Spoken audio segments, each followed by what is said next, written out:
السلام عليكم. معكم مهدي شاركو من فريق كريبتكس المغربي أحد ممثلي الشرق الأوسط في بطولة PMGC. Hello everyone, I'm Raouf from Nigma Galaxy, originally from Algeria. بإذن الله جايين هالموسم عشان نحقق المركز الأول في الشرق. I really admire the Chinese team, Nova Esports. أتوقع أن تيمات جنوب شرق آسيا والتيمات الصينية تيمات قوية، وإحنا مو تيم ضعيف وكريبتكس قد التحدي بالبطولة. I think the first team in East League might be a Chinese team, but the finals are guaranteed to no one. مثل ما قال نجم كريكسي الليج مو نفس الأول بالفاينل، الفاينل أهم، ومع قوة الفرق الشرقية هدفنا نسيده. These goals are too conservative. Our main goal is to win the finals and be top one.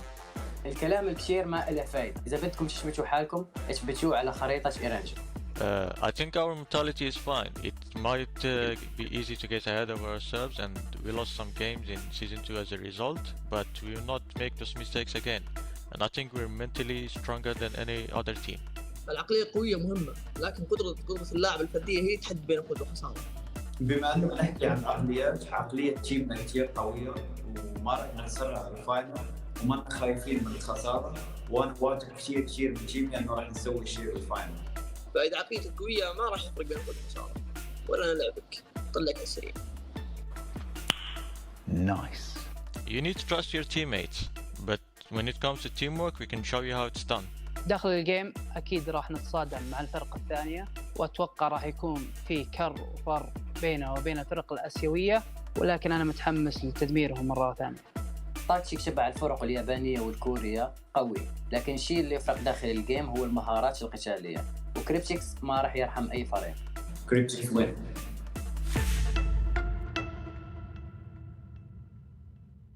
Бүх мэрэгчдийн тамирчид навар нэг ахыг хүсдэг. Асууны гүрэ нагаарна саати. Сайн байна уу? Би Монгол улсаас оролцож байгаа Stalwart спортын тамирчин Erangel байна. Сайн байна уу? Монгол улсыг төлөөлж байгаа Stalwart спортын багийн тоглогч Билүүт байна. тоглолтын нэр Scry. नमस्कार, मेरो नाम चाहिँ अन्जन राई हो र म DRS गेमिङको player हो। नमस्ते सबैजना, मेरो नाम चाहिँ Ugen Chhopel Lama. Hello everyone, I'm Sifu from Team Derais guys. नमस्ते, म चाहिँ डी रेटेड सर, टिमको नाम चाहिँ डेराइज गाइज अनि हामी चाहिँ नेपालबाट। मेरो विचारमा चाहिँ हाम्रो रिजनबाट स्टालवर्ड स्पोर्ट्सले नै जित्ने छ। Ер нь бол энэ жил BTR-аа авраг авах. Ягаад гэвэл тэд өнгөрсөн үед авраг авч ирсэн болохоор бид шинэ багч гэсэн энэ жил хүчтэй өрсөлдөж юу чаддгийг харууллаа. Yeah, Stalwart is a strong team, but so are East League teams. There won't be any easy or hard groups. Everyone is stronger here, and the competition has never been tougher. यो टुर्नामेन्टमा चाहिँ जे पनि हुन सक्छ र प्रथम east लिगको प्रथम हुने Tim यो टुर्नामेन्टमा अन्तिममा जान पनि सक्छ र के та कसैलाई के та हामी डेराइज प्रथम हुन्छौँ कि Тоглогч нарт бол итгэлтэй маш их чухал.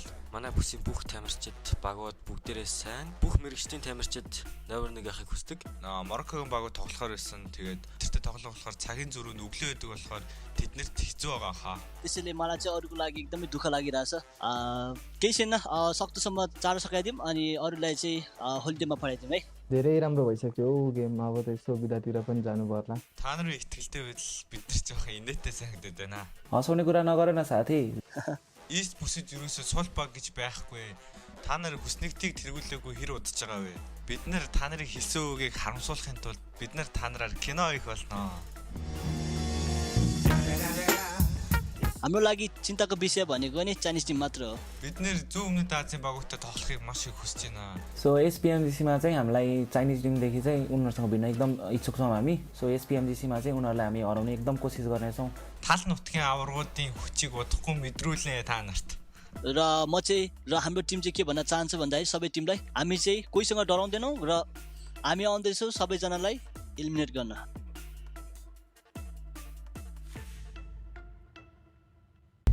PUBG Mobile fans around the world, welcome to the 2021 PUBG Mobile Global Championship.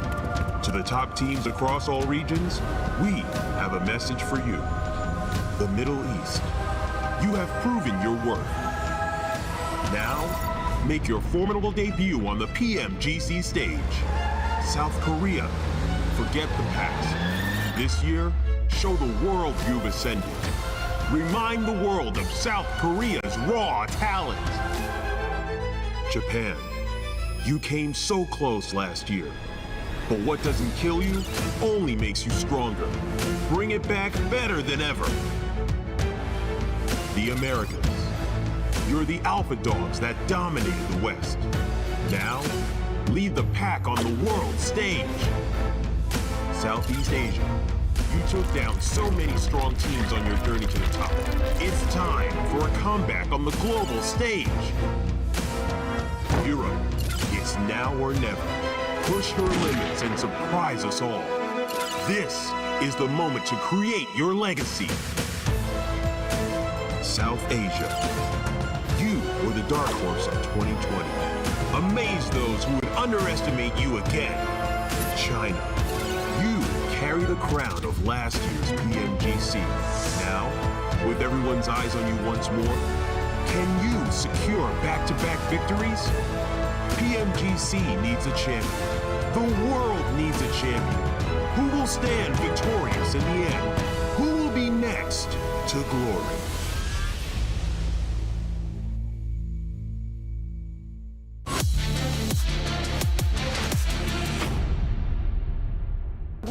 RC, they've lost a man, made that 2, now a 2v2, and somehow TJP, they're answering back, and bear in mind, never mind, RC are gonna get wiped out in a blink of an eye.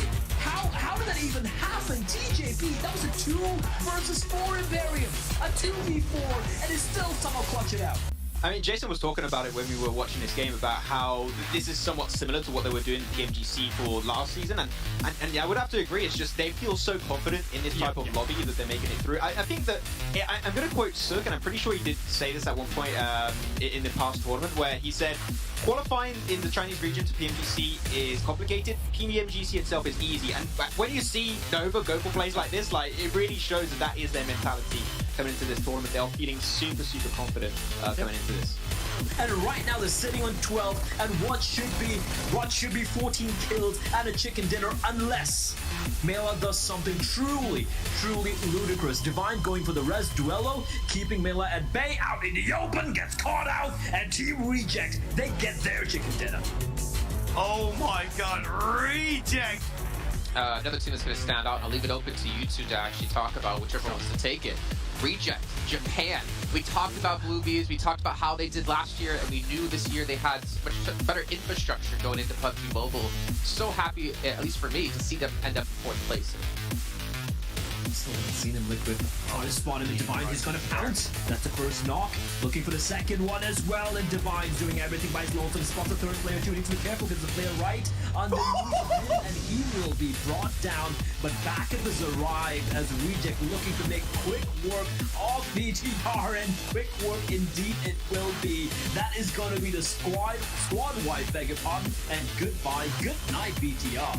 They'll have easily punched their ticket into the Super Weekend. Tony K, that was an unfortunate run. I would say though, I mean, over time, teams I feel like maybe getting some experience, like trying to adapt to the lobby, to acclimate to the lobby, I think is probably the appropriate term. I hope for the likes of, BTR, Dem1, VC Swell, and FaZe Clan, that they're watching very intently across these 3 days of the Super Weekend. The thing is, for them, it's really hard to practice.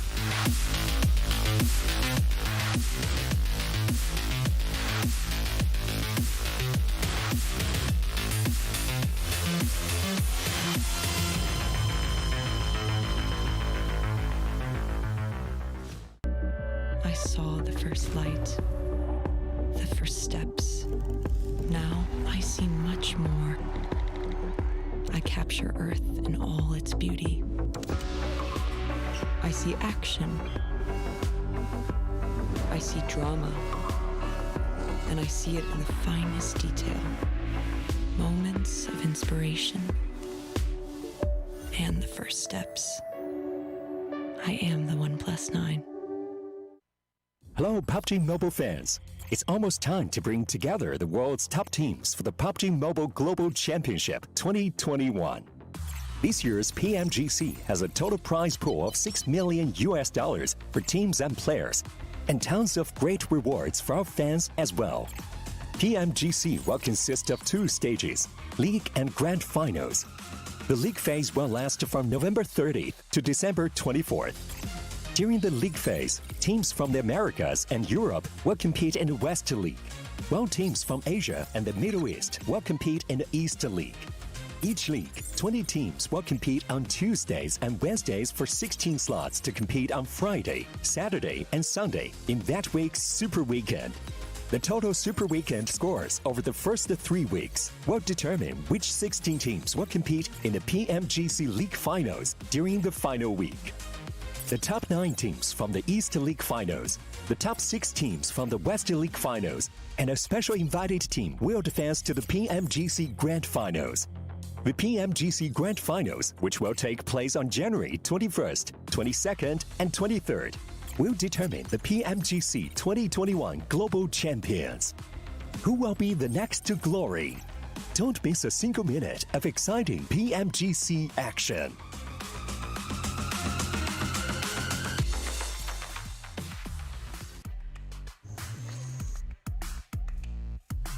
Hello everyone and welcome back here. It is the final day of our second Super Weekend as all these teams, these 16 teams, try to get every single point possible, especially in particular the teams outside of the top 16. However, they did perform well yesterday and they started to close that gap up against the 16th place team and potentially can rise through and actually be qualified if we did end off the day completely here and didn't have one more Super Weekend. But don't worry, we do. There's another week of play to happen. I'm Jason Kaplan, joined this time by a very moving Claris, I don't, dancing, I don't know, he's happy to be here. And Professor Tarzan. Okay, no, come on, guys, no, please. I'm sorry. It's too early for this. It's getting Claris, procedure. how was, you weren't here yesterday. What's your quick little recap of it? What stood out to you? Well, you know, I mean, it's difficult to be right all the time, Jason, but, you know, I'm here to do that. You know, when I say going into this Super Weekend that FaZe is going to continue that form after getting that win on Erangel, you know what? They do it, and I have it down in writing that I was confident in their ability to do so. Happy to see that back-to-back chicken dinner going that way, even though, you know, the first one, they held down a compound very nicely, and everybody didn't go and crash it, so good for them. Well, I can confirm you did actually whisper me, you DM'd me while the matches were happening, said, Jason, FaZe Clan are going to get at least one chicken dinner on the day and put up a ton of points. And you were right. You are the Messiah. Thank you. It's on Twitter as well. There you go. Yeah, it's confirmed. Tarzan, though, as we're moving into now our third and final day here, again, we are starting to see some teams really start to struggle, but we got to see the likes of Stalwart come back into play here where they struggled in the first week. Enigma Galaxy still, even with a couple of ups and downs yesterday, performed better than they were able to do in the first week. So we are seeing like that resurgence of teams, which we were desperately looking for in the second week. For sure, like the ability to take huge games, extremely important for these two teams that you mentioned, but it's also for these teams that are playing this as their first Super Weekend. I think it's important to think towards the end of the day, we will match them against those teams who missed the second Super Weekend to know what it's going to look like when we start the next one. Yeah, and as you can see here with the next one coming up, it's only the top 16 teams at the end of that final Super Weekend, which determines who goes to the league finals. And then from there, it's 6 matches a day across the 22nd, 23rd, and 24th. So 3 days. You have 6, 12, 18 matches in total to try to get top 9. Yeah, smooth. Top 9 to make it into our grand finals. And there's a lot of money on the line. $6 million in total throughout this entire event. I want to say, and I'm pretty damn sure when I say this, so I'm going to say it with confidence, the biggest prize pool in mobile history. I think you're correct. I mean, PUBG Mobile already set those records right back before. So they're stepping it up year after year, which is awesome to see here. And all of these teams gunning for those top prizes. I mean, like there's some real stiff competition when it comes to the East. So down the line, West better watch out, Jason. Right? Mustache Dave talking about how West is going to dominate East, but let's be real, okay? East, not even a challenge for them. Exactly, Tarzan. Go on. There's no way.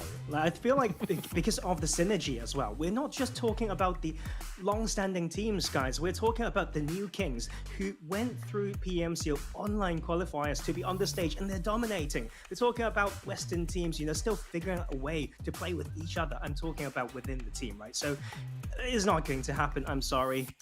Mustache Dave is going to be the East. Oh, man. Well, hopefully he sees this and Hopefully he doesn't cry too hard and go crazy, maybe shave off his mustache, because then he would just be Dave, and no one wants just a Dave on the show. But here's our 16 teams participating here. You got the likes of Bigatron playing their very first Super Weekend, FaZe Clan, Damwon as well. But just to remind you guys at home, you know who you're not seeing? Nova.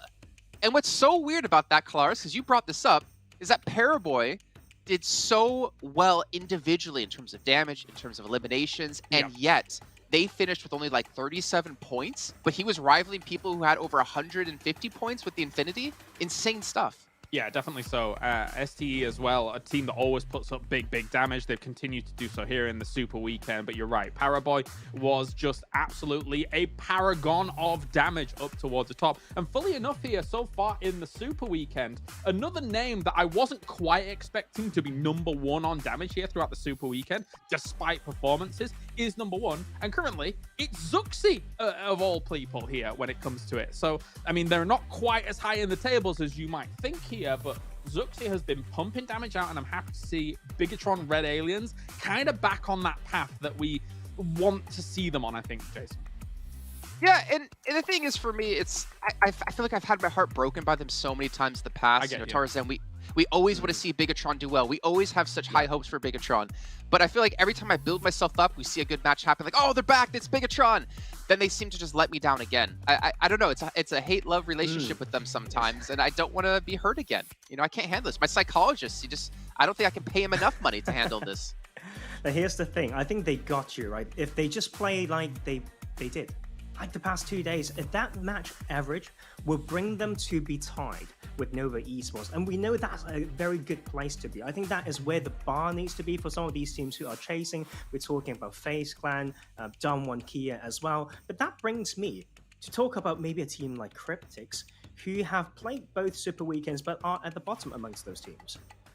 Yeah, you know, we obviously could easily dive into that and obviously talk about, I think it's Xset over in West who hasn't qualified for a single Super Weekend, as we're seeing BC swell here. Realistically, it is very damn difficult for them to make top 16 if they do qualify into the next Super Weekend. And obviously there is a chance, but the points per match they're going to have to get is just ridiculous. But really quickly, we have our head-to-head here of, I think, two of our best performing players, or relatively best performing players, with Tony K and Pico once again coming through. Yeah, in terms of what the damage that they've done overall here, Tony K, second place on overall damage here so far for the Super Weekend. PK, #5, with, you know, Daybot in there, Ponzai kind of, and Zuxi up towards the top. But to be honest, when you look at these two, I think Tony K has been a massive stand-up here for FaZe. He is definitely back on form to what people kind of usually consider here for Tony K. 96 points across this, the two back-to-backs that they got. Tony K was instrumental in being able to make those happen. And what's so impressive about like Tony K and the rest of the players out of FaZe Clan is they haven't played at this level before, right, Tarzan? They've not played in a PMGC international LAN of kind of this caliber. And yet, under like the guidance, let's say, of Corpai and of Beer 11, they've been able to finally like unleash themselves and figure out what they did wrong in that first week and bounce back hard. So important. I mean, the experience of players sometimes need to be transferred to the rest of the roster. We've seen sometimes, especially on the West, I'm sorry, I'm going to just go straight in with this. We've seen a lot of big names. We see a lot of good players, but sometimes those experiences stay with themselves. It's almost like an ego thing, right? But right here in the East, we feel like it's about fostering, creating that culture that can cultivate even more talents. And it seems like FaZe Clan might be hitting the sweet spot for that. We need to see more, because this is the first Super Weekend. We will look out for those points per game and see what they do with the roster changes as well. And I think that's what's so great about PUBG Mobile. The fact that every year we're seeing new teams, new players. We're not seeing like the old guard consistently be around, you know, year after year after year like we see in some other esports.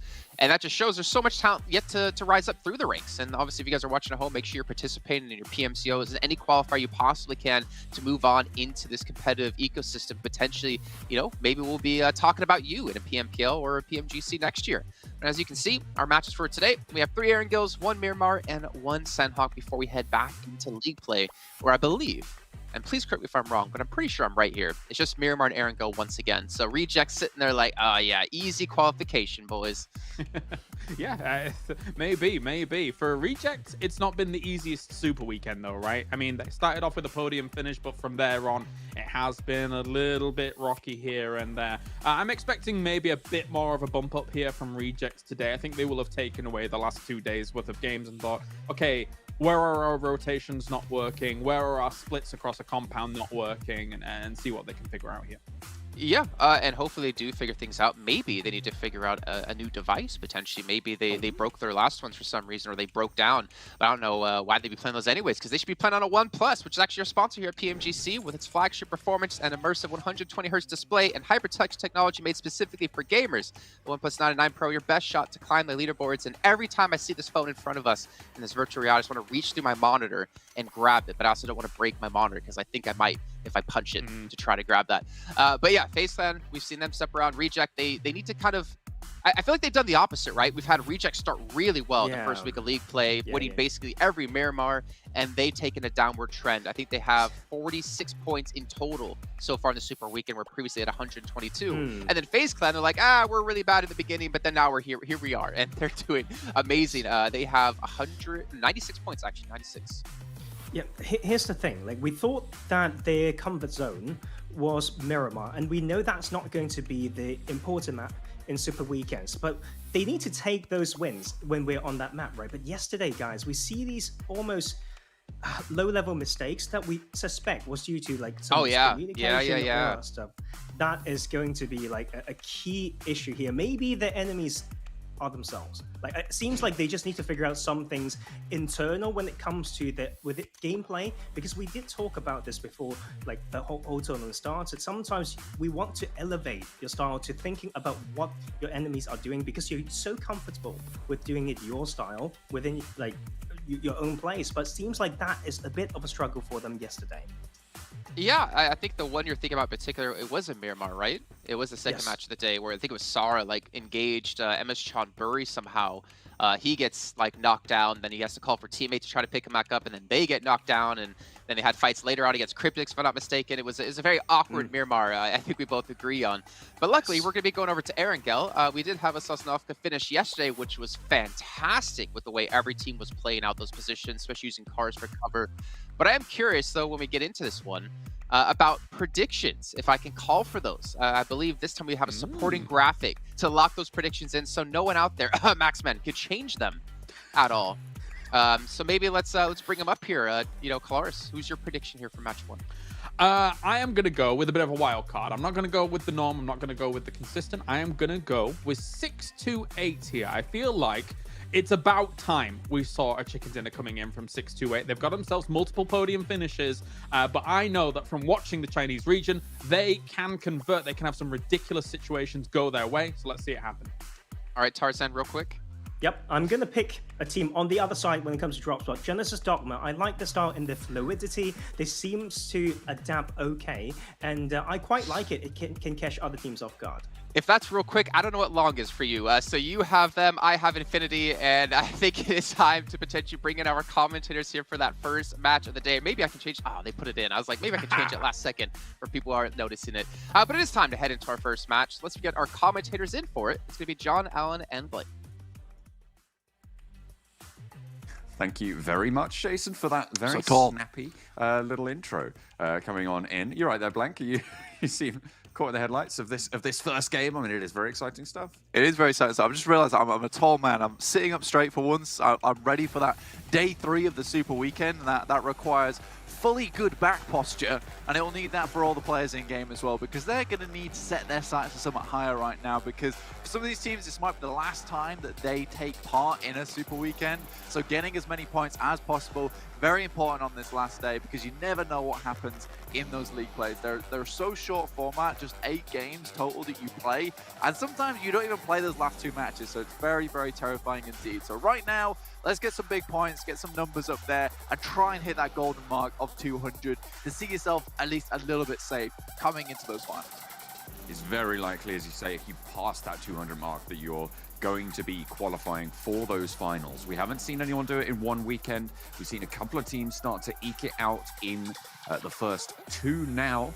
I think it's 4 or 5 teams who have managed to, 5 teams total who have managed to jump up over that 200 points total. The Infinity, Genesis Dogma, Full Rivals, and this from Burian Stalwarts, all having done very well to get there, and they are probably going to be seen in those finals, Blake. They definitely will be. I mean, I have faith in them. I have a lot of faith in them. And unless something drastic happens, in which case all the points get sucked up, you still will only see one of these teams maybe dropping off the leaderboard. It is going to be very difficult. We get a very, very westerly playing path here, all the way down towards Quarry, Primorsk. Ooh, Kalaris, happy days for you. 6 to 8, going to be in a very good spot here, and they might just guard out the Infinity once again. Yeah, that's disastrous for Jason. If history is anything to go by. But the question is, with such a southwesterly circle, do 6 to 8 go for this bridge camp? Or do they prioritize getting position in this zone when they know a lot of these teams are going to be out a lot further east, want to guard out potentially those teams from the top? Is it worth stopping the Infinity in their tracks? Yes, I'll tell you why, because I think that from history of all these circles that we have seen go over towards this side of the map, you know, 6 to 8 have done a very, very good job of holding out the Infinity, purely because they know there's not a lot of teams that play towards their west side, and especially with this playing path, they should be pretty set and safe. So if they can eliminate an extra team down towards this area of the map, which is one of the only other ones that has a lot of power, a lot of potential, even if that means just one elimination, which is what they typically go for, and then they leave, that is fantastic for them, and that's what they'll play for. Reject, on the other hand, they've dropped down towards Ferry Pier, this time no longer on that coastal side around Bigatron's position, so potentially there's a fight between 6 to 8 and Reject that breaks out early.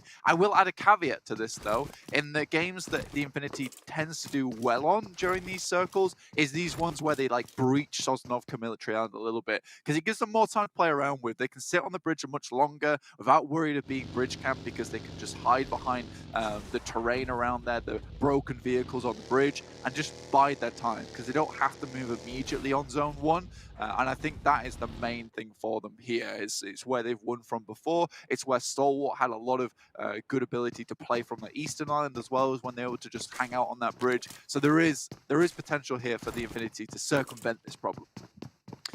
I'm just thinking about Reject as well, because more often than not, it's 6 to 8 who come up from Primorsk, and at the moment they are not going all the way down to Primorsk there. They've stalled just a little bit before that. But Reject, in general, they like to move away from this area where they drop around that Ferry Pier split, right? And they like to move northeast. With the circle as it is, I don't see them moving too far away. So potentially 6 to 8 might not even be able to get to this bridge camp. No, that's the question. I mean, I posed this a little bit earlier, which is the case of, like, do you want to head down this way with Reject being able to hold this position anyway? I think for Ferry Pier, it is a spot that Reject has dropped before. It's a place that they're pretty comfortable with. And for 6 to 8, you know, they're probably going to loot up here. Maybe our bridge camp is not worth it to them anymore, purely because they see the parachutes coming through from Reject, they see the migration from them as well. I think that for this circle in particular as well, where you get that plane path that comes down from that north side down towards the east, and it's a very, very vertical plane path, there you can understand there's not going to be a lot of people around Quarry, there's not going to be a lot of people around Gatka, and there's a lot of teams that favor that eastern side of the map in this lobby currently, so they can kind of chill it out. They can loot up where they need to, maybe even head down to Primorsk later on, loot up down there as well, and then make their way into the circle. They've got so much time ahead of them. Sanhok here, going to be moving across the north of Pachinki. Just going past the school, going past those hills right now. I'm going to be going a little bit further towards Gatka Fields at the moment. It looks like they're heading for a compound at the base of Everest in the foothills there, and trying to leverage a spot and guard out potentially some teams to the north. We know that the Cryptics and FaZe will both be looking to move down south in maybe the next 5 minutes to be able to grab a spot. So holding out against them might be a good idea for Sanhok here. Yeah, it could be a very, very good idea for them. And I mean, for most teams on that north side towards Georgopol, you're most likely going to see Cryptics head down towards Box Compound, just to the west side of Rozhok. You're most likely going to see FaZe move down past Hospital, swing past Everest, and into a position on the field side. That's a very, very likely rotation for those two teams. So for Damwon Gaming, this puts them in very good stead, with a lot of sight lines over towards Ruins as well. What I do like, though, is this rotation from Bigatron. I think there's a fair few times now where we've seen them on the east side of these circles get caught out by a fair few other teams coming in from that eastern side. I think they've begun to understand this. There is so many teams on the east side. Unless they move early with the priority that they're given from dropping in farm, you know, it's going to go badly for them. And they have just had this issue of getting very much caught up in like the glue, which is the massive teams that moves through on that eastern side. This time they're moving very early, and this is a change that I welcome. They seem to have gone a little bit faster, quicker on the draw. And with teams piling into the west, it looks less and less likely that 6 to 8 are going to go for this bridge camp. The question is, what do the Infinity read into this? You know, how far are they willing to hedge their bets on a potential difficult bridge block as more and more teams get in their way, sure, but don't hold right on that bridge mouth? Well, I think from just past games, Newsy tends to just fly himself across the bridge. If he dies, he dies. And that tends to be the consensus for that team, and then they go from there. So I think they have this thing where it's a case of, we're going to fly across. If there's a team there, then we know if there isn't a team there, we can get across themselves. We might lose one player in the process, but whatever. But at least they're not allowing teams to slow them down at the very least. So they can make that decision super early on because they're happy to sacrifice a life. I do think that, you know, that does hurt you in the long run. But here, I'm feeling like they're a little bit hesitant to move across. And why wouldn't you be? Where it's become a problem for so long. Do you move across quickly? Bigatron now coming against Reject. Now, I think that both these teams are equally matched, to be honest with you. I think BTR's had a very nice comeback over the last few days. And Reject, on the other hand, they've been slowly storing up power. The question is, do they know about Lapis? Because he's been very okay, now they're going to know about it. Ryzen takes a lot of damage, but doesn't go down, and now the nades can start to come in through the windows. I mean, for Bigatron, this shouldn't be too much of a problem. Is he going to try and post it through the back there? I think he should be able to slot it in. Nicely in, but not getting the knock. A lot of damage, though, found. And Yuhai is just going to put another one in there. I don't think Lapis is getting out. It's pretty much... Oh, impossible. I think that went off on the top of the shelves. But you can just put one in the front windows as well. Lapis runs out after a heal, and reposition is good, but... Oh, it's red like a book. Look at this. He's on the ball. Yeah, Yuhai is honestly one of our star players throughout the entirety of PUBG Mobile. Really, really crazy player when he was back on Team Secret, now on Bigatron. He's been having to do a lot of the lion's share's work recently, but a lot of that pressure's been taken off his back. One thing I will say that's done very well by Reject in practically all of their engagements is smoke usage. They are so on the money when it comes to being able to allow retreats, using those smokes to advantage. Just yesterday, they completely beans Bigatron with a smoke they used to hide Duello in the vehicle. And as Bigatron went past, they got a double kill onto them. So I think Reject is one you need to kind of watch out for in terms of that shinobi play, right? When they drop into the smoke, drop into the shadows. And they've done exactly that. They've got Lapis back to safety and actually fully healed now. So that's great news for them coming through. Excellent to see for Reject and Bigatron. They had a little foothold on the side of this compound. Now they want a little bit more. So all the other teams start to descend. Centers up on the mainland, so not too much movement really to be had in these next phases. Means these fights can go on for a little bit longer, Blaine. Yeah, it's a total non-plus of a circle here. It's so central on the mainland that it doesn't really matter. Most teams still have the same end goal in mind. No one's going to be playing down towards Primorsk anyway, so this is fine for the time being. But yeah, Bigatron has allowed Reject to get into a position where they can now set up. And they're further into the circle at the moment, and I think that with that hillside behind Bigatron, this fight has a timer on it until someone else comes into the fight, and it's Nigma Galaxy who's hovering in the wings. And as well as that, you got the Infinity have managed to make that crossing behind them, so potentially could even play spoiler there. 6-2-8, James's big hope in this game.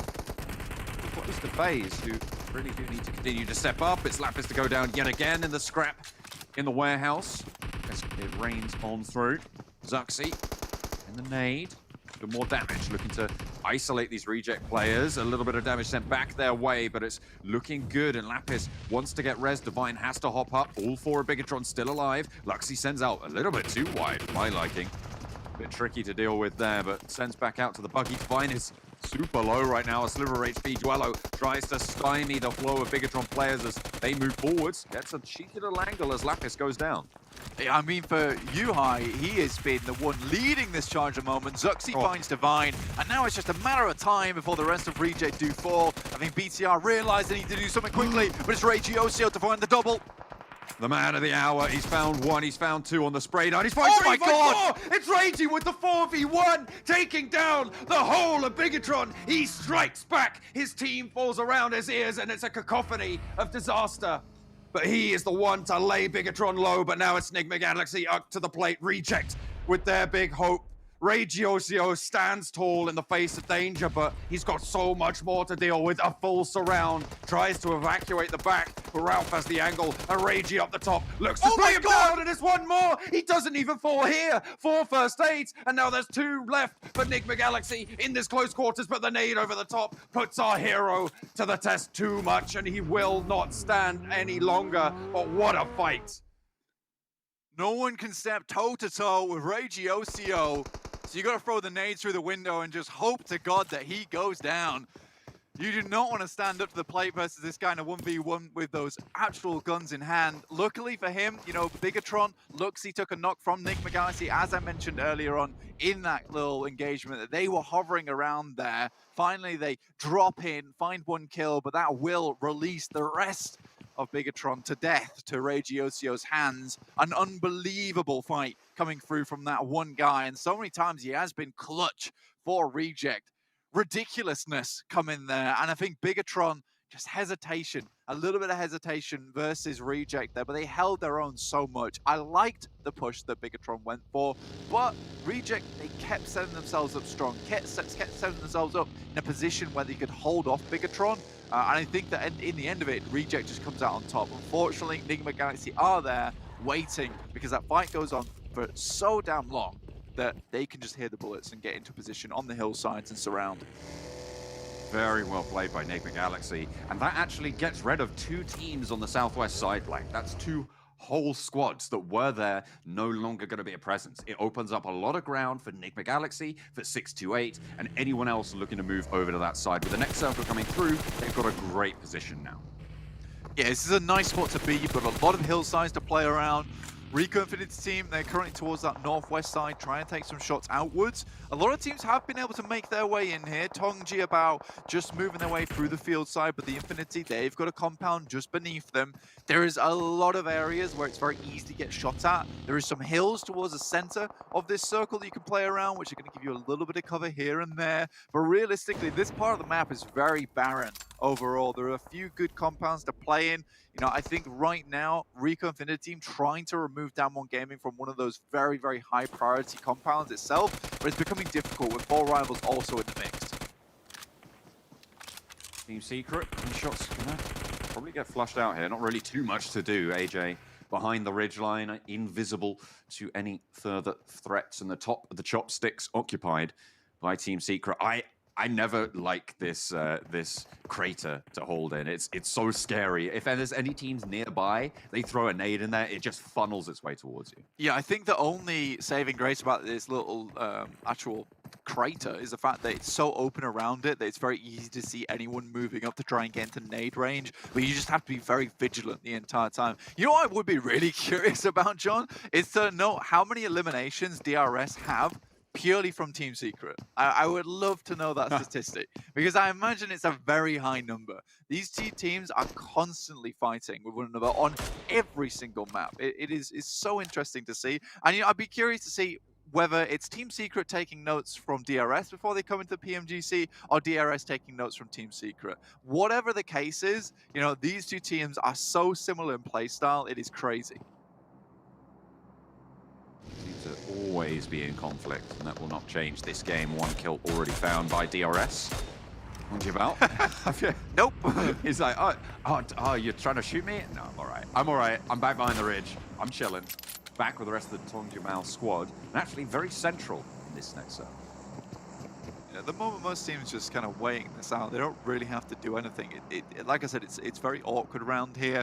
Don't want to be really taking too many engagements because it's most likely going to end in disaster for you. So wait for this next circle, see who has precedent, and then go from there. And it is up towards that north side. So Down One Gaming, their compound itself becomes so much more valuable. The pricing on that compound just rocketed. Really did. It's certainly prime real estate right now. Anything but free. FaZe probably going to have to move fairly soon, and they're going to have to figure out where they want to move in towards. A difficult maneuver ahead of them, especially with 628 waiting in the wings. Enigma Galaxy moving up to actually put pressure on the back of that rotation. So again, going to be quite difficult for them to make happen. But Cryptics, they take the first strike out towards this center circle. Chapo falls, Greek Affinity team hold down for now. 4 Rivals also looking to slow things down here. Yeah, I mean, they're in a pretty good spot. I do like this position on Chopsticks, especially with the change that came through, which is where, you know, you can get to both sides of the Chopsticks with this little bend at the bottom. I think for Cryptics, as they come into this area, it's very easy to shoot at them if you're 4 Rivals. Not too big of a deal. You can see them all playing extremely close to the edges, though. And again, that's about what you mentioned earlier, John, is that if you throw a nade in there, it's most likely going to bobble towards the center. So 4 Rivals need to make sure that they're right on the edges, playing it, you know, very, very riskily, but just enough risk that they can find some kills and just enough safety that they don't get bombed out of existence. And it's a nice flat ground around them as well, which means no one has massive overlooks. The only way that someone would have an overlook is if they jumped up on a roof, and if you're doing that, I feel like you've already won the game if you don't die immediately. Yeah, you can just be like an auto turret. But again, you also expose yourself to a lot of other teams within the lobby, so probably not a plan that doesn't come into effect till much later. 628 tossing some smokes, trying to get into position. Sunan goes wide, looking to go very, very wide here. And let's try and swing all the way out. FaZe is like, where's he Get going? a full flank, a full back flank there, actually. Going to surround them. Well, I say surround them. Going to prove to be difficult and will control a lot of those difficult rotations. The Infinity also trying to make that cross across those fields. They have got Tiny in a forwards position. I think the Galaxy, though, all right on the edge. In comes the crash. 628 move through, and this is Sunan's off angle doing wonders for the team. But 628 stand up to Beer 11, and they find out all about it. 1 goes down, 2 go down, 3 with MR5 coming in for the fight as well. And now Sunan loses the teammates that he once held. And now in a 1 versus, well, looks like 4, as FaZe probably going to be able to res fully here. Tony K moves forwards with a nade around the side, gets a lot of damage, but the Groza will not do the job. And Tony K sees to it that 628 are dashed across the rocks. As long as James's dreams stay alive, it's not going to be any longer. I mean, you can throw smokes as much as you want from 628, but you cannot catch this smoke from Beer 11. This guy is unbelievable over the past couple of days, right? His step up has been one of the major factors that FaZe are doing so well in this Super Weekend. Like, it's undeniable that Beer 11 is literally that X factor. If the fact that you can get 2 knocks for your 1 life in 1 fight, that is ridiculous amount of work. You might not think it's a lot, but going for 1-for-1 trades, not always the best, but if you can go 2-for-1, it really allows so much, especially when someone's playing with an off-angle flanker like that. You just crush the opposition. Oh, God, Tiny takes a lot of damage. The Infinity stay alive, and you know what that means?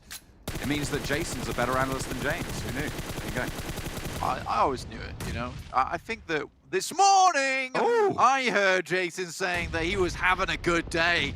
And if that's true, so is Infinity. With that nade, it bloody looked good. Oh my God. Out of nowhere, almost. I mean, they did manage to get a knock in response, but it was answered right back, and Freak isn't quite in this fight. Very disparate from the rest of the team and holding a foothold in this next circle. I feel like Enigma Galaxy don't want to push, but they are going to know that Infinity want to push their way. Coming down towards Ralph's side, but he has that rock in position. The Infinity still in a bit of a rough scenario at the moment. Enigma Galaxy get all their players back up again, and with the knock that came through into the Infinity, they've not really been able to use this time to reassess the situation and reposition. It's just Newsy. We know how much this guy can do. Continues to throw those bullets downwards, but it's Genesis Dogma off in the distance. Boom's coming in now. Oh dear, FaZe try and move out in the open, and it just does not work. I think they got entirely cut down there. Infinity moving forwards as Newsy gets sprayed through the smoke. Hamodi lands the shot and will back up to the rest of the team. Rico Infinity team now trying to fight off on this western edge. Team Secret try and swing wide, and everybody's going down on these hillside flank. It's chaos. Stalwart rock up, but they get immediately decimated in their tracks. Booms actually gets a nade down onto Newsy's position, which is on that off angle. And I think for Genesis Dogma right now, this is just about causing chaos off in the wings. And they might have just ruined the chances for the Infinity with that one nade. Really, really sad stuff. But that's Genesis Dogma for you. They're all about causing pandemonium all around the map. I was struggling to keep up. We're swapping from side to side of the circle. Keep going back and forth, different fights raining all over. Rico Infinity team getting eliminated. We're down to 10 teams blank in that raucous affair. Now it looks like the two remaining hopes of the desk are going to come into combat. Close quarters for Genesis Dogma and the Infinity, and Genesis Dogma right now seem to be dominating. Yeah, I think for Genesis Dogma, they have such a good game plan, which is never to go too deep into these fights, but rather cause casualties, cripple teams as they come in, and then, like a predator, slowly creep up on their prey. It is so good. Seems to have developed very, very well. Tongjabao, though, they've been fairly central in this, being able to look outwards from the top of their little hill. They have managed to find themselves 4 rivals low. DRS swinging around the bottom side there, and only Appy still alive for 4 rivals. 4 kills now found for DRS as they keep on swinging. Yeah, there is just shots ringing out everywhere on this map at the moment, purely because there's hardly anywhere to go. These smokes are the barest amount of cover they have. These small little rocky crops that come out of the floor, you know, it is really not a lot of cover to play around with. Down one, they've had to leave that compound now, see how much they can do with it. Sung takes down Tony K, and now the circle heads up all the way towards that north side, favoring Tong Jiabao. But honestly, I don't have a lot of faith in them, to be quite frank with you, John. They need to prove our faith in them yet again, because I mean they had it in that first week of league play, sure, but it really slipped downhill, and in general they haven't impressed us as much as they did in those first 2 days of gameplay. Can they hold it on? I mean, this was their noted style, right? Getting center early, getting in the middle, and then holding it out well. So can they do it again? It's the question over his lips, and I think they have the majority of players still up. We still got Damwon Gaming as a 4, MS Chunburi, as well as Tong Jiabao and Nigma Galaxy. So some really big fights coming through. Genesis Dogma still running as a 3. We know what they like to do. They're going to just poke, prod at enemy teams, cause them problems. Nigma Galaxy take a knock. A great rundown from Freak, though. Rocks up on Tong Jiabao. Will get knocked himself and then flushed out. But Tong Jiabao now in dire straits, looking outwards towards the enemy team of Nigma Galaxy, who are rocking onto their position. This is the difficulty as well. They're not only holding Nigma Galaxy. Sure, they might be in the lead in this fight, but every other team is looking to move into this position as well. Genesis Dogma, they're going to hear this fighting going on. They're going to see these knocks coming through, and they're going to know that maybe this is their time to move through onto this circle. You can see Daybot starting to rock up on the position. Lon's getting res right now by Bamboo, but it allows teams to move forwards with reduced sight lines from the top of the hill. The nades start to pour on in, and the western side starting to get pushed in. Favian looking for the nades over the top as MS Chunburi being alive for now, but then C2 going down. It's just Ponzai and Jasper now for the squad. Damwon Gaming looking to take down the remaining members of MS Chunburi, who outside in the blue. Satar comes up, takes down Mafia Ninja. They had him knocked earlier on. Lord onto Tong Jiabao, but Tong Jiabao will finally finish out those last players of Nigma Galaxy. 2 players knocked, but not out yet. Daybot extremely low, has to med up here. Trying to stay alive. Tong Jiabao now can maybe turn their attention over towards Genesis Dogma, so they do need to be careful. But there's a lot of fighting going on. Genesis Dogma find the last player of DRS, bring us down to 5. Oh, they spotted Damwon Gaming. There's no way Fabian stays alive there. Will fall down, almost gonna get flushed, almost definitely. And Tong Jiabao hold on to their central position, but it shifts over towards Genesis Dogma. Genesis Dogma, their playstyle has elevated so much. These guys are the Komodo dragons of the lobby. They bite, they leave poison, and then they will let you run. But later, sooner or later, they'll come and bite down and take you out of the game. It is an incredible showing from Genesis Dogma. They, like I said before, just have spears prodded against your throat, but not letting you off the hook yet. So difficult for Tongjabao at this stage. I mean, they've been able to fend off very well. And to be fair, I feel like they've played fairly well in the center of this circle, but 10 kills for Genesis Dogma right now. 10 elims coming through on this game alone is great. And I feel like Professor Tarzan is smiling wider than anything right now, but unfortunately, Booms does go down to a nice little forward spray from HSET. Reservoir in this position, however, for Genesis Dogma on the north side. Yeah, but Tongjabao, they can't afford to move out too far. Manhan goes down, and MS Chumbury take that as a sign to start rushing down the hillside. MS Chumbury, another team that is massively improved since that first league play. They're right at the top of the standings now, and this is a great opportunity for them to get another win here on Erangel. Bonsai gets sat down, a little bit too big for the boots there. Gonna get pushed back just a little bit. Not flushed out just yet. You got Junie, you've got Appy as well. I don't know if Daybot spotted this. HSET does take a knock from Sitar from Genesis Dogma. Booms takes the opportunity to move forwards. Appy should have the info. Junie low and out of the blue. Jasper going down out as well. But Appy's so close. He knows that there's two Genesis Dogma players right here, but they have not spotted him. They have no idea. Daybot not on the lookout in this position. And Appy stays. Appy sticks. Not going anywhere. He could go for the song play here. One goes down from Tongjabao. Still MS Chumbury off in the distance. Appy could have the killer off angle. But Genesis Dogma, they are still rocking the worlds of these other teams within the lobby. 9 kills for MS Chumbury, who have been having the game of their lives as well. Two teams really in the thick of things, and now it's just Bamboo for Tongjabao in the central circle. MS Chumbury swing down, and they're going to lose yet another player. There's no way you stay alive, but Appy is still alive, still going, still playing. Spoiler, and it's Booms to find the final flush, and Daybot gets the second. It's Tongjabao, it's Genesis Dogma, and Appy playing. He sees him! Cody Banks, Sitar takes him down, and Genesis Dogma, 17 kills flanked. They're looking good for 18. They set the record, and it is Professor Tarzan to get the prediction right. Genesis Dogma, slow and steady, with a very loud performance coming through. An excellent game for them.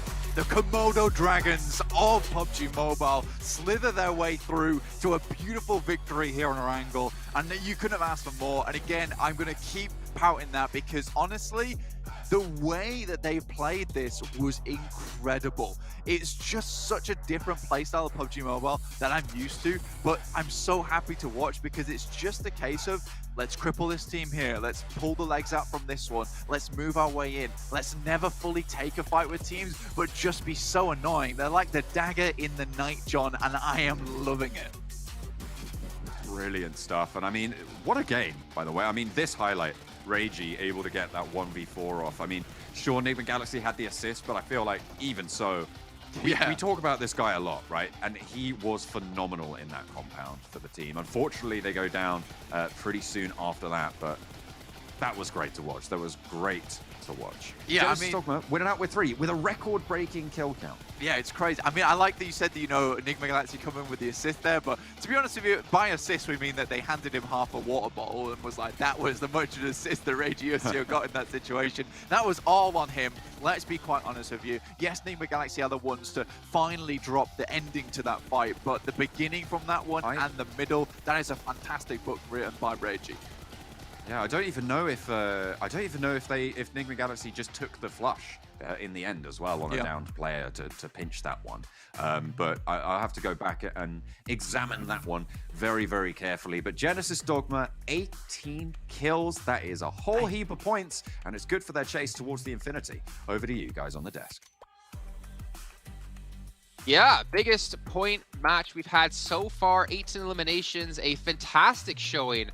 Tarzan, I will now give you about 30 seconds to gloat. Go ahead. Thank you, boys. That was a good one. I'm thanking the actual team because they showed exactly how I wanted them to play. And yes, there's no issue for them. Like, if being the Eastern team, if you test them, they can find a way in. The pacing of the mid game was good. Pocket control worked brilliant. They know how much that they can hold, and they actually just executed. Like, I've got nothing else to say. GG's. Disappointed. to be honest, Kalaris. Because if that was me, I would have been gloating for more than 30 seconds. They would have had to play the music to get me off the stage to continue talking about it. But either way, 33 points. What a fantastic result here out of them. Even MS Chonburi coming with 17. TJB, where is this TJB been? I mean, man, we haven't seen them be able to pull up like 10 plus points in a very long time. Yeah, I can't quite give you what rank I would give them right now, but you know, third place for this game sounds kind of appropriate. With just a few limbs coming in here and there, but they were holding down a central location when these circles are going topsy-turvy, up and down, wild. So not too bad in terms of the placement points, although they did kind of get crunched down on slowly by some of the teams, as you know, they're taking knocks here and there, and Genesis Dogma just kind of rocks up towards the end with their strong edge control after holding one of those compounds that was strong for a field ending. I think Genesis Dogma overall, really outstanding performance this game. Well, let's just take a look at our second page here. Bigatron will we did have a substitution come in, if I'm not mistaken, and we also had a swift demise out of them. I can't remember if it was them fighting against Reject that was happening, but they got just completely plastered all over the walls from explosions, and we can see the rest of them. You know, as we do talk about the upside of your pick, Tarzan, we got to talk about the downsides of some other people's picks, like 628. Don't remember who that was. You know what? You guys picked teams that were in the top 3, all right? I'm here for wildcards, baby. I'm here for the interesting picks, all right? Let's see how you do later on when you also pick a top 3 team, okay? I mean, let's be honest, right? If you're calling that a cop-out from us, which technically it is, isn't it a cop-out for you to pick a team that you actually don't expect to win? Because if they don't win, it's like, yeah, well, they're just not playing well. But if they do win, you're like, I'm a genius. I mean, yeah, well, you know, I'm a smart man. But also, they did go up against my team that I picked as a team to do well this week as a whole. So, you know, I'm going to take a consolation prize here with FaZe wiping them out. They went out early as well, and I'm actually quite disappointed. I thought we've got a lot of damage on the board, and I've been doing the Kalaris yesterday for the reactions for these damage output, but I've been disappointed so far today. But Satar with 1248 damage, bad. What is this? Tarzan's calling me out. It's normally Jason. All right. Ooh, there you go. All right, it's done. Brilliant. I was expecting a little bit more than ooh for 1248 damage. The Magician doing some serious work here, but we can see Genesis Dogma with that victory they just had. They do take the #1 position overall within our Super Weekend. 142 points is insane. And at the same time, as we look down the list, obviously we got to talk about Enigma Galaxy. They scored 47 points week 1. They're at 116 after 2 days here now. You know what? A lot of people are giving up on Enigma Galaxy, but not this man. Not oh Jamesy my gosh. over here. All right. I mean, yes, they had a few rough games, and especially, you know, Blank was kind of really, you know, I think sinking his teeth into them and not really giving them too much. But I think that, you know, this is a nice return to form that we're seeing from them here. I especially liked the field ending and how they were playing it yesterday, going into that situation, because you've always got to make sure you're not the first person to engage in a 3-way field ending, and I think that Enigma Galaxy can roll with the punches here. Yeah, it's not just the way that they know how to third party, it's towards the later zone. They want to control certain segments of the map by pushing out from the circle and having an anchor point inside. These are the styles that we get to play. It's not so one-dimensional. We love seeing it, but it's also about Dongwon Gaming, I feel like, guys, because they've been the team that kind of disappointed us from the start, but they're slowly creeping back, and I feel like they deserve a little bit more spotlight. And I think the stats are speaking as well, that they constantly get some eliminations going into the mid game, and very prompt phase 1 rotation as well, like sped up so much compared to week 1. It's very interesting as well, Jason, because normally South Korean teams in esports and things like that, normally very aggressive, but Damwon Kia here is definitely a team that is far more focused on the rotations and not necessarily those eliminations down the line. So I think them finding a spot, and if they could try and find some more eliminations elsewhere, that'd be brilliant. But so far, not really kind of going to that usual regional aggression, I think. Yeah, no Genji participating here in PMGC, unfortunately. But for you guys at home, as you're seeing, talk about obviously these players, maybe you want to vote for Satar as your fan favorite player. Maybe you want to vote for your fan favorite team as well. If you guys participate in that within the eSports Center, you guys will be able to earn various pink level permanent items. So make sure you guys are heading into the game to do that as quick as possible, because it's going to be some good rewards. You can rub in our faces if you wanted to. But I want to bring this up here while we take a look at the schedule just really quickly. I think what's really cool to me is you have FaZe and Bigatron Damwon, their very first Super Weekend. They are outperforming at the moment 5 other teams in the second Super Weekend. So if they can continue this kind of pace, if they re-qualify Super Weekend 3, they're definitely on pace. They're definitely on track to break through top 16 and make it into our finals. Any thoughts, I think here's the thing as well, right? But it's about how league play was structured. We had Sanhok and Erangel. We know there's a very good amount of RNG sometimes from what people say about Sanhok. So whatever they've done right now, you can say is momentum that being brought forward. But if they somehow couldn't rub off what happened in week 1, that they actually suffered quite a lot on the 2 huge maps, then they might not be able to do that. But sometimes it's not just about what they do. It's the teams who didn't get to play this Super Weekend. Are they actually preparing? How are they practicing? Would there even be roster changes? Those are the questions and marks that we'll get to answer. All right, well, you guys, speaking of questions that are going to be answered, I want you guys in chat to be answering this question down here. If you were to make a PUBG Mobile Dream Team, who would be on your team? And tell me why. I gotta need some whys. I need to know why you want these people to be on your team. You know, for me, it's pretty damn easy. Kalaris, Max Ben, Tarzan, and add a little bit of Irish Spice, Imperium. 5 people, rotated around. We're gonna head to a break. When we come back, we're getting into Miramar. Sounds like a good team.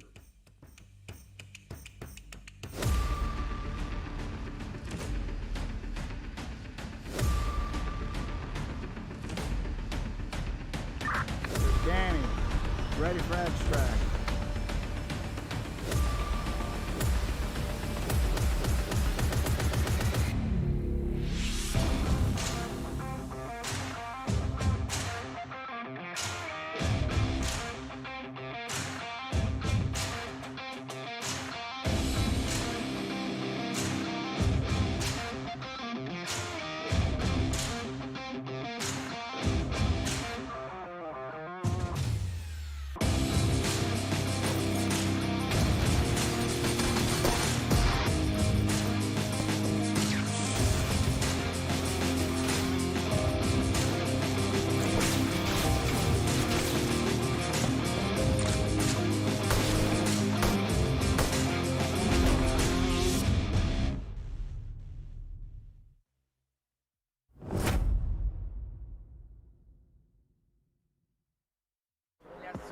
But this will make it big for Semnot if they can get the chicken dinner. Now we're seeing a lot more information here. Yes, speeding up. What? What? He got it back in! He got it back in! Semnot with chicken dinner! I saw the first light, the first steps. Now I see much more. I capture Earth in all its beauty. I see action. I see drama. And I see it in the finest detail. Moments of inspiration. And the first steps. I am the 1+9. Welcome back, everyone. We are about to hop into our second match of the day, and so far we do have one victory, not only under the belt of Genesis Dogma, but also more importantly under Tarzan, as he predicted them to win the first match. But now the predictions get even harder as we're going to be heading over to Miramar. I don't think you can do it twice in a row, Tarzan. I don't think it's possible. I don't think any of us are going to be right in who we're predicting to win on Miramar, though I do have hopes one of us gets a little bit close, and I hope that person's me. You know what? If that's going to happen, I'm going to drag Kalaris with me because I feel like we share some similar ideas for who may win match 2. But Miramar, after all, has not been the focus this week, arguably, through league play. So things can still be quite volatile, I think. Oh yeah, for sure. I mean, I think we've seen a lot of volatility on quite a few different maps. I think the only stable factor throughout every single battleground we've had is that the Infinity is generally going to do really well on Sanhok. I mean, his teams for some reason always seems to step up. But we can see here, actually taking a look at 2 teams in particular, MS Chonburi and Infinity, and their average stats when it comes to Miramar in the Super Weekend. So they played it now a total of 5 times between both teams, and this will be time number 6. But the limbs to me, 5 pretty much average between the 2 is pretty insane, actually, for me. I think this speaks more to me how slightly under the radar MS Chonburi has been compared to the Infinity. The Infinity, of course, has been it's been loud and very in our faces in terms of the performance they've been able to put up to almost every single stage of this tournament so far. But MS Chonburi, it's been up and down. So for them to be able to keep up with the Infinity here, especially on the desert, I think is quite impressive. I actually completely agree with that. Like, MS Chonburi is not just about the stats that are like proving that they are right up there. When you think about some very harsh hardships, they were the team who understands how to do damage control. I feel like sometimes teams just go all the way in. They wouldn't lose all players. They somehow find a middle ground, and I think that really speaks to why they are, in a way, doing very well in the Super Weekend. Yeah, doing very well indeed, and I don't know what it is about them. Like, if you have any insight, Tarzan, to what's changed? I have a feeling that they haven't made huge changes. They just have done better in their own style. Let's just say it that way. I mean, they have not changed a lot when it comes to drop spots, like rotation timing, but they somehow just survive so much better and have abilities to take huge games as well. But of course, like towards the end of yesterday, it was a little bit off, right? So I hope to see them come back stronger, which they did actually from game one, but they need to carry on here because for sure they won that first Miramar game of the Super Weekend. So maybe a repeat. I mean, they are the highest scoring team for this being their first Super Weekend in terms of like them against M1 and Bigatron. But it's time for predictions. Gentlemen, Claris, we'll start off with Tarzan first. So Tarzan, who's your predicted team?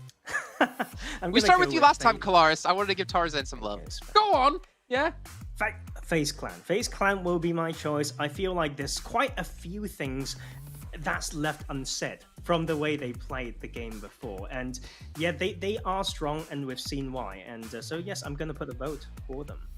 Okay, oh, great. James. Now it looks like I'm copying him, even though I wrote it first for production. I'm really happy. I'm going with FaZe Clan. I think that obviously they got a 4th place with the second 2 kills, and then they got themselves a 1st place conversion rate. But I'm going to throw it out there. MS Chonburi, actually, coincidentally, even though we just talked about them, is also a good candidate considering how well they've played on Miramar. Okay, so not only is Claris copying Professor Tarzan, he's trying to sneak in another prediction last second with MS Chonburi. What's up, James? Nothing. Okay, my prediction, and I'm doing this specifically just for the man who's not here, Maxman. 4 Rivals has yet to get a chicken dinner so far. Maxman believes it. I'm going to believe in Maxman here, and this is going to be their victory. And if it's not, well, Maxman, you're just back to your cursing ways. So hopefully, for your sake, that doesn't happen. But gentlemen, we're going to be heading into Miramar here in just a second, and we're going to find out like which team's going to come out on top. I think it's important. Have a good final matches here in the Super Weekend, so you can go into League Play refreshed and ready to go. And speaking of refreshed and ready to go, our 2 commentators are on standby. We got John on a blink yet again. That's true. I've got my coffee back on board. I'm fueled up and ready to go, just like the plane heading over Miramar. Blank, are you equally as refreshed, as revitalized from that little bit of downtime there? I'm well refreshed, mate. Like, I'm coming to this game the most refreshed man that ever lived. I've downed a whole water cooler of water. Wow. I'm good to go. I might have to go at 15 minutes, so you just have to be aware of that, John. But I will not. Okay? Yeah, I'm fine. I will not. That's a lot of water. That is a lot of water. I am basically 90% water now, which is just fine. You know, like it just energizes my brain, which is the only thing I need. The rest of my body is slumping, but that's okay. The plane has not been fueled though, John. This is the most lazy plane path I've ever seen in my life. Not even wanting to go towards Campo Militar. It's just across to Puerto Paraíso. I feel sorry for a lot of these teams. Now this circle, this plane path wouldn't matter so much if we're on Sanhok, but here at Miramar, it's a big deal. It's a very, very big deal, John. Not being able to get up towards San Martin, El Azahar, Cristavalle, very important spots around the map for a lot of teams. This man is just... He's just T-posing. He's just T-posing down, it's fine. My analysis is Are you okay? What? That's the best. That's the most casual parachute I've ever seen in my life.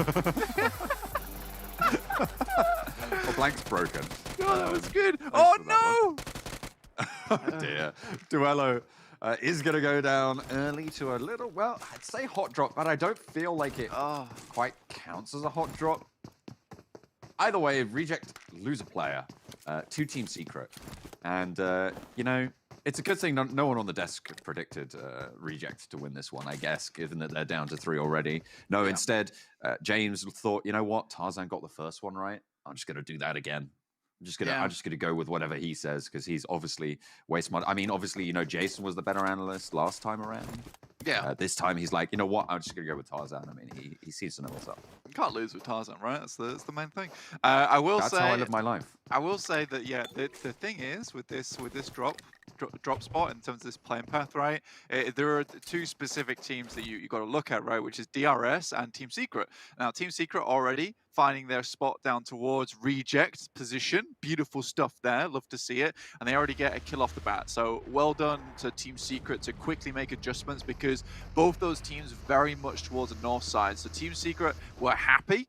We're happy to actually just drop down towards the south. DRS, on the other hand, they dropped out very early, trying to pick up some vehicles, and they've gone up towards Ruin side. Not the worst thing in the world for them, actually, because we do get the circle over towards the west. We're around El Pozo and Monte Nuevo, which is good stuff for a fair few teams. But yeah, I think that we're going to see a lot of fighting in the early game here, specifically because we don't have that even split that we would usually see on Miramar.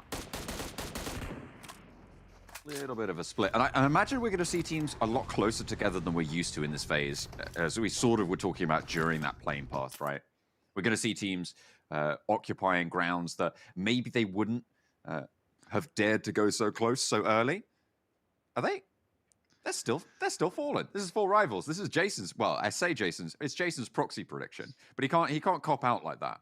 He can't cop out and just say, "Oh, well, it was Max's prediction." No, he's got to own it. It's Jason's prediction. I think Jason does own that prediction. That is his prediction. You know, I actually don't mind it, to be honest with you. 4 rivals have been historically quite good.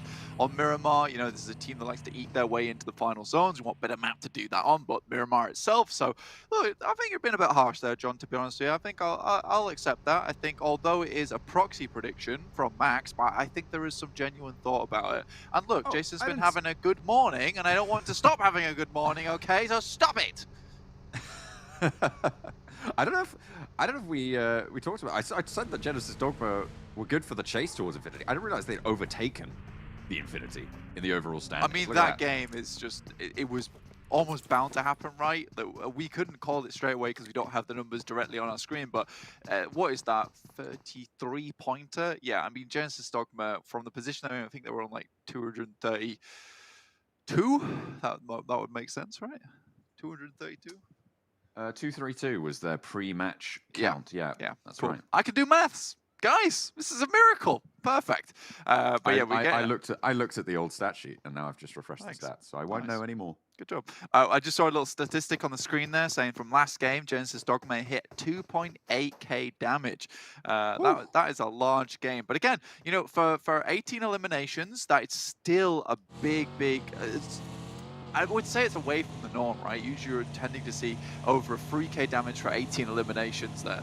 But I think that for Genesis Dogma, it was more of a case of, like we said, they go around, they cause problems, they cause problems on purpose, and then reap the rewards afterwards. It's a great playstyle. It's a very annoying playstyle to come up against, and I've warmed to it. I think at the beginning of this tournament, I was a little bit more unsure about Genesis Dogma and the way they played, but I'm feeling it now. I'm really feeling it. Oh. I mean, maybe you see a little bit of yourself in them, right? Yeah, just problem running around, yeah. causing problems on purpose. You know, that's just just how it goes. FaZe under fire right now by 628, and Daoshi finds out just what it's like to take on FaZe, but 33Z hits the shot. Shot of the century. Love that one. Yeah, go on, peek me again. I dare you. I double dare you. Peek me! Peek me! Peek me! Peek! So Ventura's down there, not wanting to peek. I'll tell you that now. I wouldn't want to do it either. I think 33Z has peaked in terms of performance or in terms of that shot. It was incredible to see. But this is a very central position within the circle, so quite important. Beer 11 though. The Scar beats out the Sniper apparently, which is fair enough, especially when it's in Beer's hands. More Gaming here. Gonna take down Lazy Boy from Cryptix. This is a separate fight all the way on the southwest, but we're back on board. Way up. Hang on a minute. We've got all the way around. But hang on. They're pushing in. Beer 11 will fall down. Yu Yang still standing tall. Sunan up the top of that hillside on MR5 now. Up to fight and will take down Yu Yang. Really nice position now afforded to them. Tier 11 can get rezzed in this spot. And the flush is coming through. FaZe, 3 kills already. 3 elims found on the game. And now it's just Sunan. That final elim to flush the team for 628. I mean, you've almost got to feel sorry for 628 in a way, in terms of the fact that, you know, a lot of their drop spots have been around these teams that haven't been doing so great towards the beginning of the tournament. They've been reaping the benefits of that, which is the case you're able to pick up some fair few kills quite easily. But now it's like you drop around FaZe, they're getting really good at this point in time, so it's hard to contend with them. You're dropping down towards Reject, who have really had a massive step up in performance as well. So your life becomes a lot more difficult purely because teams around you are improving so much. I think that I've yet to see the same improvement out of 628, but then again, it is much easier to see improvement from a level 1 character as opposed to a level 50 character. MR5 hops in the vehicle. Sunan looks for the knock. Didn't quite find it and gets sat down again by the backlines of FaZe. MR5 lucky to be alive there. I mean, gets away. Just about. I don't think he's going to want to peek this one again. And now Tony K. I have the K9 now. I think Sunan's just going to dip. 33Z no longer there. Reject versus Team Secret. Again, this battle continues. Reject were already down in that look earlier.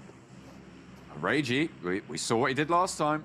They don't want to go down early this time, but they might not have a choice. 2 players alive. The blue zone about to start pushing. Kid dropping the smoke out wide, gives himself the ability to move between these 2 buses. Ragey now has the angle against 1. He's not going to be able to give too much backup. Still away down the road, coming in on the southeast. Team Secret, oh, they find Ragey. Now it's just Lapis. Yeah, it's an awkward scenario. I'm also curious to see why Lapis is in the game. I personally do think that Sarah slightly better player, to be honest with you. And I don't think at this point in the time that Reject can really afford to be switching up the roster so much, because 171 points, if you get similar results like this all of today, this is the final day of Super Weekend 2. So what we'll see is that they will not have hit that 200-point mark and will have to go again in the next Super Weekend. You know, I don't have a lot of doubts that Reject will not make it into the next Super Weekend, but there is that possibility. So again, these next few games for them have to be better. They have to be better, John. And speaking of point scoring on the Super Weekends, FaZe is on the precipice of jumping up over DXavier. You can see at the moment they're on 105. DXavier, who are not playing in the Super Weekend, currently sat in 16th overall, have 106 points total. So there's a 4 points difference between FaZe Clan, and the fact that FaZe got 3 kills, there's now a 1 point difference. Yeah, they are climbing at the moment. They are certainly climbing, and I think FaZe would love to put a few more numbers on the board by the end of the day, which would be great for them. They would love to see it, and it would put them in good stead going forward, in a position that they can actually start to feel a lot better about their Super Weekend 3. Providing they make it into it. Again, they're not out of the rough waters as of yet. You know, the boat is still tumbling from side to side. Might need to get some of that nausea potions concocted up, to be honest with you. So we'll see what happens. We will see what happens. They're still healing. Don't want to go down just yet. Refueling as well. For a little bit of a journey, it seems. Team Secret really want to guard this one out. I imagine they want to flush their final player. Although, to be fair, it's probably not worth it to stick around. You know that Lapis isn't really going to be able to do too much to impact your future game here. Maybe, you know, it could be a snake in the grass, stay alive till right at the end. I don't want to jinx myself by saying something like that. But you know, you should. Okay. Yeah, that's fair. Make the call. Don't do that. Don't be a coward about it. Just make the call. I mean, you trust in yourself. Trust in yourself, John. It's all about you have trust in your teammates, and you have to trust in yourself. It's the main thing. Look at this average rank, #1 for Newsy right now. Yeah, he's crazy. Doing a lot of work. Told you about spot action, and he's put out of action. It's unfortunate. Considering its action from Stalwart, this guy is unbelievably good. Now, Stalwart need to come in with the support, but you doubt they're going to be able to bring action back up again. He is behind the vehicle, but should be able to be spotted underneath. Unfortunately, can't quite angle himself properly. I think Stalwart have completely abandoned the poor fool. This is so sad. Yeah, he's going to go down. He's on the outskirts. There's no way they can breach they'd have to invest so many smokes, and then they don't even know exactly where Tong Jibao are. It's dangerous. It's too dangerous. Too dangerous. It's just bad for the Stalwart, health. just back it on out. I think for Team Secret also leaving Reject earlier, that makes sense to me, considering they're all the way down to Chumacera and this circle's coming up towards El Pozo, Monte Nuevo side. So getting into the circle early here, very important for this specific team. Power Grid currently held by Stalwart, but as a 3, much harder to hold that position. And Tong Jibao looking to pull that one away from the clutching hands of Stalwart themselves. 4 rivals, though. Very, very good position for them. So we'll see how this game pans out. Potentially a good max prediction. A good Jason prediction. Stop it! I will defend this man to my dying breath. If it goes well, it's Max's prediction. If it goes badly, then it's Jason's prediction. Can someone cut this man? someone cut this man right now. He's Wait a minute. He's not backing up his men. Whoa. All right, this is ridiculous. What? Hang on a minute. I don't like that. Genesis Dogma don't like this either. Hi, boy. You hi. Got to be able to get that one and find the second as well. 1 for 2. They are, unfortunately, a little bit peeved about that last game. Going down in a 1v4 situation. Not ideal. Rico Infinity team suffering as Sunan, last player. Remember, FaZe took down the other 3 players of 628 earlier. Now he's facing off against Rico Infinity team, looking for a 1v4 himself. Yeah, Sunan all on his lonesome. Nade cooked. Doesn't need to pull it out just yet, though. There's some smoke's been thrown down that way. Rico Infinity team also taking shots from along the way from other teams. So they've got to be a little bit careful. Stalwart spots out 4 rivals. Sunan finds the first from Rico Infinity team, and Fidan outside very low. So realistically, Sunan's being saved by other teams that are surrounding this position, and Rico Infinity team feeling the pain of it. Oh, there's no way he doesn't go down there. Oh, my goodness me. Sunan just about getting that. The nade in through the window. I feel like Anas knows he's going to reposition and has to get back to the rest of the team. You can't just leave them alone on the broad side when Sunan's alive, because he's already managed to pick up one of those flushes. Yeah, Anas has lost his team at this stage, and he needs to just go in and fight Sunan. I love this. I mean, Sunan is like, yeah, come fight me in this building. I promise it's safe on the surroundings. But the reason he's got in here very early on, knowing it's a strong spot, now he can begin to play this one out. Nade goes through, immediately closes the door on him. See what Sunan can get done. But yeah, and again, just 1 player left from Rico Infinity team, and Sunan is just playing around him, making him look silly. And that's Jiggle peeking there, trying to get the shoulder, the spray around the door, pushes in and closes it again. Oh, this guy.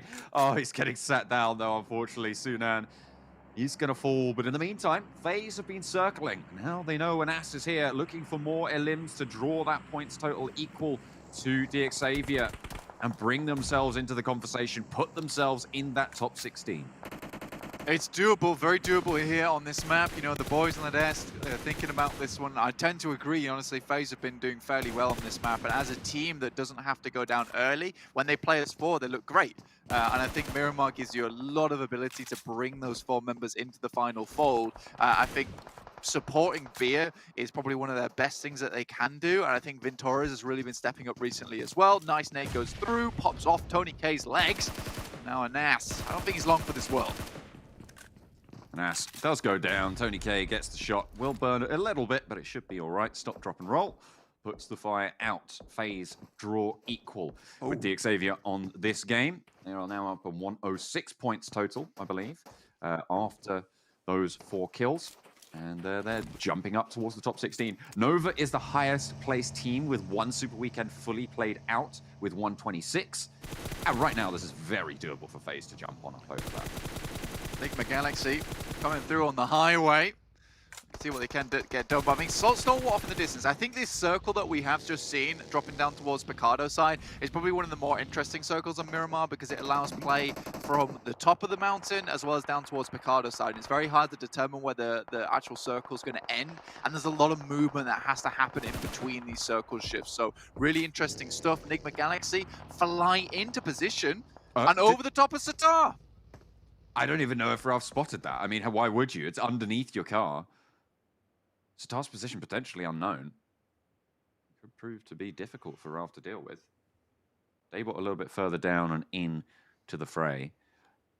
I love the transformation we've seen from Genesis Dogma over the course of this tournament. We talked about them a while ago, Blank, as a team that lacked a lot of proactivity, a lot of decision making to just go for a position. And sure, they haven't changed massively their playstyle, but their decisions to actually push into those openings that they're making for themselves have transformed this team. Yeah, I think that when we saw them first, they had the almost the prodding playstyle, the annoying playstyle down to pat, but there were often times where it was a case of almost a hesitancy to actually go for a fight, to pick up a position in the first place. And I think that that's changed now. They're much more confident to take a fight on 1v1 footing and then start up that playstyle of just causing a lot of issues, a lot of chaos around the circle side. So really interesting stuff there. 4 rivals taking a knock. FaZe looking to burn this team out on the western side of the circle. Not quite in are both of these teams, but I don't think 4 rivals were going to be alive for much longer unless they can do something miraculous. Trying to keep things alive, but FaZe spoiling the day. Seems like the majority of the desk is certainly right on who's going to do better so far this game. Stalwart, nice spot beer 11, but he makes it to the shack. Has a little bit of cover, a little bit of respite, but probably going to have to drop a smoke to get out of here. Tony K and Vinterez moving around, but Pika sends in. A lot of teams trying to descend, and actually 4 rivals have started to walk their way up to this position. Oh. Nice name from Stalwart. Again, just down to 3 doesn't mean this team is not an absolute hell to deal against. Well, now you're feeling very, very hot right now, increasing the temperature tenfold. FaZe gonna have to do something big here. Losing beer is not great for their chances whatsoever. And 4 rivals just thankful that another team's coming here as their saviors. Top goes down. Tony K just inside the smoke, sees Pika, moves out. Oh, gets the spray onto Scry, spots Pika over the top of the ridgeline, but he's into the buggy. Scry falls, 12 bullets left, gets the reload off, but Tony K falls, and in come the 4 rivals. Stalwart fall, and now 1 player down at the front for FaZe as they move around to try and back up their teammate, back up their buddy. But Vinter is low, he's ticking away, but so is Rift. He gets taken down, he gets eliminated, looking to get flushed, but no. And on the outskirts, it's going to be the 4 rivals really struggling to push through here. FaZe down to 2, but they've got so many kills already, staying alive. 6 on the game.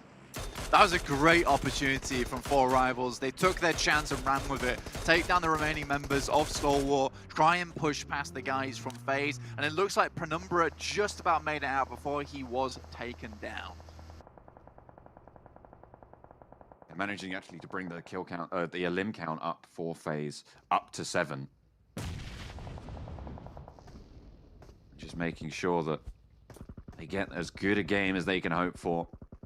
They're chasing down that Nova scoreline. Heading up towards Picado Hills now, John. A little bit more awkward. A lot of these teams towards Picado can be very put out by this one. MS Chumbury, we're feeling really good about this position down towards the southwest, but it's still a good spot in terms of being able to escape. Team Secret still chugging on. BTR just about find a little bit of a foothold within this circle, but it's going to be very awkward going forward. There's so much elevation here, so many plays you can play within. So I think that honestly, for this game, it's all going to be about that mid to long range fighting. And I think if anyone's good at that, it is BTR. So is that your official prediction? I mean, now all of the desk predictions are eliminated from the game. Is that your official prediction? A BTR win here? I just made you prediction boy today. It's just I'm prediction. I'm asking you what you think about the proceedings of this game. Just giving my opinion. Thank you very much. Well, I take it that's a locked-in prediction from Blaine. Thank you very much. Okay, fine. Sure. Yeah, look, see, in a bit of an awkward spot at the moment. Molotovs will bring him down. MS Chumbury moved up to the position. Like I said, it's a great spot to remove yourself from in Picado. But now BTR need to make something happen here. And honestly, this is going very badly for them.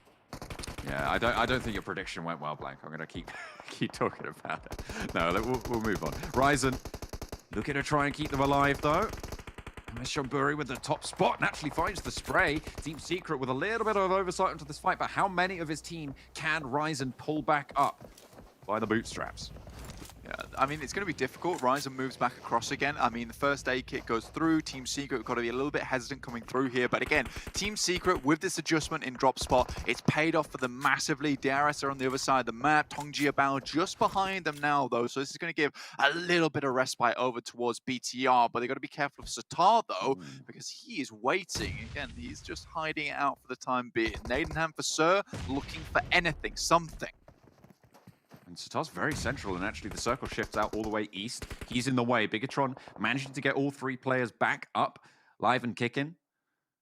Now they're going to have to move, or either stay where they are and guard out Team Secret on this push, or move in a little bit closer. I feel like guarding might be the better choice for them here. It depends how this fight goes down with Tongjiabao. I think for Team Secret, there is a potential. The Infinity looking to get rid of that remaining player from Genesis Dogma. Ryzen takes some damage again, though, and BTR just not being able to hold these guys out very well whatsoever. Tongjiabao removed themselves from that problem of Team Secret and now moving down towards BTR themselves. Goodness me, Tongjiabao actually aiming towards BTR, and now I think they have to split. It's going to be the Luxie, Zuxi Wonder play. Tongjiabao swarm over this hillside. They have the high ground. And it's very, very valuable here. Team Secret now only versus 2 against Bigatron. They've worked miracles in this spot before and actually find Kid here, but what more can they do? I mean, Zuxi getting dropped there. Tongjiabao, they just have complete oversight on the entirety of this next circle. Yeah, it's so hard to play this one out. Luckily for Bigatron, the only saving grace for them at the moment is that Tongjiabao also can see Team Secret. Zuxi will be taken out by the player from Team Secret. Now it's just down to Luxie on his lonesome, playing along this ridge side. Has to drop a smoke here. Maybe he can get away, but he might just be walking into the sights of Sir. Difficult position to leverage here. Nades up the top, and actually Bamboo gets taken down on top of the hill. DRS putting nades up into the sky. They are paying dividends. Luxie's still alive. Right, this one now, 18's remaining, 19 alive. Lon's just taking shots down this way. They are out of the circle, though, so they will have to move back in again, which is the only issue. And Lons is just going to send himself down the hill. That is one safe way to do it. If you don't have a parachute, just use a US. And make sure that airbag is fully pumped up, that's for sure. Goodness me. Stays alive. No one quite managed to land the shots on. Look at the splits. Still towards the blue. Maybe look at it, keep that high ground. But that is the difficulty, right, of holding that high ground. When it shifts away from you, you are going to have to fight your way down, and everybody's going to have you on broadside. DRS can put these nades up well. I mean, this is a difficult position to play in for DRS. I think I saw something very similar from, I think it was Lord's team way back in the day, and this is what happens to you. You just get naded from the top side. Bamboo does go down, but not before he's done the damage, and at that 6th zone, it is gonna hurt. And most likely, you'll see another play from Enigma Galaxy go down to the play zone very soon, unless he can get that heal off, which I believe he did. Oh, DRS, sorry. Yeah, Nima now pulling his player back up again, but Lon's in a great spot. Oh, nades around the corner, not quite finding the damage. Another nade up into the sky. Manhunt is going to take a couple of shots, a little bit of damage, but AJ runs right into the fire. Will burn down, and DRS are pinned in. It's a miracle necessary now, Blank. You said it was difficult to play, but it's getting harder and harder by the second. The fire is still there, and out goes Lons, looking for the shots towards Nima. Goes step into the fire a little bit. They might line up a little, just a tad, but Nima not going to let that phase and falls down. And Tongjiabao stay alive with 4 on the high ground. I know, right? Maybe this is my Tongjiabao dream game that's coming through here. Right. We'll see if they do win this one out. That's my dream prediction, we'll put it that way. I believe that is BTR now out, but 9 points total, not bad at all. Genesis Dogma somehow managed to slip up towards top 6. I don't know how this has happened. Hey, they're the best team in the tournament by the numbers right now, so, you know, why not? Why not? The Infinity have gone down. Not gone down yet, either, though, so they do need to be a little bit worried, but Mela... hang on a minute, it's 1 versus 1, it's the top of the tables. It's the big dogs duking it out in the foothills. Got Tunny around the side, 1 versus 1 with Daybot, but he has information from his teammate Mela as well. That can be called on out around the foothills, needs to get the weapon swap, turns around and not quite finding the shots. It's close, but no cigar. Got Tunny staying alive. I will say that God Tony's a hard guy to go up against 1v1, and you just see like the top players in that fight. There's 180s, there's drop shots, there's everything. There's using elevation to your advantage. That's what makes a pro player so good. Now, Team Secret, I think that these guys deserve the win in this game versus Tongji Bao. Bao has had some serious footholds in terms of just positioning throughout this entire map. But Team Secret, they've come from Chumacera, they've had to adjust their drop spot, they've been playing marvelously at the moment, and now they just have to wait this one out for just a little bit longer because Bao, they will have to come down. Godtani taking shots towards Lons. I mean, that's bold, right? That's bold. Top 5 now found. 3 teams like to go down. Ooh, just a second, he gets the shot. What a guy. Godtani is on a tear right now, and the shot's coming down through to Team Secret, tearing through. Their health bars there. Jumper looking to cook the nade out. Bamboo suppressing the corner, but takes the opportunity to peek on out. Ralph, there's the back angle as well, and Manhan falls. Tongjiabao, it's all coming crashing down. Maybe just a little bit. 2 players down, and 3 players fall. Your dream might be denied. Bamboo is low. Jumper has the nade. It's looking good. A good cook. Oh, just needs to go a little bit longer. Finds on the back, and Bamboo falls. Team Secret wrested away from the high ground control. Yeah, well, I'm totally okay with this. I think Team Secret should have definitely won this game regardless what happens. Now it's just 3 teams alive. Godtani and Marshall. Goodness me. Can Godtani do it? That's real. I always feel like he can when we get to situations, but I think Team Secret's got this one in the bag. Marshall gets a nice nade over the top, looking for another. He's practically covered by this position too. He's going to have to move almost immediately, though. These reses can come through. They have a massive advantage in terms of numbers. Godtani should have spotted this out. The grows are there for Marshall. Repositioning. Yeah, I don't think he knows where Godtani is. Do you kill him? Do you wait for him to do a little bit of damage and then pick him up? No. Well, Godtani, either way, going to be left in a 1 versus, 4 now as they're back up. It's difficult, and yeah, there's no way that's working. Yeah, I would have just killed him. Team Secret, they take the chicken dinner, and they take it. Oh yeah, I mean, it's an incredible chicken dinner from them. I think that there's so many things that went into this one. An adjustment, an early fight with Reject, coming across the top side, taking a very, very patient fight from BTR, understanding that you've been taking shots from Tongjiabao at the same time. This is a 100% deserved win from Team Secret, no doubt about it. I really, really did like to see it. Godtani always getting towards the end of the game as well. That guy's just a monster on his solo shenanigans.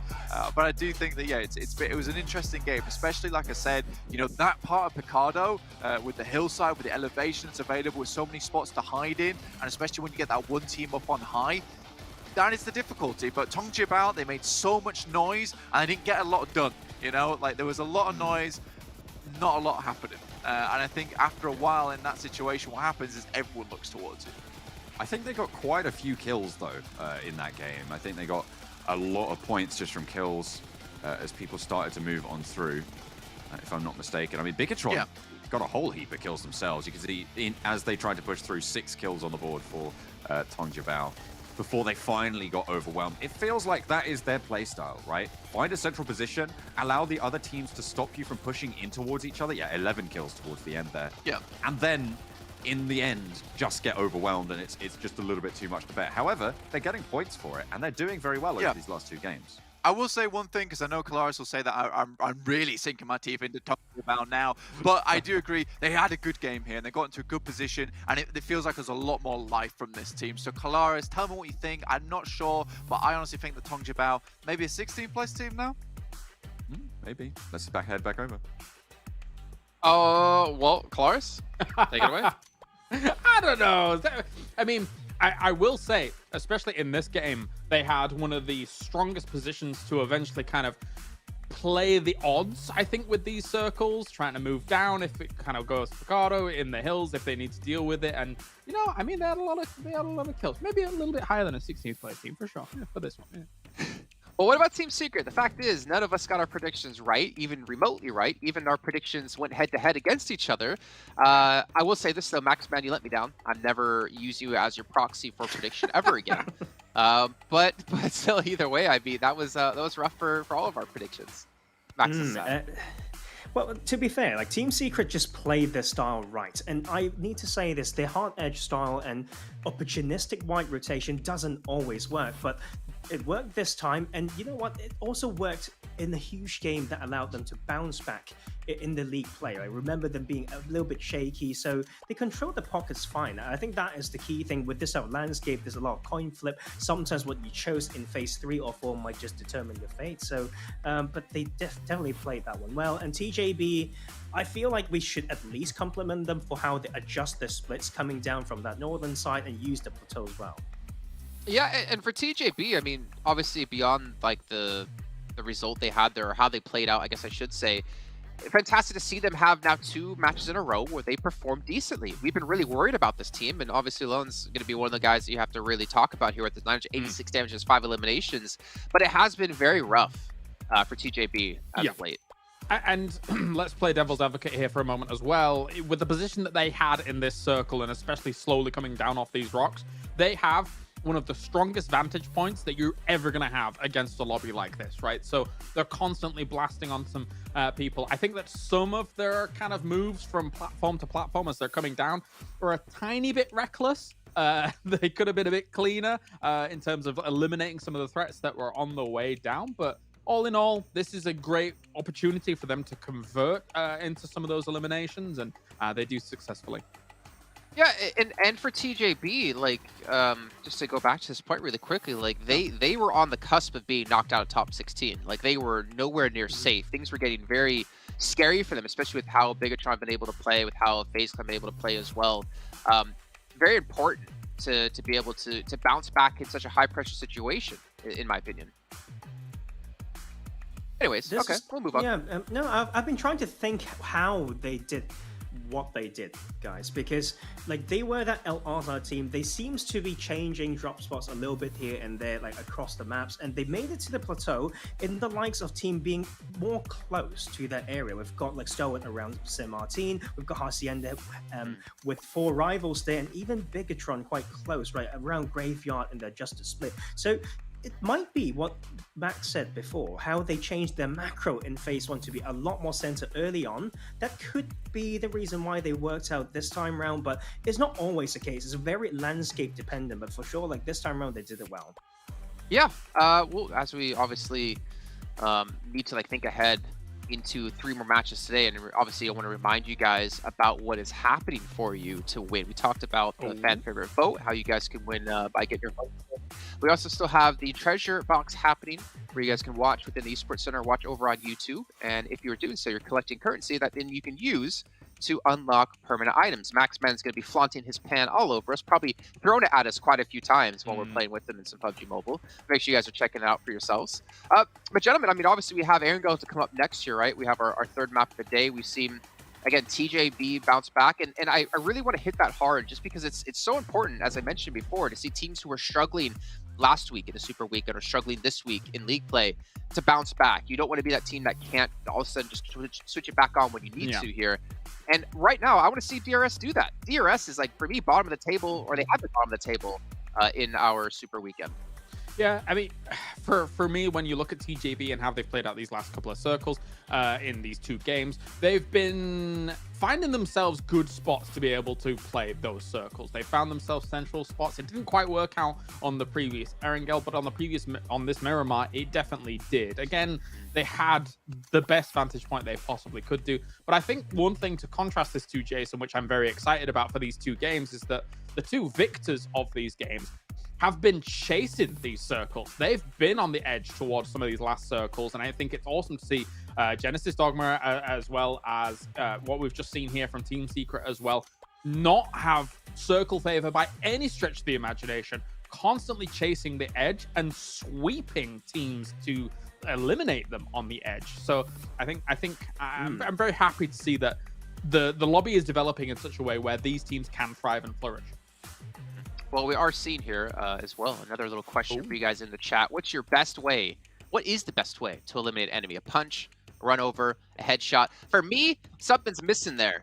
Pan throw. That would be the best way to eliminate someone, for my opinion. But ladies and gentlemen, make sure you let us know in the chat. Let's see what you guys have to say about your favorite way to eliminate an enemy. In the meantime, though, we're going to be heading to a break. When we come back, we do have our 3rd match of the day ready to go.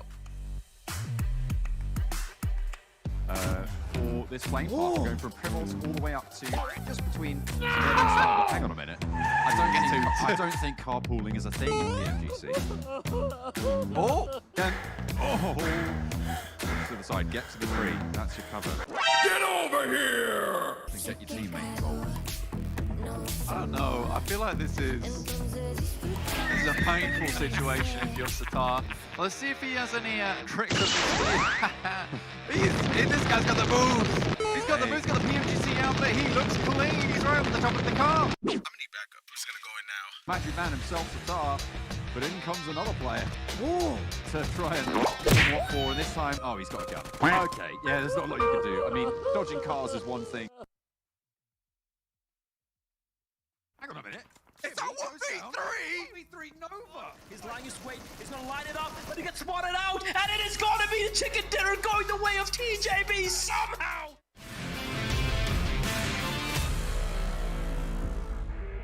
Oh, the holes in the floor, and they were surrounded, so well done to DXavier there to be able to make that one happen. Nova going versus Infinity.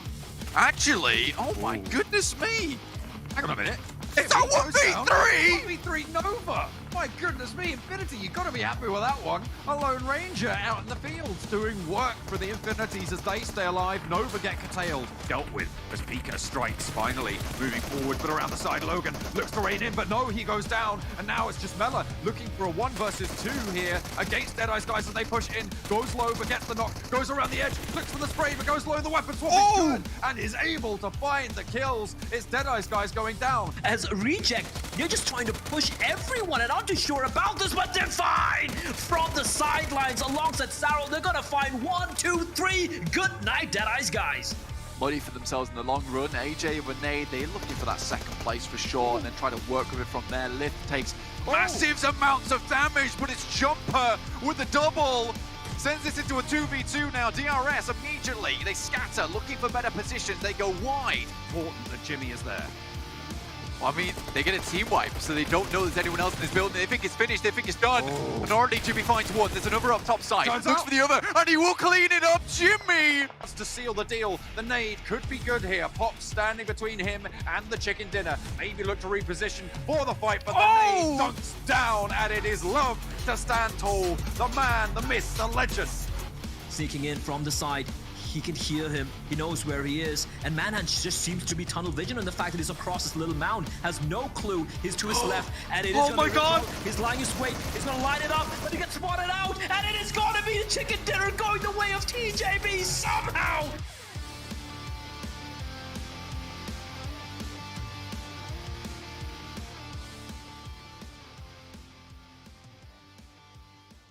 They're going to be holding off the entirety of DRS, pushing in onto this onslaught now. Knock has taken place. Just going to be calling on up. This is a very smart play. Oh no! Oh no, Nima! Alpha always from the hand side here from Yasma Poliana. Nice. They could move closer. They could try to stick together. They find the revive coming from those stereotypical locations. Yeah, boy. So we saw these teams drop on by. Don't do it. Don't save it. The paraglider is using okay. Mela though in a position to maybe receive open arms Ragey in a battle of his own. Roger that. Wall does get done. Will get down. Back up. Help me! Roger that. Sarah, in the meantime, has managed to push all the way up. But it's the holdout coming through from the Deadeye's guys. Straight through the window. Plants some.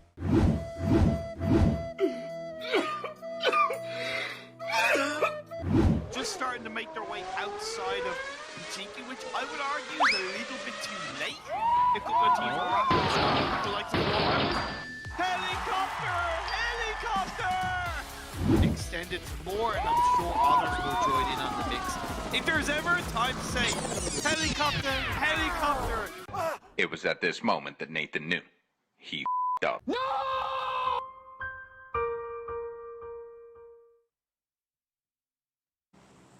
Split coming out from... Split. What happened?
Welcome back, ladies and gentlemen. We have our third match about to come up here back over onto Erangel. But I remind you guys once again about, well, Claris, who is our sponsor here at PMGC? I want to test your memory, test your brain. I do believe that's OnePlus, Jason. Do you want me to pull up my OnePlus? You can, and hopefully we can get you a 9 or a 9 Pro actually with its flagship performance. And well, now on the other one, he doesn't have it, but maybe if I did get one, I'd have immersive 120 Hz display and hypertech technology made specifically for me, the gamers, with the OnePlus 9 and 9 Pro. And maybe I could finally climb up the leaderboards. But let's be honest, I don't know if the phone can save me from how terrible I am at this game. But anyways, we have Erangel coming up next with Sanhok and Erangel once again. And, you know, it's almost coming into time to do predictions at some point. I hope you guys have been thinking hard about who you think will take this one. But before we actually fully jump into that, we gotta... No, not yet. No, we gotta be talking about these two players. Okay. I can control. Yeah, okay, all right. I think you, High Boy, for me, as much as, you know, Zuxi's put up a lot of damage so far, when I watch you, High Boy, I feel like he's one of the guys that I feel like is doing big work on BTR. If you look back at the Erangel situation when they're pushing onto rejects in the warehouse, he's the guy that's constantly opening up those early knocks to be able to then open up the situation for BTR at the moment, now that they're back on the rise. And I want to see more from you, High Boy, man. He's good. Yeah, I think they actually want to see a lot more from quite a few players at a Bigatron, and I feel like we've I want to see a little bit more out of Stalwart today. I mean, Action and Top, we got to see just really stand out when it came to yesterday, and I mean, Stalwart has been an insanely strong team, and I really think showing strength when it comes to Mongolia as a region, when we saw Zeus last year just come out of the gate swinging about all the teams, finishing third overall. But prediction time. Kalaris, Professor Tarzan went first last time, you went first the first time, so you know what this means? I'm going to go first. I got the Infinity. I'm sticking with Infinity the entire day because you know what? They've been pretty much the most consistent team out of everyone here in League Play or Super Weekend. Yeah, you might say that they can produce infinities worth of wins because they're pretty good. They're pretty good. I'm going to go with Stalwart because the amount of damage they've been able to put up, especially Action. He was literally 4,000 damage ahead of the second place. Like, come on. We got to go Stalwart. All right, quickly, Tarzan. Nigma Galaxy. Like, third game of both days before, they won. 15 elims, 12 elims. Okay. Well, we'll see who's going to come out on top, not only in the match, but obviously in our little mini battle royale here on the analysis desk. Let's throw it over to our commentators, though. For the first time today, it's Bled and Imperial. Thank you for that, Jason. I always feel like we're missing out when it comes to these predictions, Imperium. So I'm gonna be the Jason of this particular two-man desk. Who are you picking? Okay. Well, yesterday I blessed FaZe. In the two games we commentated, they got back-to-back chicken dinners. Today I'm going to bless DRS. The reason why is because I think they need a very strong result. They haven't had bad results today. 8 points in game 1, only 2 points in game 2. To me, they need to show up. I highlighted it yesterday, so I'm gonna bless the Nepal side of DRS. All right. They are getting a little bit of divine intervention in the form of Imperium. I was gonna go with DRS honestly, but then since you picked them, I don't think it's fair. I'm gonna stick with FaZe again. I feel like they had a great start yesterday, and I believe they're gonna be able to recreate that here on Erangel, the third game of the final day of Super Weekend number 2. We've seen some ups, we've seen some downs. Speaking of downs, though, Cryptics, their team we've been a bit critical of, right, with the way they're approaching things. But a couple of good games here and there could completely turn things around. Yes, but here's the thing. It can't just be, in my eyes, a couple of good games. It needs to be, to me, every single game, because even getting through to third Super Weekend isn't a guarantee with how they're playing right now.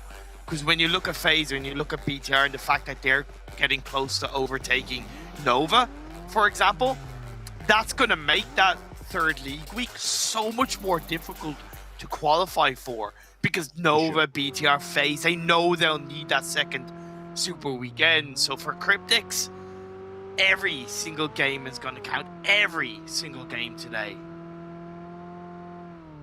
Looking at the zone, I think I wouldn't say screwed them, but they are quite a distance away from where the circle is. It's going to completely encircle Sosnovka, so, you know, we could see another military base zone here. Sunan will get a knock and a quick finish onto Nigma Galaxy, who have been great thus far, but getting caught on the rotation and, of course, weaponry advantage clearly, firmly for 6-8, as all these teams are going to start to kind of rotate down south. Now, looking at the zone, which way do you think this one's going to go? Like, the odds say it is going to be military circle at the end of the game, but there is still a real chance it could, you know, sneakily go up maybe towards Milta, maybe towards, you know, the eastern side of Ferry Pier. For sure, there is that possibility. With the amount of water that's in play on the south side, though, of Military Island, I really feel like it is going to be that base finish. And if that's the case, in the two we've had so far in the Super Weekend, they've both been won confidently by the side of Infinity. So I kind of am tempted to go, DRS maybe, but also Infinity, Military Island Circles is there for the taking. Nigma going for a very early rotation across the western bridge. It makes sense because they're able to directly divert to the left-hand side, and the Infinity aren't fully ready to bridge camp. I really appreciate this from the Mina side. Yes, one has been knocked, but I believe the other three will still stand tall. Yeah, and I like the attempt coming in from from the lads in Nigma Galaxy. Like you pointed out, Infinity were not ready enough. They hadn't really set up the roadblock. They hadn't really taken control of the bridge. Sure, Nigma Galaxy is a little unfortunate they lose one man there because they did lose one earlier to 6-8. And look at everyone else looking to cross on over. DRS are going to be very fortunate that none of these bullets are finding their mark. AJ will somehow escape unscathed. I'm a little surprised Genesis weren't able to take at least one member down from DRS, and they will continue forward where Infinity this time around are ready and waiting. And I think a big part of why DRS got away with that initially is because they're all rotating as a unit, one by one behind each other. So that means there's less focus. As it happens, on the other side of the bridge, Stalwart are there waiting in the wings. Scry picks up a vehicle kill onto one of the members of DRS, followed by a second player going down. In the first Military Island game that we had a couple of days ago, we saw far less teams going for bridge rotations. I think maybe teams went, okay, nobody really went for bridge rotations in the first Military Island kind of game. This time around, it's going to be the same. No, that's not the way. You got to be aware that bridge rotations, unless it's within the first 2.5 to 3 minutes, are incredibly risky. You saw Infinity responding very quick to this phase one. You saw Genesis Dogma respond very quick to this phase one, and you saw Stalwart respond very quickly to this phase one. And although they've gotten away with it, the two teams who have rotated into the Military Island have both lost 2 players, right? That's a definitely overall a net mistake by DRS Enigma. Yeah, and I'm sure if we do have zones towards the Military Island later on, this is a lesson, a harsh lesson learned a little late. As Tang Jiabao, of course, going to be going for their boat rotate. I like it. I like this little. I like this little porpoise boat they got here. Is it a porpoise? Is it? No, it's a penguin. No, it's not. It's a blue penguin. Okay. I thought it was a porpoise. So look at the head from behind. Yeah, no, I get that. That's why I was more asking rather than like challenging at the time. But then it swung around on the camera. That's a lovely boat skin. Isn't that adorable? Absolutely adorable. Wait till it gets riddled by bullets. It's not gonna happen. It's not gonna happen. It's not gonna happen. It's not gonna happen in Paris. There's no one on the coastline, no one watching out. But I like this early rotation from Tang Jiabao though. Right? We were talking about, some of the early rotations are risky, but when you're going for an aquatic route, if you go in a little late, that's when you have a number of teams already, on the bridge, on the cliffs, waiting to catch these sort of aquatic rotations. So a good call from Tang Jiabao.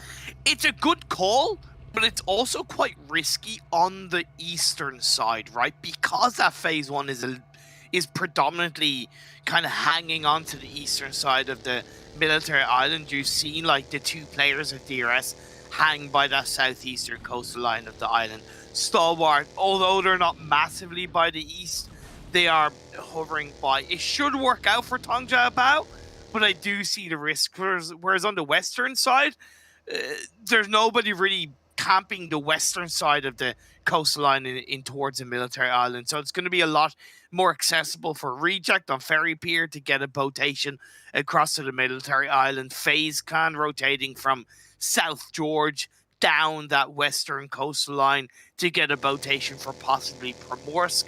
We'll have to wait and see. BTR have done what they've done previously in towards this military island circle, which is get to the coastline of the mainland, swim straight across, waste absolutely no time there in the center of the military island. I absolutely love that from BTR. And it's something that I believe they've improved on the most in this PMGC. Is their rotations, is their ability to time movements a lot quicker and adapt to what the lobby is showing up.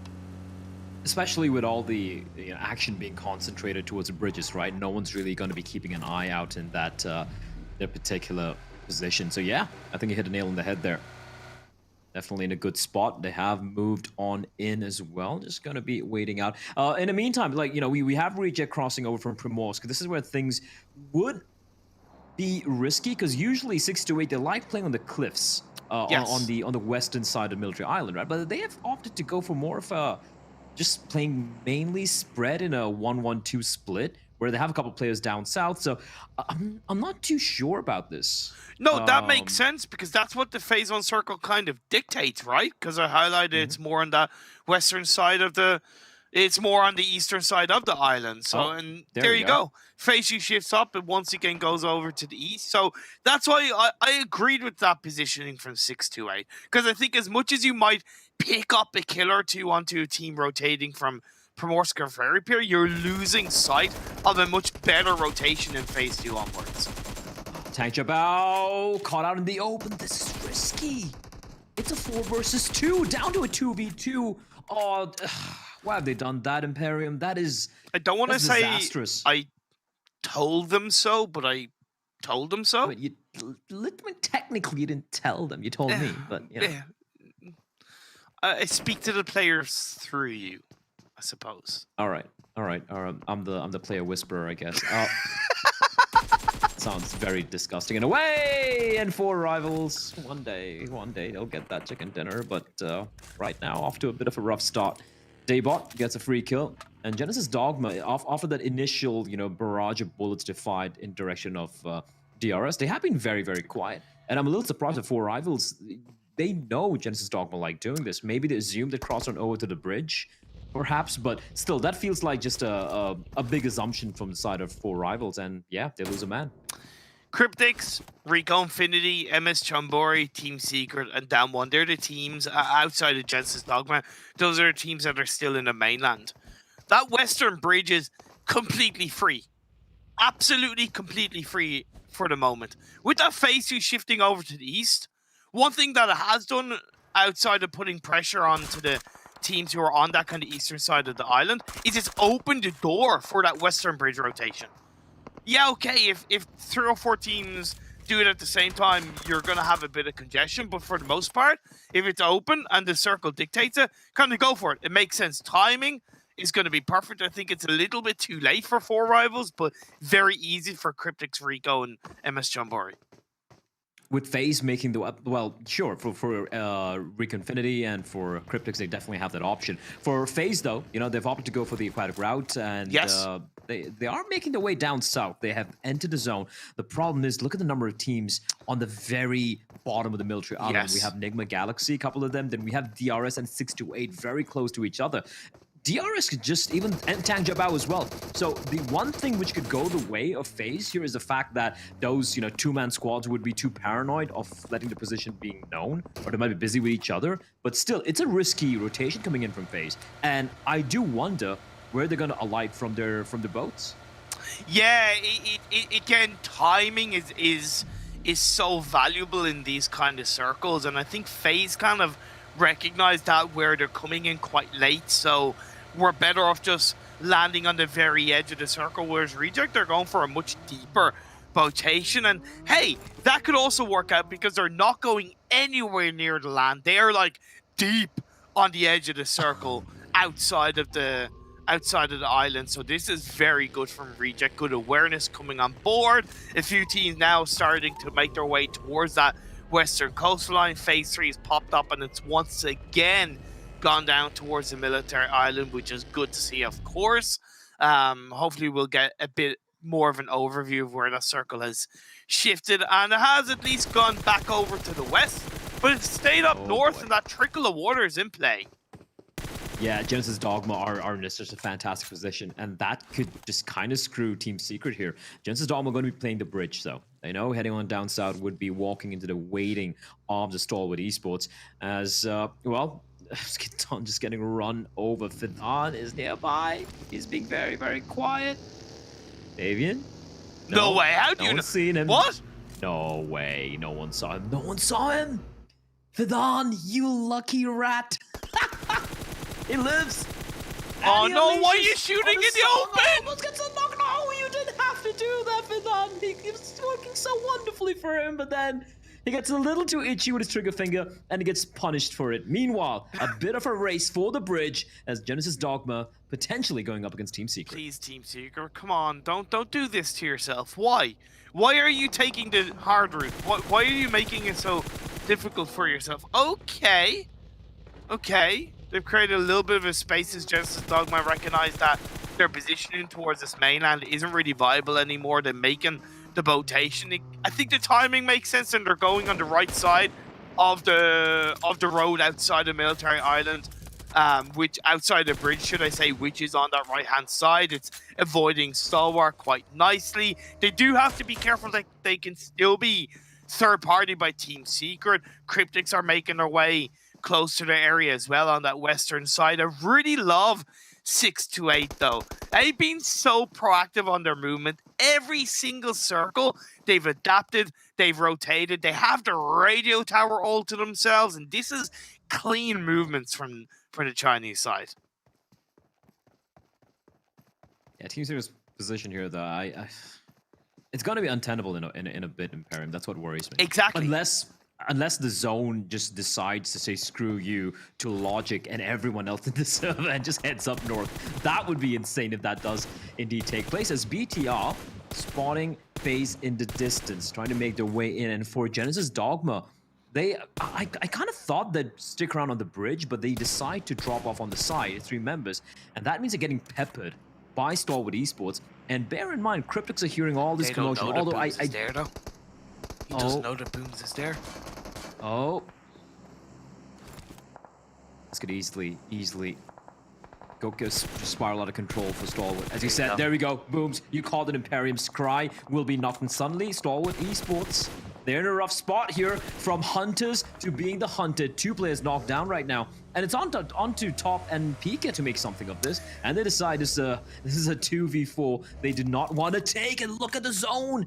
Genesis Dogma. This is huge for them. Big. Imperium. Not only do they repel the attack from Stalwart Esports, but they have control of that particular area. Now, unless Team Secret rain Hellfire from atop, which they're doing right now, if they can survive that, it could be huge, but it is looking unlikely. They don't have much cover. Oh, look at Kid on top of the bridge. 0 tricks given on that one. Absolutely fantastic from Team Secret. And I think they made the best of what looked like a very tough situation with that one, and they recognize, okay, we are putting ourselves in a bit of a short-term benefit, long-term risk, and they played with that quite nicely. Nigma unfortunately go down. MS Chombori picks up a couple of extra kills. They've been very good in this kind of circle, positioned nicely on top of the high ground, and they haven't really been too spread out, so they've been able to deal with this kind of pressure for the time being as Infinity lay the shots, the bullets on the BTR.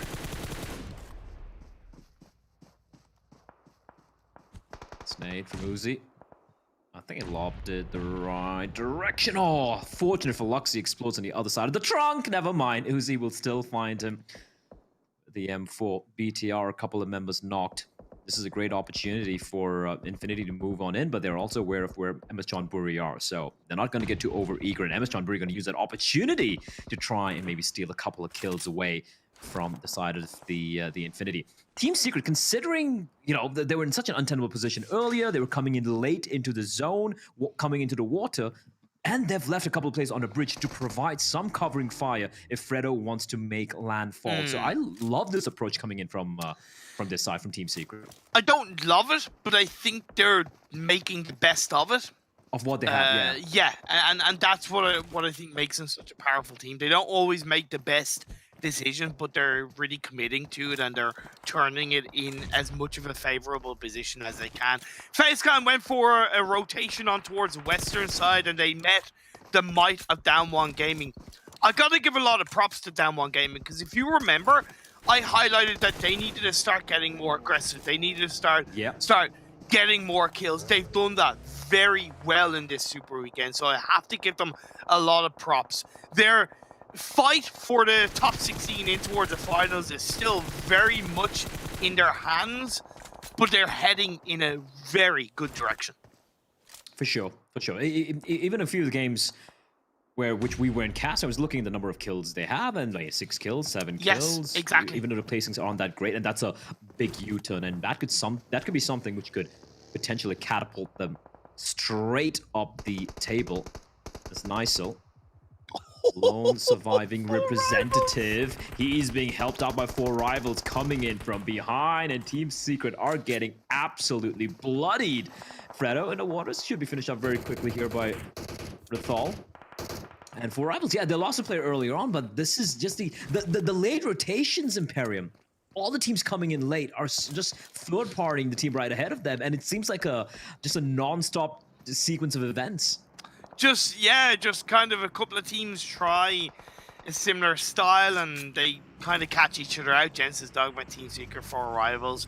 The noticeable 3 teams pulling that off. MS Chambori, they gave them credit for their positioning, but between Infinity and a little bit of BTR, they got absolutely wiped out of this game. They are out of here. 9 teams left, 25 players. The circle did center down south in towards the mainland, so no water in play. Cryptic as a full squad are in a good spot, and as a team that need all of the strongest results, they're happy with the position they have. Both the teams we picked have had a rough map though, but DRS and FaZe Clan getting knocked out pretty early. FaZe not even a single kill for them. At least DRS have got a couple of consolation kills. Eliminations as Pika. Bit of an exchange. Stalwart actually, 3 players still there, and they're looking good. Shots, the last member. He tried to pull off the great escape here, but he's being hunted. Now, if he can isolate this fight real quickly and win this duel, there is a chance, but no, from behind, it's Uni! Damn One Gaming, they seem to be on a bit of a warpath. Oh, God, and they're looking for more. 7 kills so now. Good. As Tunny, he's still continuing to deliver the pain onto everyone downhill. Rico Infinity down to 1 member, and Damn One Gaming, even though they're not in a circle right now, they're in a fantastic position. But first, they need to neutralize Nysel, but the trade is immediate. Look at that movement from Down One as a team. That's something we haven't really seen them from them so much in this PMGC, especially in the early stages. They looked clunky. They felt kind of separated. The nerves would have been getting to them, whereas now they're fluid, they're moving, they're reactionary, their pro activity is absolutely on point, and that awareness to third party is so clean. Again, like you said, they're not in the circle, but you can't deny what they're doing. Oh, one team is definitely in the circle.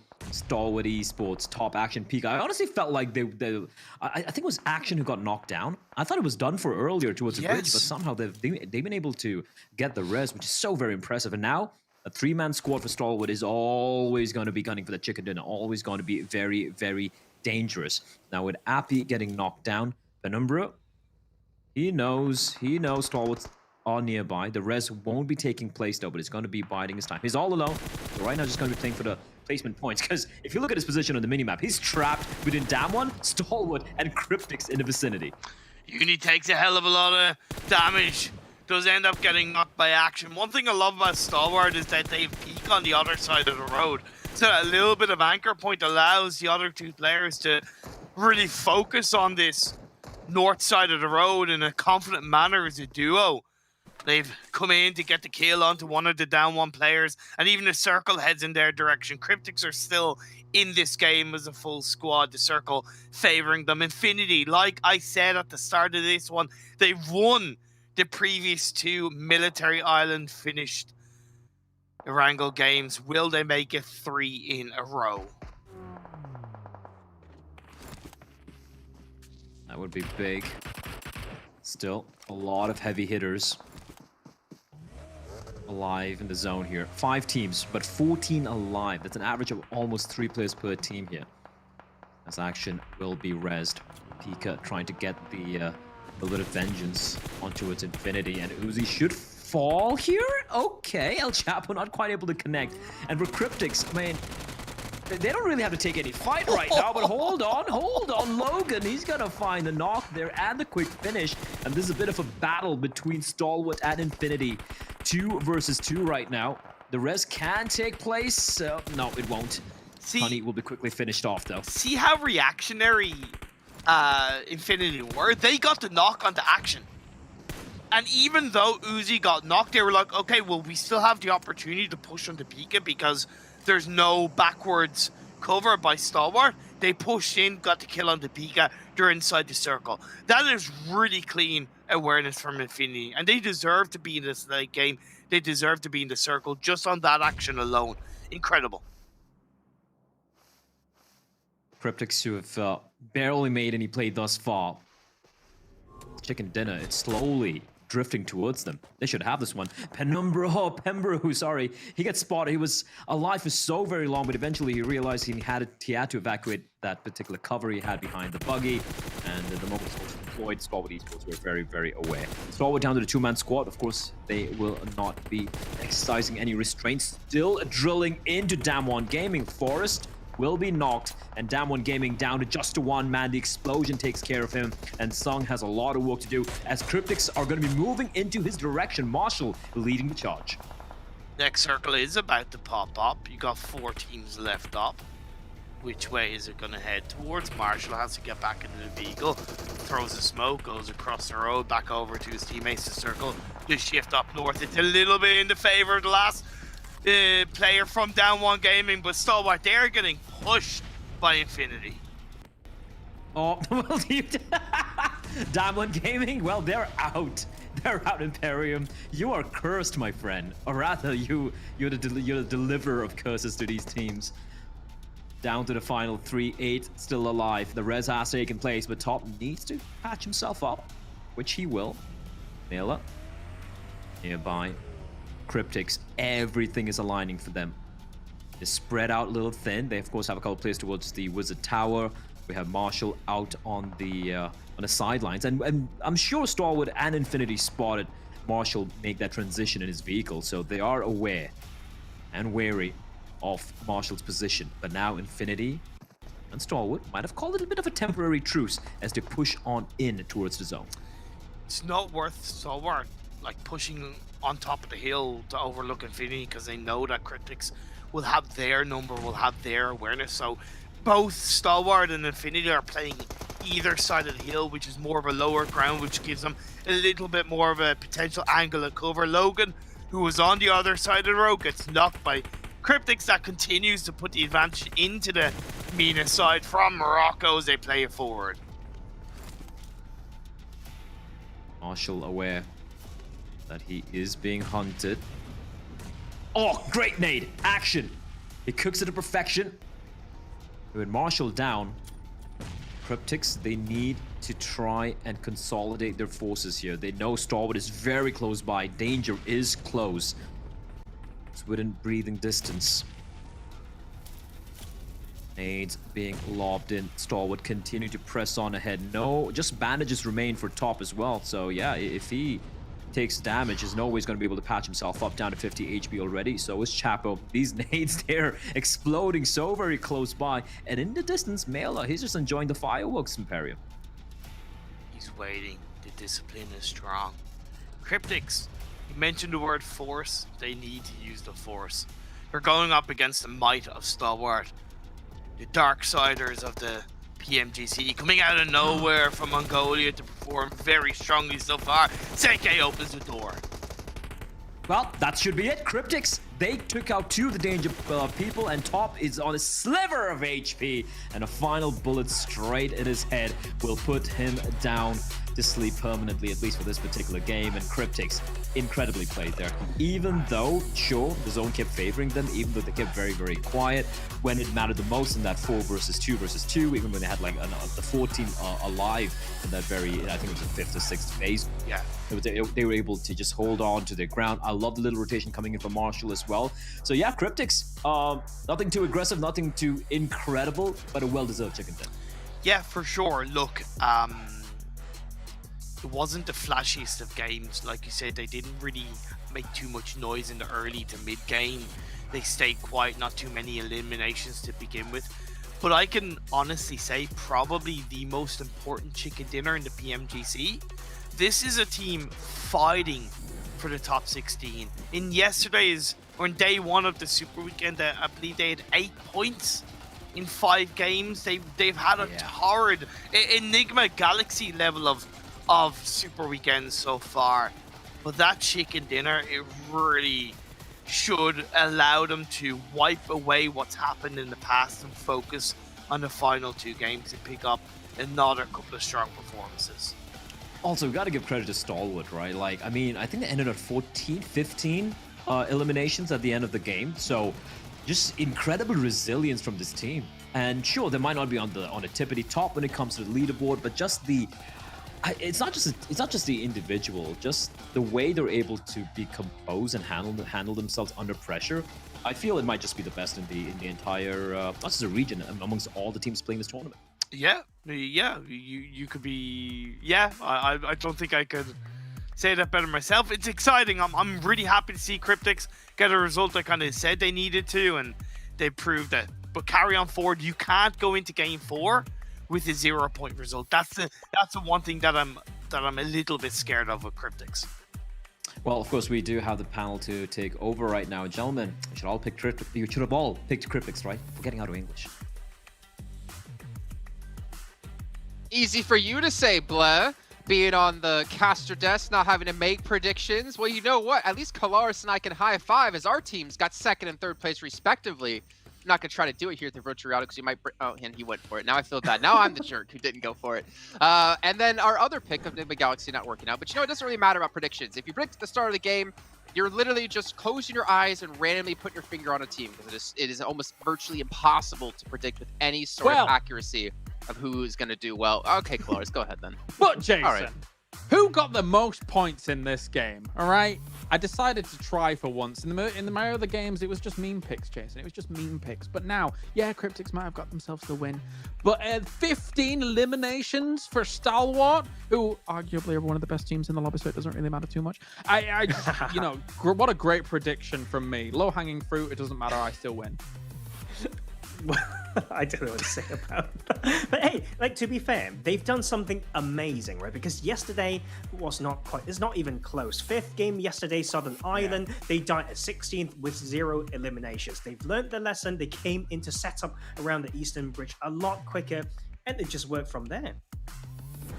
Yeah, and Cryptic's best match before coming into this match in particular was a 2nd place finish with 13 eliminations in round 9 of league play in week 1.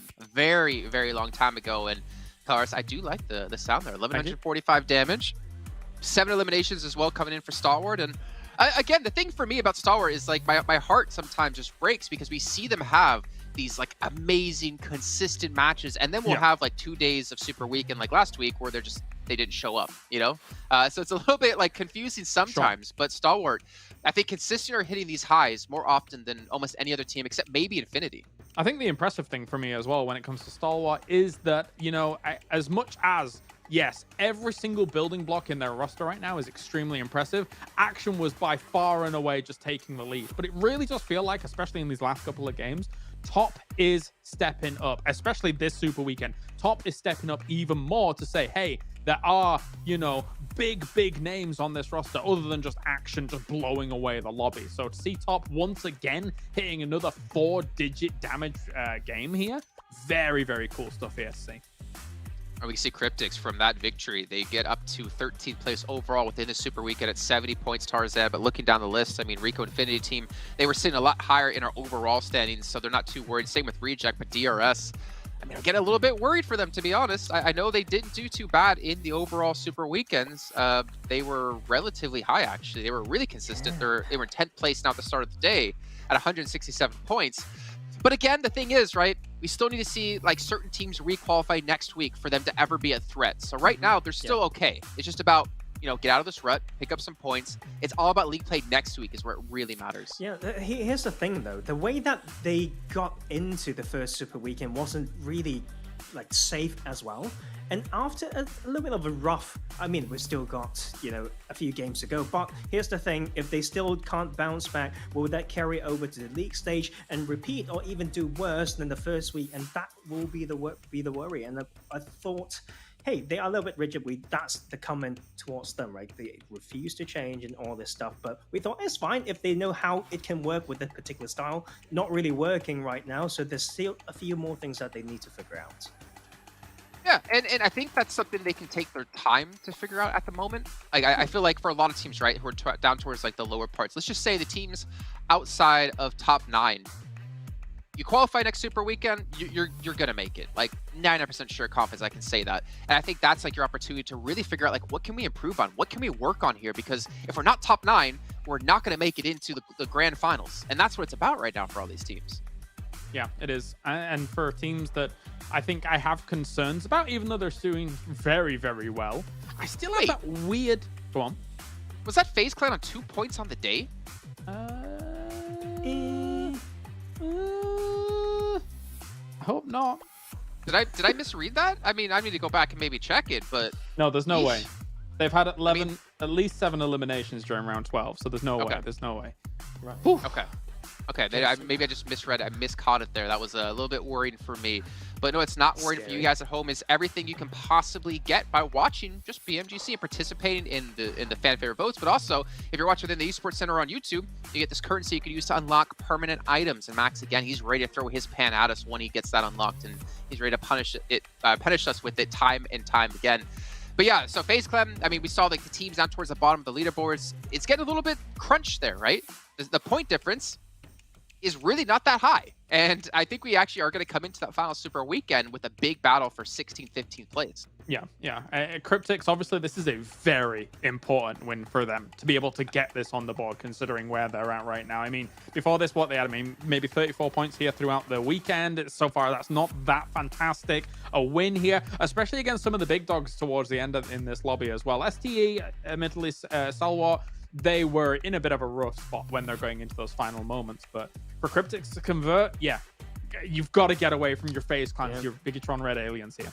The thing is, right, like we talk about tendencies. Yesterday, that was one of the strongest Sanhok wins that we've seen from Star Wars. So, of course, they didn't win that one, but it's still a very good game after they've learned the right lesson from yesterday as well. So whether they can continue to steamroll, that might be the question, but I'm a bit worried for FaZe Clan because they were that team that, you know, moved away from boot camp. They were set up around boot camp to maybe punish Star Wars, but they were caught between some like fights with Rico Infinity yesterday. So after, you know, a day that's slightly rough, not as good as they want, it's time to figure out how to play this next match.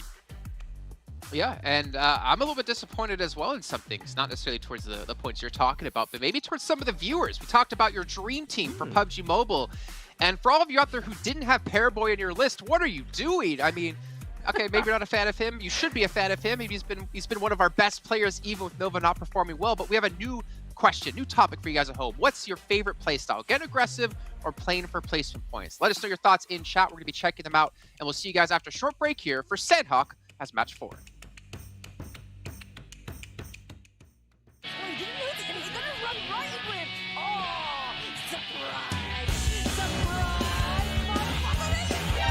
NANI?! お前はもう死んでいる。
All right, well, we're into our fourth match. Just a few moments of time. It's Sanhok coming up, and we know exactly what's going to happen in Sanhok. We're going to have some heal-offs from some teams. Roof probably going to be looking in from the side for Enigma Galaxy, looking to spoil the chances of some of these teams. But again, a little bit sad to not have the likes of D. Xavier here. I was a big fan of those early fights. Very well, I mean, pretty much right off the bat, and whenever the match did start here. But Sanhok, I mean, again, really interesting map, and I do enjoy the different kind of strategies some teams employ into it. But I believe yesterday we saw Stalwart just have a redonkulous match on it. Yeah, I watched that back. Obviously, I was not with you guys on the broadcast yesterday, but I was definitely watching back the games. And we've seen similar situations to that in previous tournaments, Jason, right? Where you can control the side of those hills, especially those small towers that are on those side of those hills. And when you have those, especially in TPP, oh boy, are they insane as locations to be able to hold out your opponents on. So I think Stalwart, they are very mindful and very careful about which locations they're going to be taking here on Sanhok, which you have to be if you think that third parties are going to be rocking up on you here. And I think they have the golden key to be able to unlock Sanhok. Golden key. Okay. That's a good sign. That's a good sign indeed. And we'll get into our predictions, and maybe you'll be backing some of that up when we do get to that time, if you maybe want to change your pick at some point. But the thing is, for me, Tarzan, I just want to quickly have you explain, just really fast for all the viewers out there, because obviously we have some viewers who are really good at the game. We have some viewers who aren't as good. You know, they're more casual. What is it about Sanhok that makes it so hard to be really consistent, but also to have really good performances on this map? First off, is the size of the map, right? So you start with a huge density of teams wherever you go. So, and suddenly you just have these fights so much, earlier on. So if you lose players early, your game plan needs to just kind of change, and suddenly you just don't know how aggressive to rotate. And after all, there's still a lot of grass, a lot of rocks and stuff like that, and of course blue zone damage and all that stuff. But yes, essentially it all starts from the size of the map and the amounts of covers there is to offer. I feel like we could probably talk actually for a very long time about that, probably longer than the match will actually last. But in the meantime, let's get our predictions in, because it is about time to kick off. I'm going to just start right off the bat. Infinity again. No, I'm not turning my back on these boys. Klaris, who do you got? He loves them. He loves them. I've already justified my pick. I'm going with Stalwart again. As for me, the other SD, 628, I feel like they could do well from Heartin. Okay, well, we'll see which prediction will reign supreme. Maybe all three of us will go out right away. Or maybe all three of us will be top three. Who knows? Maybe we'll finally look smart on the desk for once here. But we obviously have our commentators to get to as well. And maybe it's time that Bled and Imperium give the prediction. Well, maybe not Imperium, because he did say he gave the blessing to DRS last game, and DRS went out instantly. He did it later on in the match as well, and the team went out instantly. So maybe, Bled, you could do the prediction for him, as we'll throw it on over to our commentators here at Bled and Imperium to take us into match 4.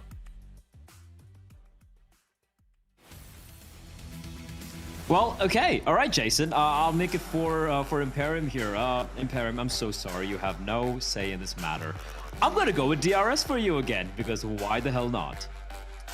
You know what? Yeah? Joke is on you, my friend. Because you would have Joke gone with it? is on you. You know why the joke is on you? Because DRS have been pretty good in Sanhok at times. Okay. So they're on 7 points per game in Sanhok, and that's their best map. So you know what? Yeah, joke's on you. Okay, well, we shall find out if the curse of the Imperium lives on this map. I'm gonna go with Stalwart. I agree with Kalaris. Like, looking at the way, how good they are on Sanhok, it's kind of ludicrous. Because everyone talks about Sanhok, they're like, yeah, it's an RNG map. It's too chaotic. You can't really, get consistent results on it. But Stalwart, they seem to kind of buck the trend and just kind of make their own rules here, as they're going to be dropping towards boot camp, and obviously everyone giving them a very wide berth. However, Tang Jabao are getting harassed by Cryptics, who might still be feeling a little full after that very recent chicken dinner. The trades come out, but luckily for Cryptics, they're able to get a confirmation right off the bat that will instantly slow Tang Jabao down. They're in the corner of this Camp Charlie compound. So whichever way they go, they're going to be under a little bit more pressure from Cryptics. They can still turn it around, but I'm very happy to see this from Cryptics. Like I said, the confidence building off the back of the chicken dinner is very, very important for Cryptics, and their fight to stay alive in the top 16 and make it into the finals. Yeah, and if this is the sort of like confidence going to be seeing from Cryptics, it would be incredible. You can see on the standings there, TJB, Township, just the one team right above Cryptics by a measly 18 points, as 4 rivals potentially having to go up against the Japanese side of Reject Divine. Knows Appy's somewhere in the vicinity, but he needs to be careful because across the water there are a couple of members there as Tang Jabao are getting pushed here by Cryptics. I love this. Sure, they've lost El Chapo, but the trade is good and true from Marshall. I'm taking a bit of damage, a player getting knocked down as well. And Senkai is looking to finish off the third player for Tang Jabao. They're getting just obliterated by Cryptics, and this is lovely stuff coming out from them. Okay, they made that look so easy. Very good from Cryptics. I think Tang Jabao alongside a little bit of a connection issue in some way, shape, or form. So clearly, it was always going to be an uphill battle in that situation for Tang Jabao. But again, I really want to isolate more heavily on the confidence that Cryptics showed in that team fight. Because Cryptics didn't know, right? They didn't know that alongside. No, exactly. That's the thing. And even though they were the first to suffer a knock, again, that instant response with a counter knock and a confirmed kill shows a bright light in what Cryptics can do in these games. 4 rivals, though, they're facing the pressure of Reject. Reject are known to land into the trifecta area. Wasn't going to be any different. 4 rivals might be biting off more than they could chew. Nades either side. Shots from Pembo does connect onto Lapis. I agree with Blank, by the way. I think Sarah should be playing more than Lapis in these games, but also respect that Reject feel a little bit comfortable in this Super Weekend standings and are wanting to have the likes of Lapis play to continue to gain and hold on to that experience as a full roster.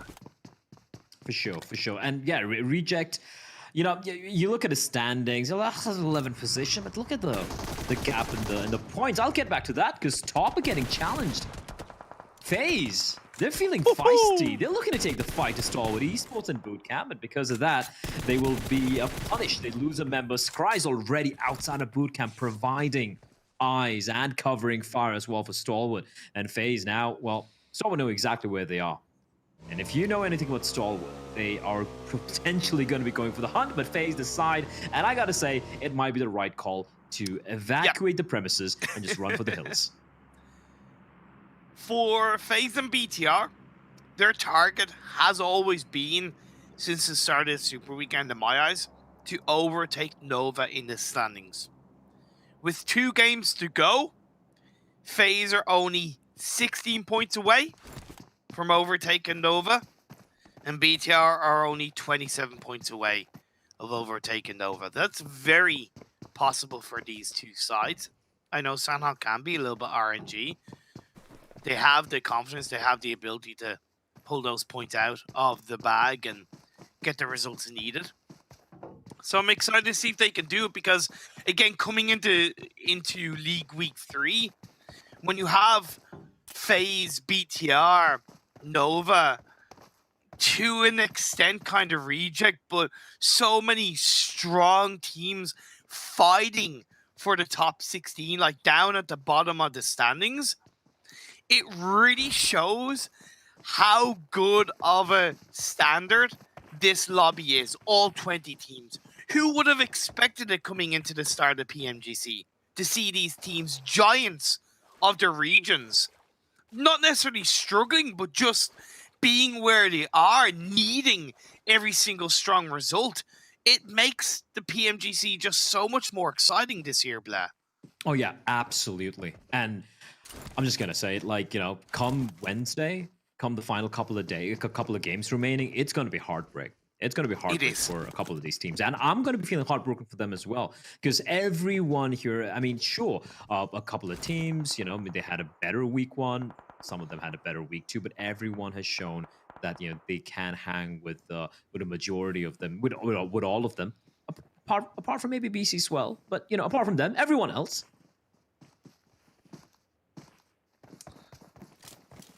Let's see what happens for the time being. We haven't really talked so much about this Phase 1 circle. It is predominantly on that northwest island. A good chunk of the water even towards northwest side of the map is in the vicinity. So we see a lot of teams committing to an early rotation, whether it's towards a trifecta, whether it's towards the northwest island to try and gain a bit of a stranglehold. Yes, it does pinch onto the mainland and the southwest island in this phase 1, but again, percentages say to all of these teams it's going to be a northwest island finish. We did see Genesis Dogma get a bit of a cheap kill on towards the members of Cryptics as they pushed their way into the edge of the circle. Team Secret following suit from the mainland side. Infinity are still in the mainland by Tatmok and Cow and Rico holding on to the coastal line of that mainland outside of their drop spot in Paradise Resort. I am a bit, I wouldn't say worried, but concerned? Uzi kind of, he's stuck on around just north of Camp Bravo near Mong Nai, while the rest of his team from the Infinity, they rotated towards the northern side of the island, you know, towards Tatmok and Cow, right? And they left Uzi behind. And I feel like that could be problematic because he's right now isolated by his lonesome. And if he has to go up against the entirety of the DRS squad, who are right alongside him, he could be in a bit of a pickle, but I do see him getting on his vehicle. So yeah, it looks like the danger has been averted. BTR, they spotted the members of Reject. They didn't take any shots. Instead, they've quietly managed to make their way in, but they have now been spotted. We will get back to that though. His FaZe looking to get a little bit of vengeance onto its stalwart. He gets the knock, but not quite able to get the confirmation.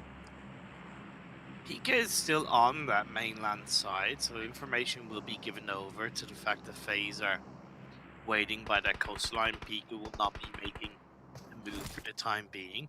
Scry picks up the knock on the BR11. Good return fire. You could argue that's kind of 2-1, if anything 2-0. The Stalwart in this little battle against FaZe Clan in Sanhok. Also got to think about the fact that a couple of other teams are going to be rotating close by as phase 2 pops up. It does centralize quite nicely once again towards that northwest island. Takes a good chunk of the water away. Opens up the western coastal line of that northwest island for the likes of DRS with that botation to swing on through. And it allows the likes of Down One Gaming to hover around that bridge side as their position down on the southwest island is still in this circle. This is a little bit of a slower paced Sanhok game, and I think we're starting to see a good few of these teams adapt and learn about how the flow of the map works and how other teams are rotating around each other. It's not like they're not looking for fights. I just think they're being a little bit more aware, and it's making for some obviously very interesting and important fights later on in the game.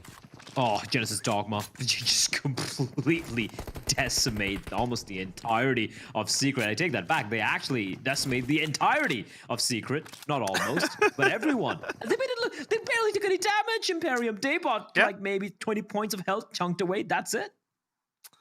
Insane. And fun fact for you, Genesis Dogma, Sanhok is their best map so far in this Super Weekend. I know we've only had 2 Sanhok games compared to 3 for Miramar and what is now 8 for Erangel, but Sanhok has been their strongest map. They've got an average of 13.5 points per game.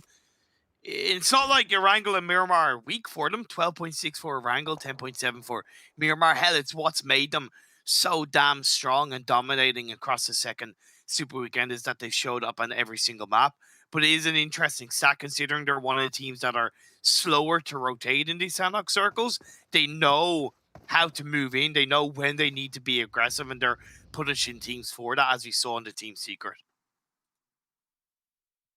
You know, I'm just keeping an eye on DRS and how they're making their way in.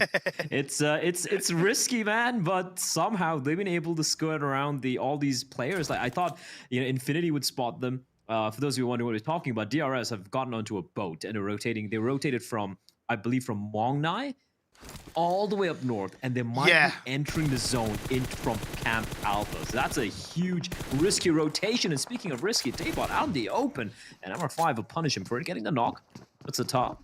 A bit of just some suppressing fire, able to head on in and get the res. Now, though, they are aware. I like the small little things there. Satar just closing the door before it goes to the res as well. Always careful, always paranoid, and these are the small little small little nuances in the way these players approach the game, which for me separates them from the rest, you know, separates them from the majority of the competition around the world, because these are the best of the best. I do want to say about DRS's rotation is that I think idealistically it was a little bit late on that phase 1. I would like to see them execute it a little bit earlier. I think they benefited from the phase 2 continuing to hang around that eastern side of the Northwest Island and even the mainland of the Southwest Island. So, like I said, when the circle shifted, it allows the western side of that Northwest Island to be utilized. But again, idealistically, without knowing where that phase 2 was going to shift, I would like to have seen a little bit of an earlier rotation come out from DRS. The next circle pops up and it continues to shift up the northwest. This is 9 billion% Northwest Island finish. MS Jambori, they're going to be very, very happy with their current position. Oh, yeah, for sure. And they have, I wouldn't say lucky, but every time we've seen the circle in this fashion, because considering where they like to drop, they have been blessed with the zone and they've always made it work for them. This time, though, DRS entering from Camp Alpha. Yes. I mean, obviously, they know they're going to be aware of the potential. There's always potential of someone sneaking in from behind, but I feel like that could catch them by surprise. And that could maybe be the big factor which could kind of ruin MS John Burry's day. Yeah, it's definitely an element. That's why they have a really good 4-man spread for the time being. Rico go for the rotation across from the mainland over the bridge into Hating. Made sense, and I appreciate it. They did lose a player as 628 were waiting for the perfect moment to strike. Yu Yang pushes across the road. SK Tun can do nothing other than run away and try and get to the safety of his teammate. 33Z. Okay, Yu Yang clearing out the interiors, telling him there's no one there as they continue to press on ahead to 628. A lot of belief in his team, particularly from Tarzan. Let's see if they're able to make it clicked up. Prestigo out in the open. Oh, that's such a quick reaction. And now he's got to patch himself up. And unfortunately, while that's happening, the rest of his teammates might be getting pushed. No, Yu Yang's going to take a little bit of a breather to patch himself up as well. But SK Tun is getting pressured here. Fidan should be finished off real quickly. No. Daoshi, meanwhile, trying to hunt up Prestigo, who's still patching himself up. I think he got hit, knocked down once more. So Rico Infinity, there we go. He will finally fall. Perfect nade from 33Z. Maybe a little bit of overkill as Rico Infinity, SK Tun, final member. They know where he is. And like a pack of wolves, they're just going to come pushing on in from different directions. 33Z doing a great job dodging the smokes, and through the little gap in that grill, they will finish off Rico Infinity. A very, very convincing wipe coming in as Cryptics. Okay, I love this Cryptics. I really like this Cryptics. This is good for Cryptics. 4 kills so far, still 3 players up, although one does get knocked down. El Chapo on his knees from Genesis Dogma on the other side. We do see one of the Genesis Dogma players push a little bit too aggressively towards Reject's compound, and he got punished, so we see Genesis down to 3 as well, but both Cryptics and Genesis Dogma have 5 kills apiece with 628 on 4. Just the little things of how 628 played that team fight onto Rico was so clean. 33Z taking a couple of shots towards Rock, which he knew Prestigio was on.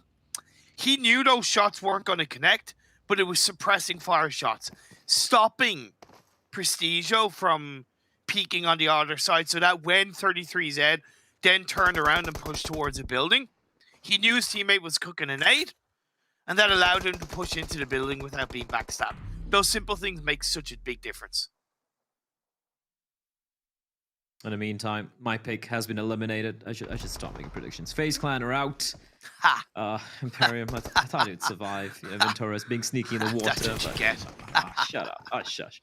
You know what? DRS actually want to win this. I'm looking at a position. I'm like, oh no. Yeah, exactly. Full squad. We all have to deal with you then, Imperium, for the duration of the day. It's got to be insufferable. But Divine pushing in as Genesis Dogma. Wait, did he not spot him? Well, anyway, it's going to be a confirmed kill eventually. And here we go. BTR. MS Chonburi, it's almost like I'm getting a sense of deja vu. The number of kills and even a chicken dinner they got from his very same position just a few days back. And Ponzai, maybe he did whiff that a little bit. There was definitely...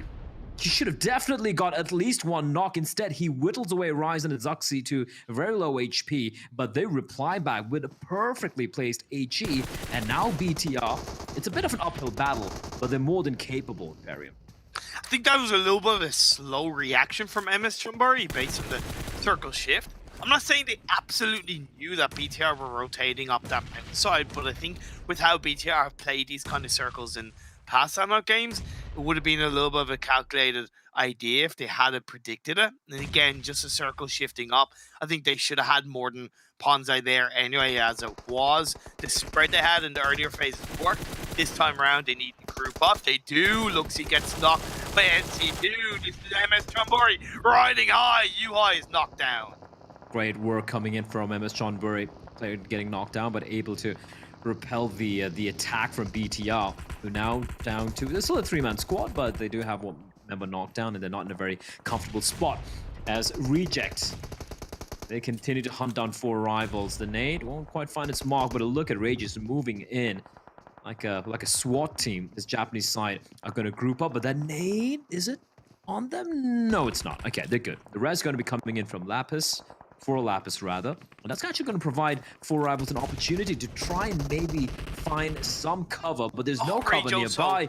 But the bullets are so clean, the shots from Stone, and is going to finish off the job, and they're doing a fantastic job gatekeeping Reject, who now from being the hunters, kind of the hunted, and they're getting pressed here by the bullets, by the blue, and they're getting knocked down one by one.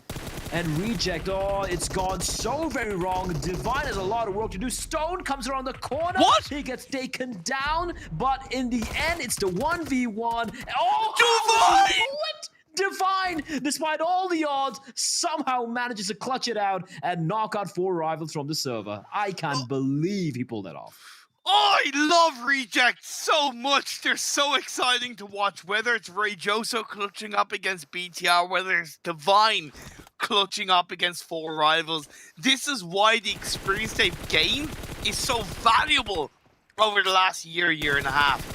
Very good indeed turnaround for Divine. He will die to the blue in the end, but the hero for a side of Warriors fight towards the end as he's eliminated. Cryptics go down as well, but still 7 points. I kind of give a little bit of a W to Cryptics off the back of that chicken dinner. They didn't go down with 0 points.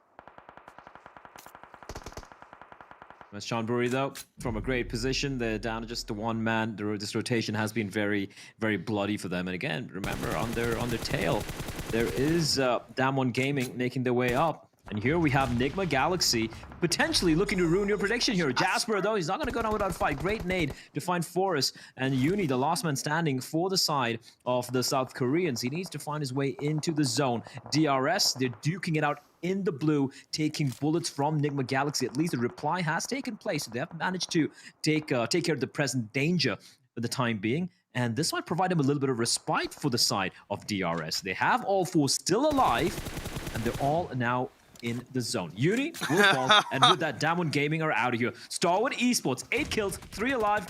I'm smelling it. Yeah, indeed. I also like to see what 628 can do. They have the only compound inside this circle.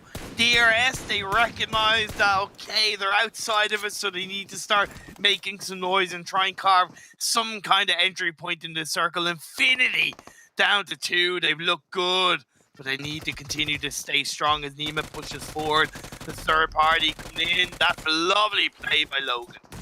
Logan having to confirm the kill as well, and he will do so. So that's huge. Able to at least take down AJ with them. And 628, as you pointed out, 2-man squad. Oh, this nade. This could be big. Mela, does he have any idea? Does he have a clue? Doesn't seem like it, but he's still unaware. And the nade won't find him. And it's a great find onto top. Fantastic stuff. Finally, making Starwood Esports lose a member down to 2-man squad, and Mela out in the blue still duking it out. Oh no. And I don't know how he's not getting shot at. Scry will fall in action. The last man standing for the No, side. too late! He's out. Mela's down. The playzone finds him. Unfortunate. Valiant stand. Last stand coming in there from Mela, but Infinity are no more. 5 teams. Only 8 players alive, however. I believe Nigma are healing up in the blue as our Genesis Dogma. That's going to be Stalwart are eliminated and DRS, they're still alive. 2v2v2 for the time being. Of course, we have Nigma Galaxy. I'm not sure who it is. I think it's Rolf. I could be wrong. But he's not even on our maps. No, he's somewhere far away. It's Modi. All right, there we go. Oh, there we go, Lord. Apologies. It's Lord. He's got 4 more kits. I don't know. Oh, that got close. 4 kits, doable. Nysel as well, trying to make his way in. This is very messy. And DRS against 6-8. Stalwart Esports falls by the wayside. And this is interesting. 6-8 though. They have cover. But DRS, they have to snake. They have to drop on their belly and crawl up. But I love this from Yu Yang. Daoshi is trying to attract all the attention onto him. And Yu Yang, like a viper in the grass, he's going to strike. Heroes have the low ground. That can work in their favor as they wrap around. That's why Galzin is going on towards that side. And Daoshi, you called it, he's trying to make a bit of noise, use that rock as cover as Mafia and Ninja looks to try and target him. Closing up. Galzin, oh, they have no idea where Yu Yang is. They're so hyper-focused on Daoshi. Yeah. Tunnel vision. And Daoshi is being the perfect bait. But eventually one of his nades could find him. And that could leave Yu Yang in a 1v2. Now, Yu Yang has a very good idea where Galzin is. There's a bit of a bush between the two of them. And that could allow him the opportunity to snake on across. And look at him move like a sidewinder. He's coming in from behind. They have no idea. Galzin, his days are numbered. The question is Yu Yang going to wait? No, he's not. He's going to immediately strike. And look at Daoshi now immediately evacuate the premises just behind the rock, moving in for the kill. They're running. Mafia Ninja lies in wait. He's not able to find the knock. Not a see. He finds one, but the trade is immediate. Brilliantly played by 6-8. And Tarzan, he got it right. He did get it right. I think we all did pretty well with the predictions. Stalwart had a good game. DRS had a good game. 6-8 coming out on top with that win, and you kind of made big light about at the very end.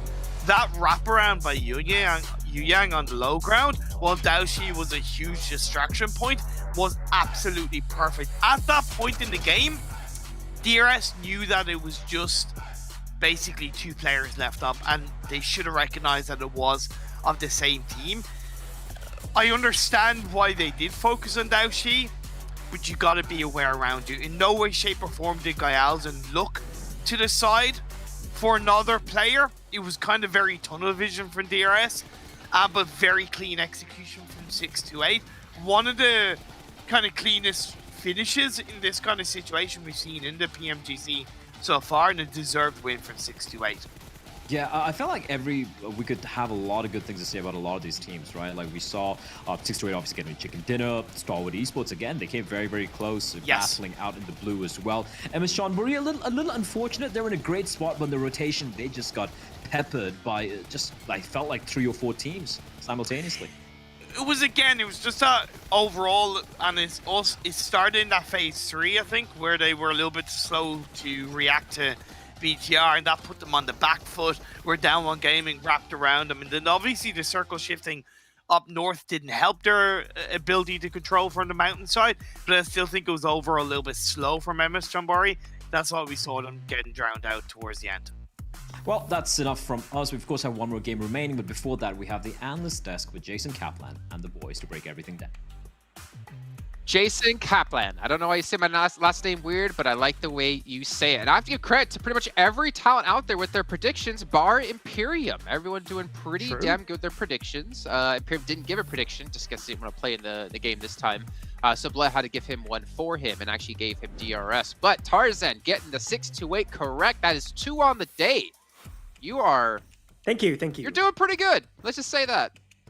Thank you. They are doing pretty good, but I think it's mostly the circle as well. I mean, we are back to the infamous Northwestern Circle finish, guys, and it's a lot of question marks sometimes when it comes to how to set up around it, right, James? We talked about it through the mid-game and how MS Bury could have a better game, I'd say, but it's not down to those.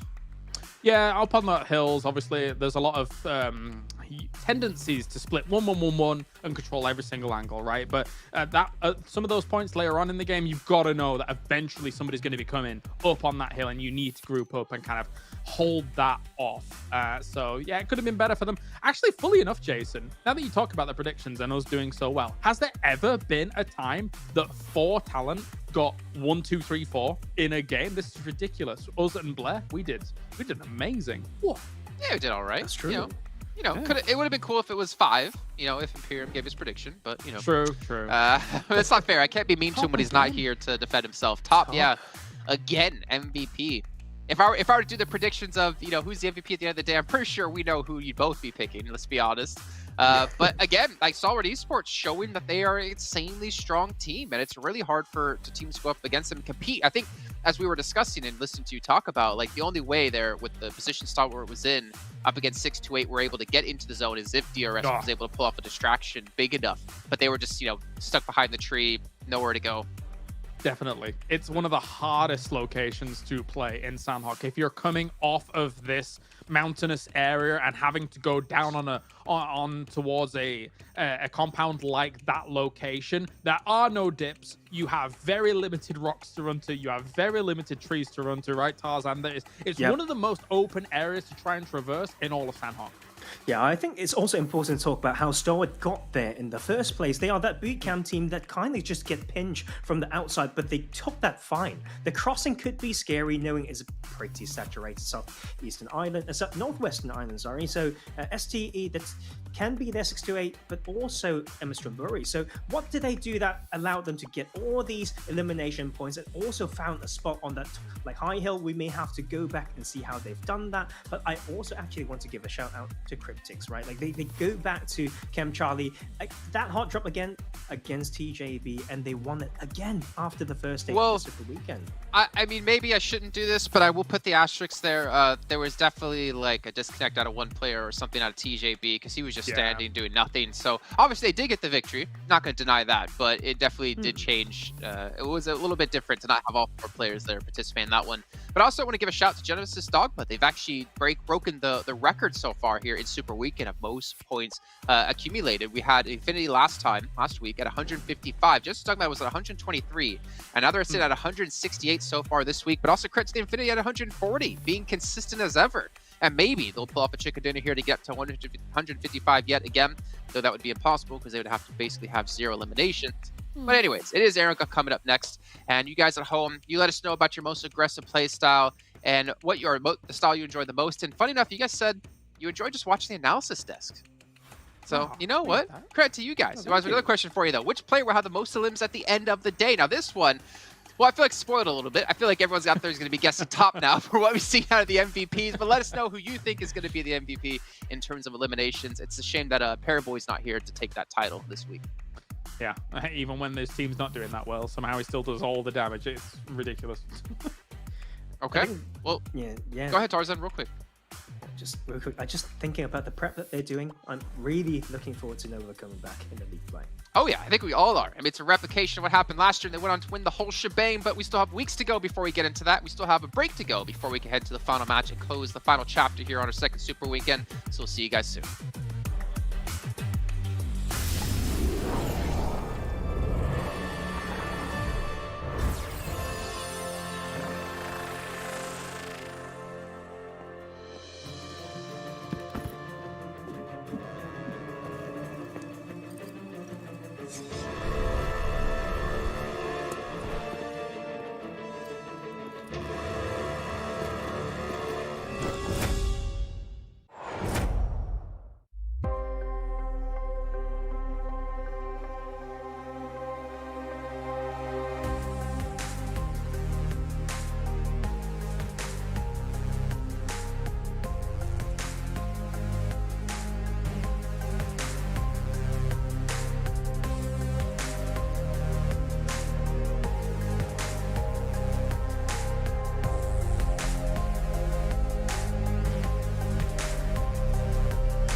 first light, the first steps.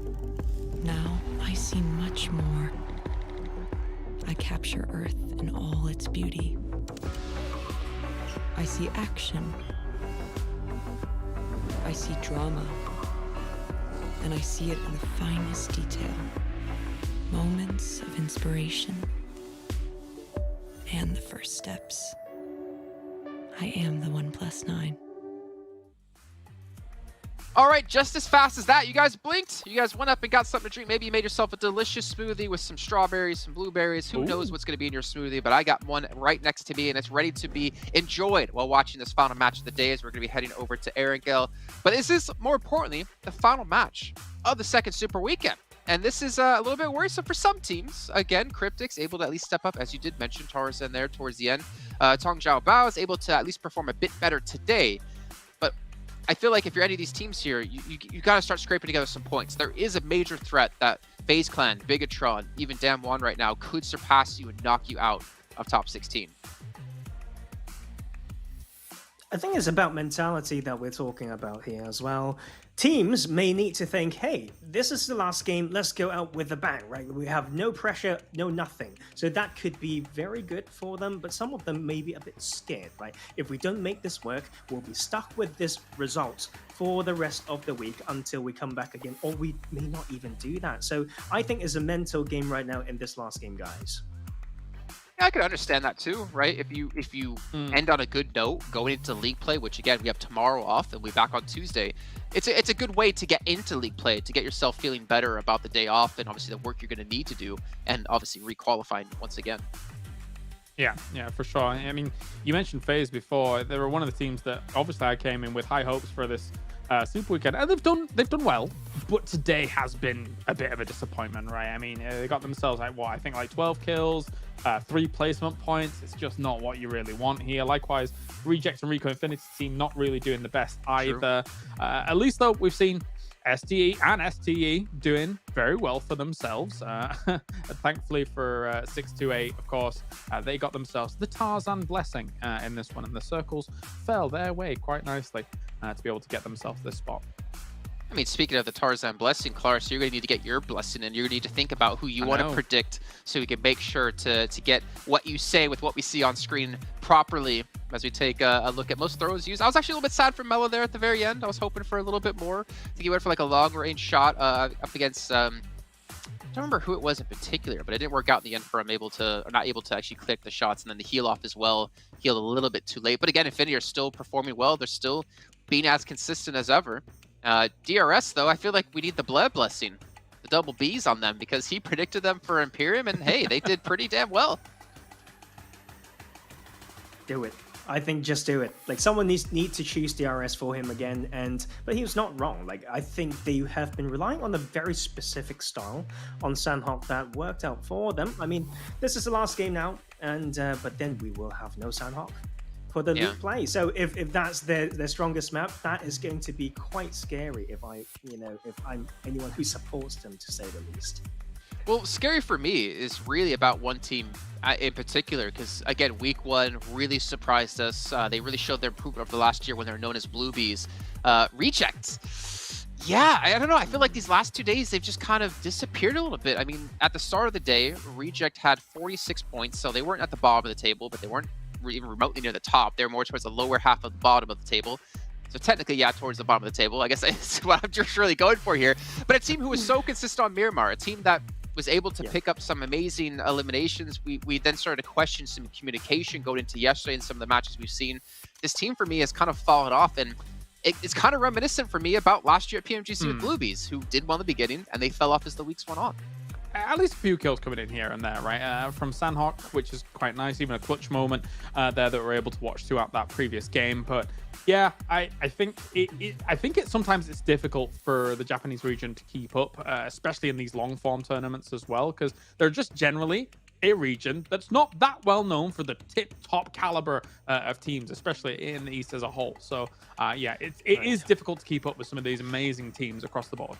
Yeah, sometimes about them having such a banger of a week across that particular map, that it sets the bar for everyone to expect them to hit that again. So, like, after all, if you look at point per game and whatnot across Super Weekend, they are arguably still doing better than we expected them to be. But right now, it's about looking forward, right? So there's a lot of work to be done, and we're down to that last game. It would be nice if we can see them shine. Yeah, I think for them in particular, just requalify the Super Weekend. You're going to be safe to make it into the finals, and then you can use those 15 matches over those 3 days to really like hone in and fix what's going wrong to lead up into the finals. Before we do though, hop into that final match, remind you guys once again that OnePlus is our sponsor here at PMGC with its flagship performance and immersive 120Hz display and hyper touch technology made specifically for gamers. The OnePlus 9 and 9 Pro, your best shot to climb the leaderboards. And please, OnePlus, you got to help me out here. I got Tarzan and Kalaris just bragging about their OnePluses all the time while we're watching the matches. Come on. Come on, yeah, help me out. But anyways, guys, we move on forward. Is there another team you're looking at here that you want to see step up a bit? I mean, I'm still looking down like the results we've had, and Rico Infinity team is another team that kind of tapered off. They were actually like towards the top of the middle of the pack, I'd say, at 124 points. You do have an answer. Let's hear it. I have an answer. I still, where is this 4 Rivals win, man? Where is it? Sure. Like, it's just, The thing is that watching 4 Rivals throughout this tournament has been great. They are doing really well right now. But if you look at the very top of the tables in the overall standings, they are so high up without a chicken dinner. That speaks massive volumes about what this team can do. But if they round out chicken dinners, if they are able to convert some of those podium finishes to chicken dinners, they could literally be #1 in the entire lobby, Jason. It is very tricky. I think you need to ask, is it because they couldn't withstand late game pressure, or was their particular style allowing themselves to actually get points but hard to finish, like at being first? I think that is a harder question to answer, but we did see a lot of good attempts in controlling pockets and all that stuff. And I actually just feel like Max was like, this is the last match. Like, why is it related to me again towards this last bit? But yeah, I think I'm with him in that we want 4 Rivals to do well, but I don't think it's close enough for me to predict that they are going to win. Yeah, I mean, I completely agree. And I'm thinking like broader spectrum here for the team. Yeah, they can get, top 3. They can perform really well and get themselves in a good position to make it into our finals, or grand finals, I should say. Yeah. But what I'm worried about is if they can't close out matches, if they can't win matches, I don't see them taking the #1 spot, the title of the best team in the world. I mean, yeah, they might be top 5. But I feel like closing out matches is just as important as being able to get eliminations here if you want to be that #1 team. Yeah, I'm trying to think what they've done so far. I mean, this Super Weekend, right, they've had 3 second places and 2 third places, which is already plenty of podium finishes. You go back to the previous week as well, 3 second places, a third place, and 2 fourth places. There's something that is there right now, a tangible something that is not allowing them to perform when it matters right at the very end. And when we do see them overcome, I think once they get 1 chicken dinner, I think we'll see a spurt of chicken dinner. Legit, I think we'll see a spurt of chicken dinners from there, because they've kind of overcome that hump that they've currently found themselves here in this tournament. I mean, that goes into maybe mental blocks, which Tarzan, you could probably talk about here for them. For who again? Sorry, 4 Rivals. I just cried. 4 Rivals. Okay, because yeah, like Kalaris was right. I was actually doing the same thing. I was so zoomed out to think what have they actually done that has worked or not worked, right? I think there's something about how they rotate out of maybe Rozhok and Watertown region, and that allowed them to maybe thread the needle amongst all these teams that like Pachinki and School, but then they don't really take a fight maybe before phase 3 or 4. And I actually feel like they have the gun skill to maybe make a statement before that phase of the game to maybe use that as a great momentum. But right now they are playing that more classical style of we're going to stabilize early game, we're not going to go too far to have high risk, but maybe that is that one thing that can really switch them on, and it's really down to the team objective and what they want to focus on. Yeah. Go on. Okay. Oh, no. Okay. All right. Well, let's get predictions in then really quickly. I'm going to start things off because you know what? I'm the host. I can do that. Guess what, guys? Guess my prediction. Oh, yeah. It's Infinity again, because why would I pick them? I mean, I'm generally going to be right most of the time, or at least in the top results. Kalaris, let's go down the line. I really wanted to talk about 4 Rivals more, but we got to go to predictions, and I can't even. Well, maybe you should predict 4 Rivals then, if you want to talk about them more. But I threw a dart board as is usual, and I went with TJB. Okay. And Genesis Dogma. They worked out fine for everyone, and I want to go back to this choice, but I think their strength remains from what I mentioned in Game 1, so yes, let's stick with that. That's more of a cop-out than me choosing Infinity, let's be honest. Come on, Ben. But then again, you have gotten 2 out of the 4 so far correct. You're at 50% win rate on your predictions. Let's see if it's going to go even higher to that, up to 60%, if I can do math correctly. But it's time to head back to our commentators here for the final match of our second Super Weekend Blend. Imperium, take it away.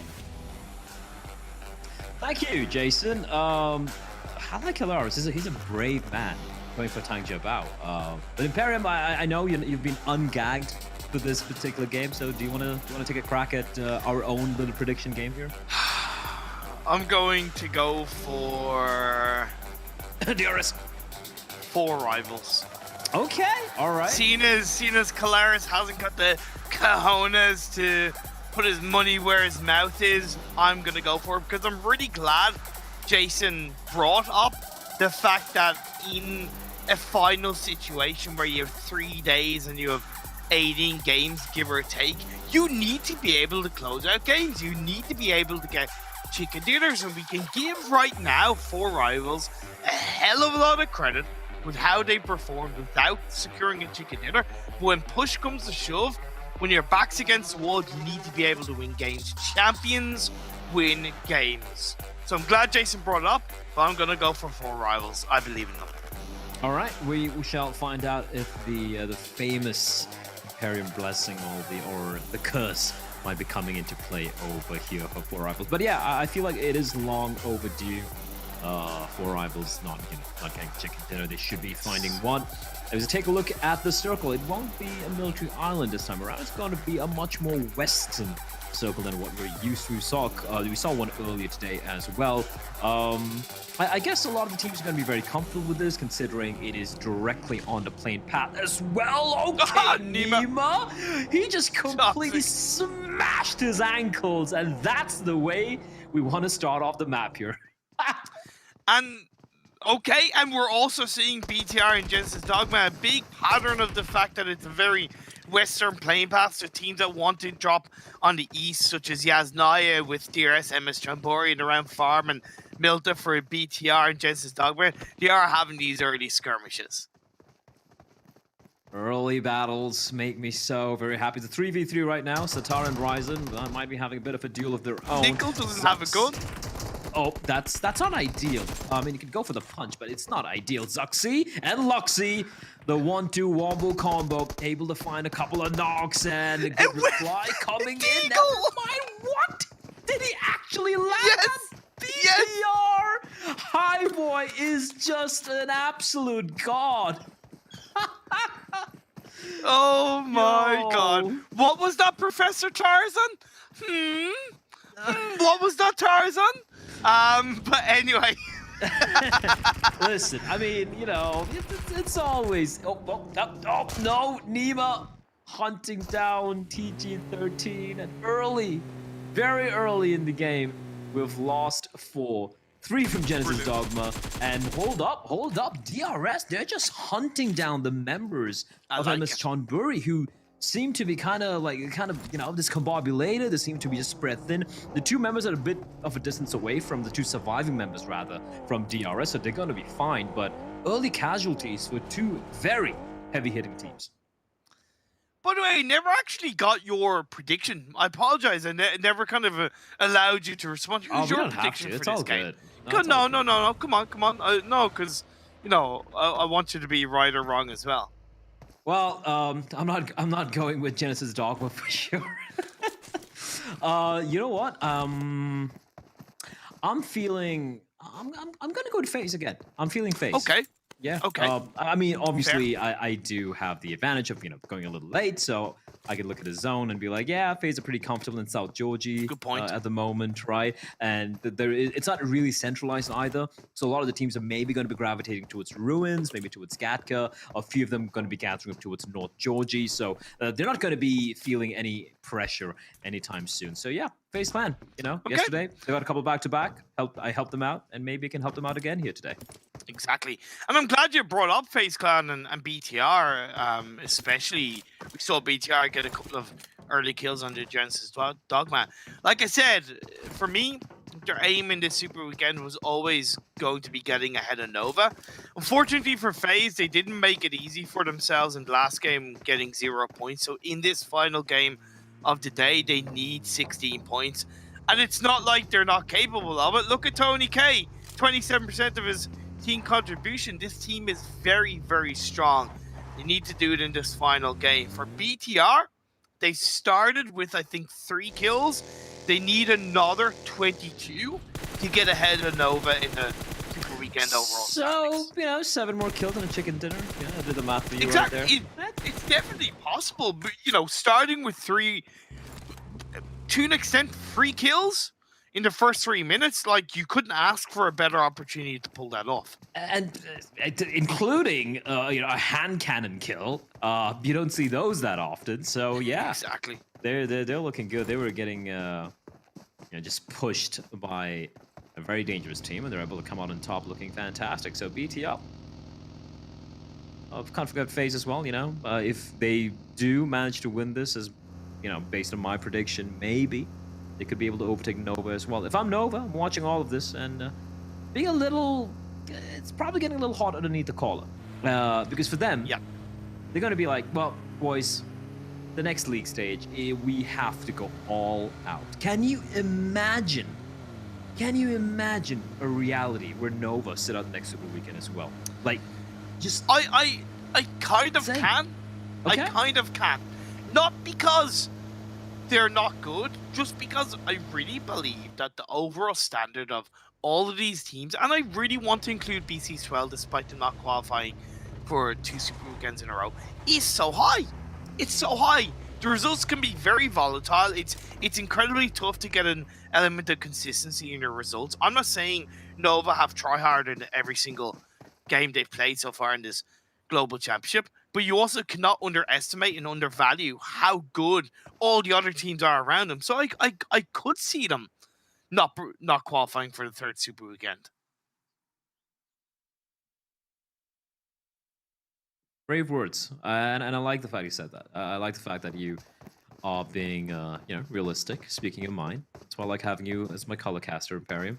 Thank you. Thank you. The logic to my usual brand of insanity. Tang Jiabao. All right, let's see what they got. Yeah, Kalaris was seemingly quite optimistic, you know, picking Tang Jiabao. The thing with Tang Jiabao is that you can never ever completely count them out. Sure, you know, they've been trailing behind. They don't look that solid. They get this middle of the pack sort of like, you know, positions and kills. But then you'll have the one game where it's like a top 3 and have like 10 eliminations. Exactly.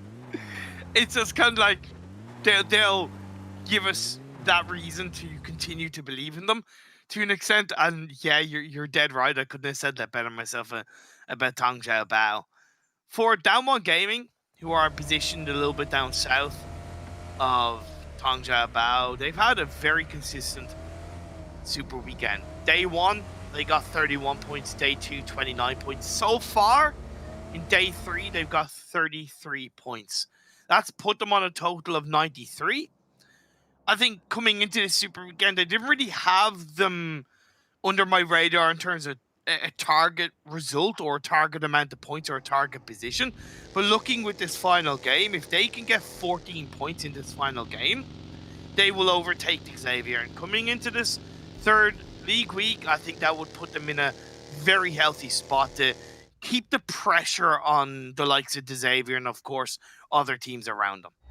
I want to see the Xavier from the Invitational, which had the pleasure of working on the desk. Man, they were so good. And it's not about I'm favoring anyone. It's just that if they can deliver at that level again, even though, you know, it's looking a little rough right now, there's still a possibility they can wake up. And if they do so, suddenly, like, it looks so much interesting. Like, look at how cool the storyline is in week 2 because FaZe qualified, because BTR are playing as well, right? It just makes things even more exciting, even more incredible for not just the viewers, but for us, for all the fans as well. As you do see a bit of a sudden shift from the zone.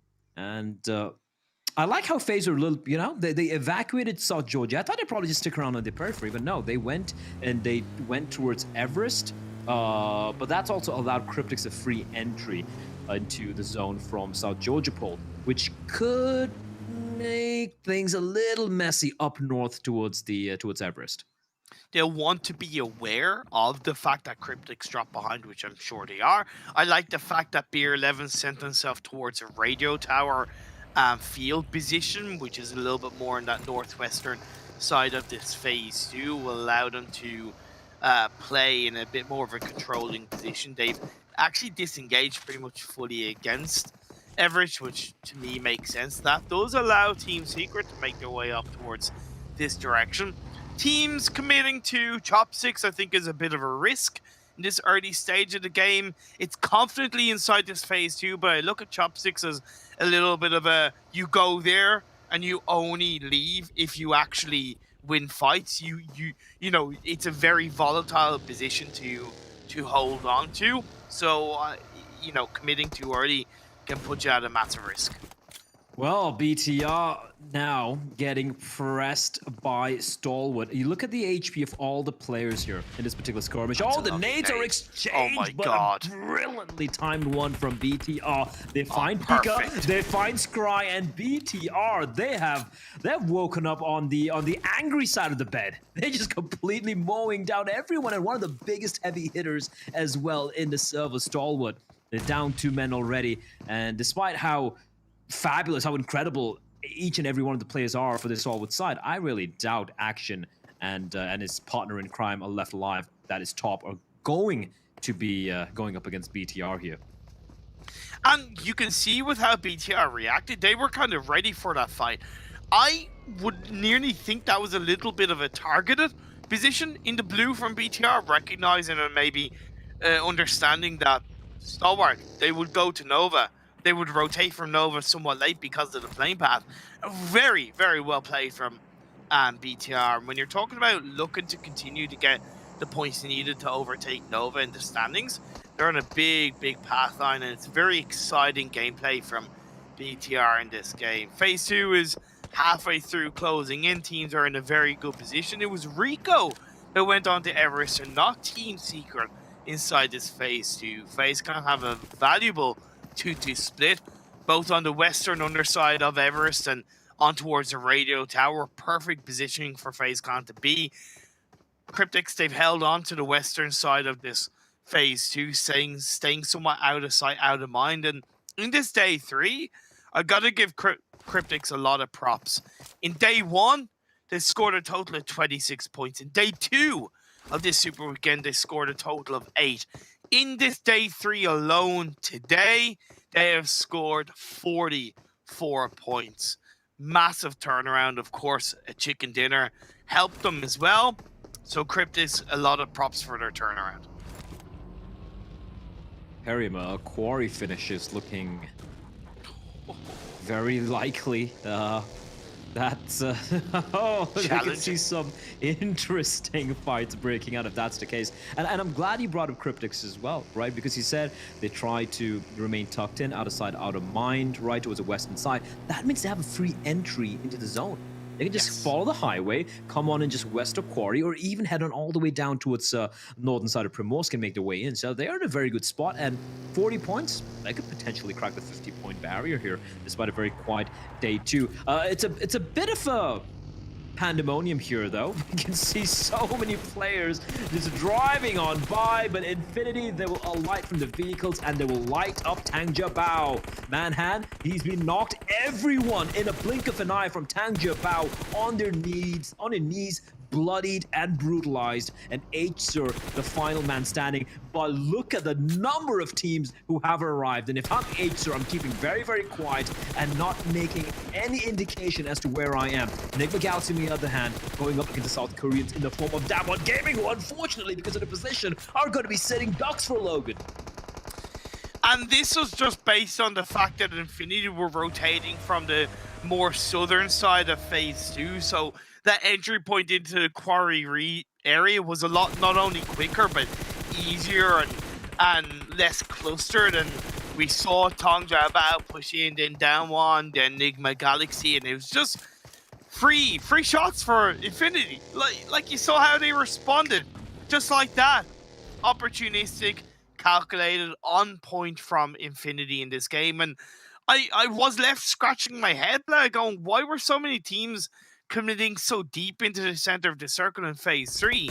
Quarry is a really tricky area to control, and if you're not there early, yeah, you know, you're putting yourself in an uphill battle. Plus, in this kind of phase 3, there are pockets of compounds and pockets of hills around Quarry which are controllable, so you don't need to commit to the center of the circle. I don't know if it's kind of last game desperation from a couple of teams, but it was a very weird movement. Well, action will be moving much more though. Starwood Esports down to just top. And yeah, he's he's pinned down. This is not looking good for Starwood Esports. Down to the one man alongside Tang Jiabao. Aether probably looking at top and saying, first time.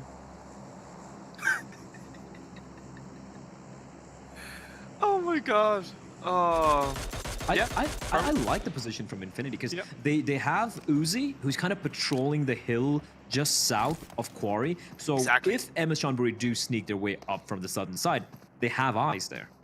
Yes. And this is a big part of why Infinity looks so confident. I believe it was in the league stage game where they won it from the south of Quarry position, where they beat out the likes of Nova. They play these splits really well where they're not too far away. They're reactionary to the circle shift in the next phase, and they know when to move and how to move across this kind of circle. Rico Infinity being put under pressure by Down One Gaming, a team late to the party, and although Down One suffered a knock earlier on, he was able to get revived up in a free kill, and Rico Infinity sending into Quarry.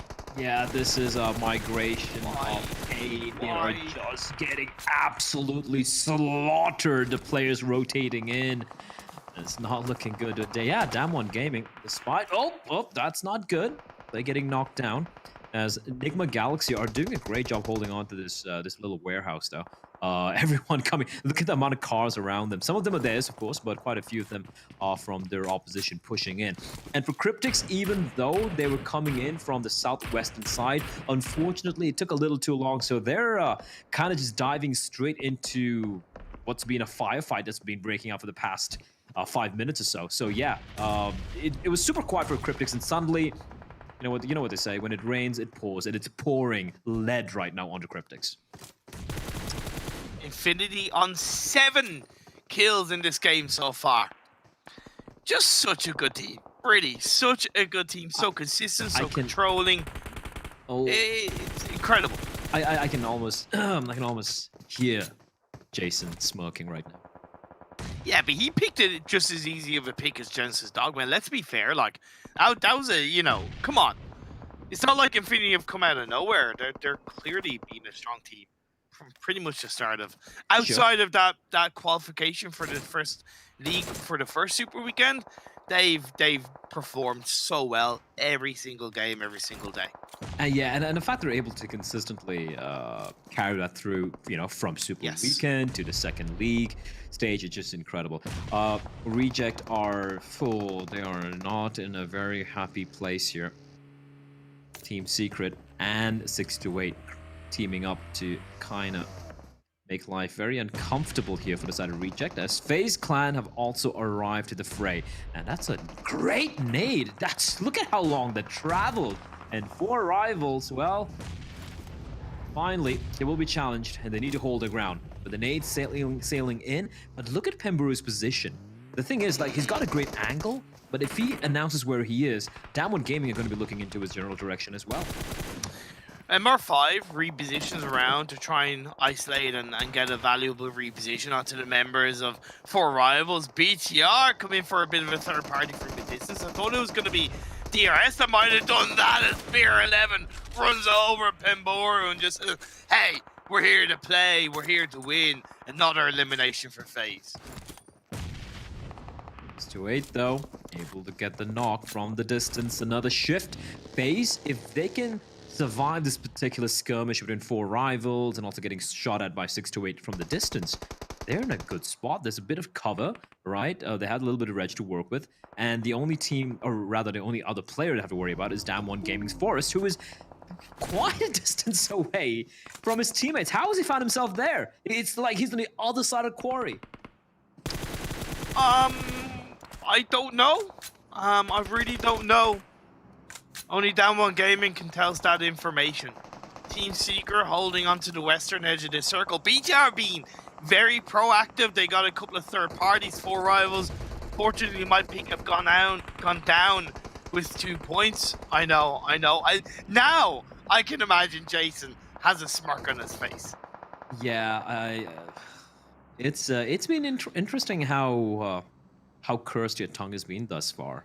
I know. The only one which went well was the DRS one, but then I picked that for you. FaZe? Yesterday.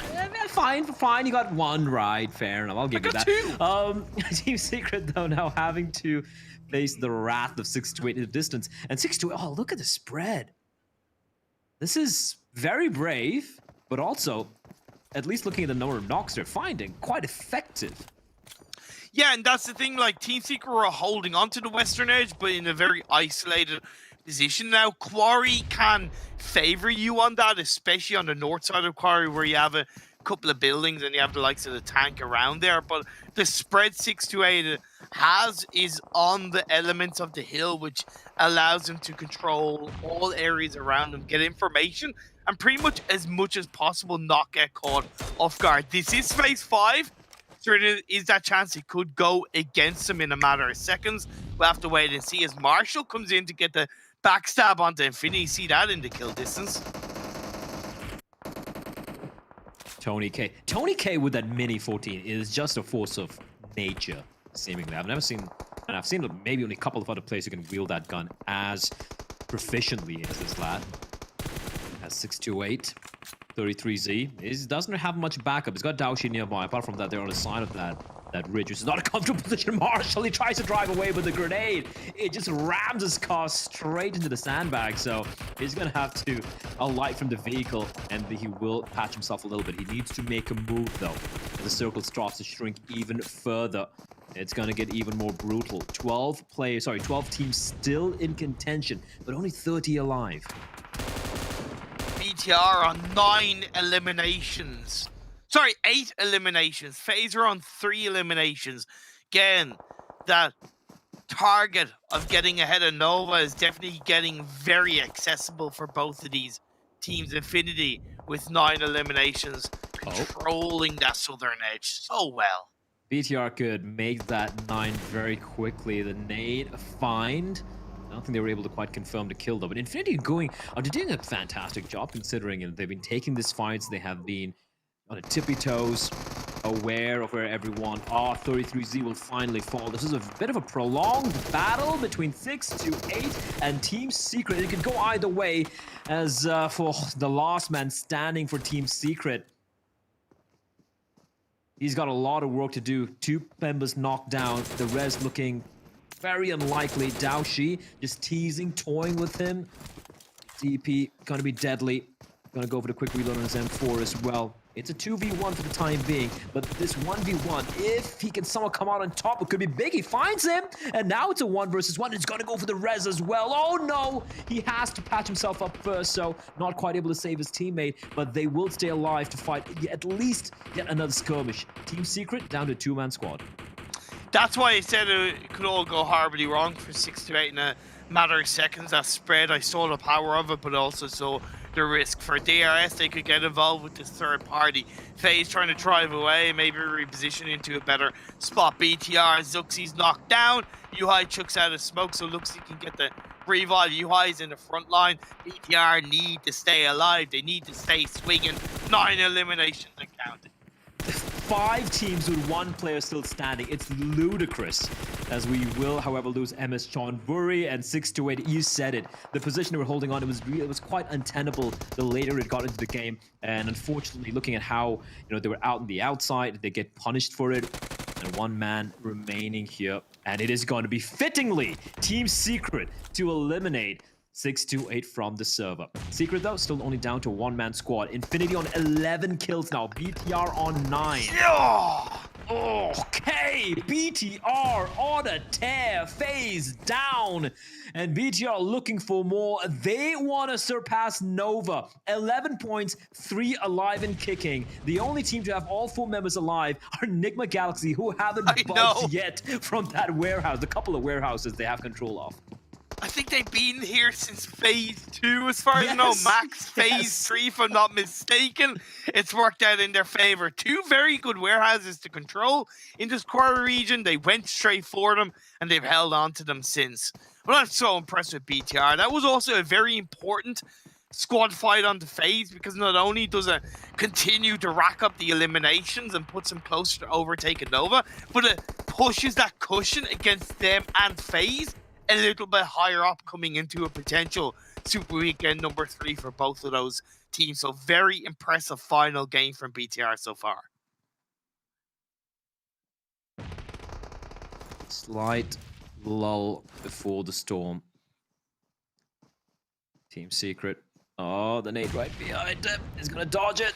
Half HP. Come on, kid. Oh, another one. He's playing a dangerous game of dodge the nades, but that smoke's gonna allow him some cover. Oh, Never mind. no. Galzen with the Kobe. And that is going to be it for Team Secret. Valiant attempt to stay alive for as long as he did. As Zuxi, BTR, they took a bit, you know, just catch their breath, but they now have to go up against AJ. Look at this. Look at the furiosity from BTR. Oh, no. What? They get punished for it. They will be taken down. AJ single-handedly helped a little bit by Hamodi from Nigma Galaxy. And you blink and you miss it. We thought they potentially would be gunning for the chicken dinner, but over-aggression from BTR, and they get punished. I kind of want to say over-aggression, but I also want to say well done, because I think they knew they were in a bit of a pinch. They needed to go for a little bit of a risk. Maybe pushing onto Enigma might have been a better case, but they knew DRS were down to 2 players, right? Or at that point down to 1 player. So it was a more sensible push. It just maybe didn't notice or didn't take into account that Enigma could third party from down below. Well, Nigma have finally moved out from the warehouses. They've deployed all the smokes they have as well. But that means, oh, Sung gets spotted. He thought he wouldn't be seen, but AJ, eyes of a hawk, as Tunny with a perfect nade finds Roth, and AJ from above. Oh, my lord. Down to Damwon Gaming. They will also be down to just 1 member here. Enigma Galaxy just battling against multiple teams. Infinity are going to make life miserable for them. DRS are going to be raining down lead from above as well. And they're just caught in the proverbial, you know, the rock in a hard place. 12 eliminations for Infinity. Incredible. They've had 140 points so far in this Super Weekend. Jesus. Couldn't ask for a better Super Weekend in my eyes for this team, who have just continued to evolve throughout this PMGC. Another nade from God Tunny to get a knock on the Hamodi. AJ and Galzen, they do have the high ground. Oh, Galzen. Cooking it. This could just completely obliterate Enigma Galaxy. No. It bounces off, but there is a Molotov. The second nade sails in, and he finds one. Lord will be dropped. A follow-up nade was actually, I think that's an incendiary. Molly. There we go. And Lord just might burn alive. No, they're good. It's a little off the mark. Fabian, he was trying to use an opportunity to sneak in, but with that, Damwon Gaming will bid us goodbye. A 3v2v4. Nigma have 4 alive, but they are in the most uncomfortable spot amongst the 3. How many times have Nigma been put down to like 1 or 2 players and they're still up as a full squad? I know it's impossible for the likes of Infinity or DRS to push on them, but that's incredible resilience. Here comes Infinity making the play. Couple of them so very low. Mela is on a sliver. I can't even see his health points. And Logan's going to try and keep them at bay in the meantime. That incendiary, the Molotov, not quite finding its mark though. Oh, Hamodi is Hamodi! going to get a knock. A huge play from Hamodi. It's all on Logan. And he's got to unsheath his claws and take them all on in the 1v2. Make that a 1v1. The circle shrinking in. Logan's got to take the fight. He's got to push it out in the open. And Hamodi comes in clutch from Nigma Galaxy, and they steal the chicken dinner away from Infinity, who are looking unstoppable. But Hamodi, he looks him straight in the eyes, Imperium, and he says no. Oh my god. That was such a good ending. Infinity, they did, to be fair, really deserve that chicken dinner so proactive, dangerous, quick throughout this game. The amount of eliminations they got speaks for itself. But Logan, just that millisecond delay pushing across the road, I think that was a reason why he lost that fight, that 1v1. It wasn't going to be easy, but that split second allowed a better response in third person perspective to come out from Enigma Galaxy. The last player clutched it up, got the win. Hey, look, well done from Enigma Galaxy, because out of all the teams in kind of phase 2, phase 3 that pushed onto Quarry in a deep shift, they're the only real team to survive, right? So that deserves a lot of props. They knew where they wanted to go and they made that work for them as a full squad. Just in the end, it became very challenging multiple times, but they stayed alive. Their resilience was strong, and they got a chicken dinner for it. It's kind of crazy. Like I think about 70% of the eliminations in the server went with these 4 teams, right? Enigma Galaxy, I think, with 10 kills. Infinity, 13 kills. So just unfortunately, they were not able to quite close it out. DRS with 10 eliminations. We saw Bigatron. A bit of a heartbreak, they were on streak, and then a little bit of aggression coming out, right, Imperium? Yeah, to me, to end the Super Weekend, BTR's best game we've seen in PMGC. Yeah, for sure. Yeah, and on that note, we're going to be heading to the desk for Jason and the guys to break down what was, I think, the best game we've seen thus far today. I don't even want to talk about it. Enigma, why do you got to break my hopes and my dreams? Infinity, we're so close. I just wanted one victory today. And you know what? I get none of it. But then again, I'm not the only one here who got no victories today. Me and Colaris, I think. Correct, Colaris? Well, STE, they got the most points in that game when I predicted. It doesn't count. Come on, mate.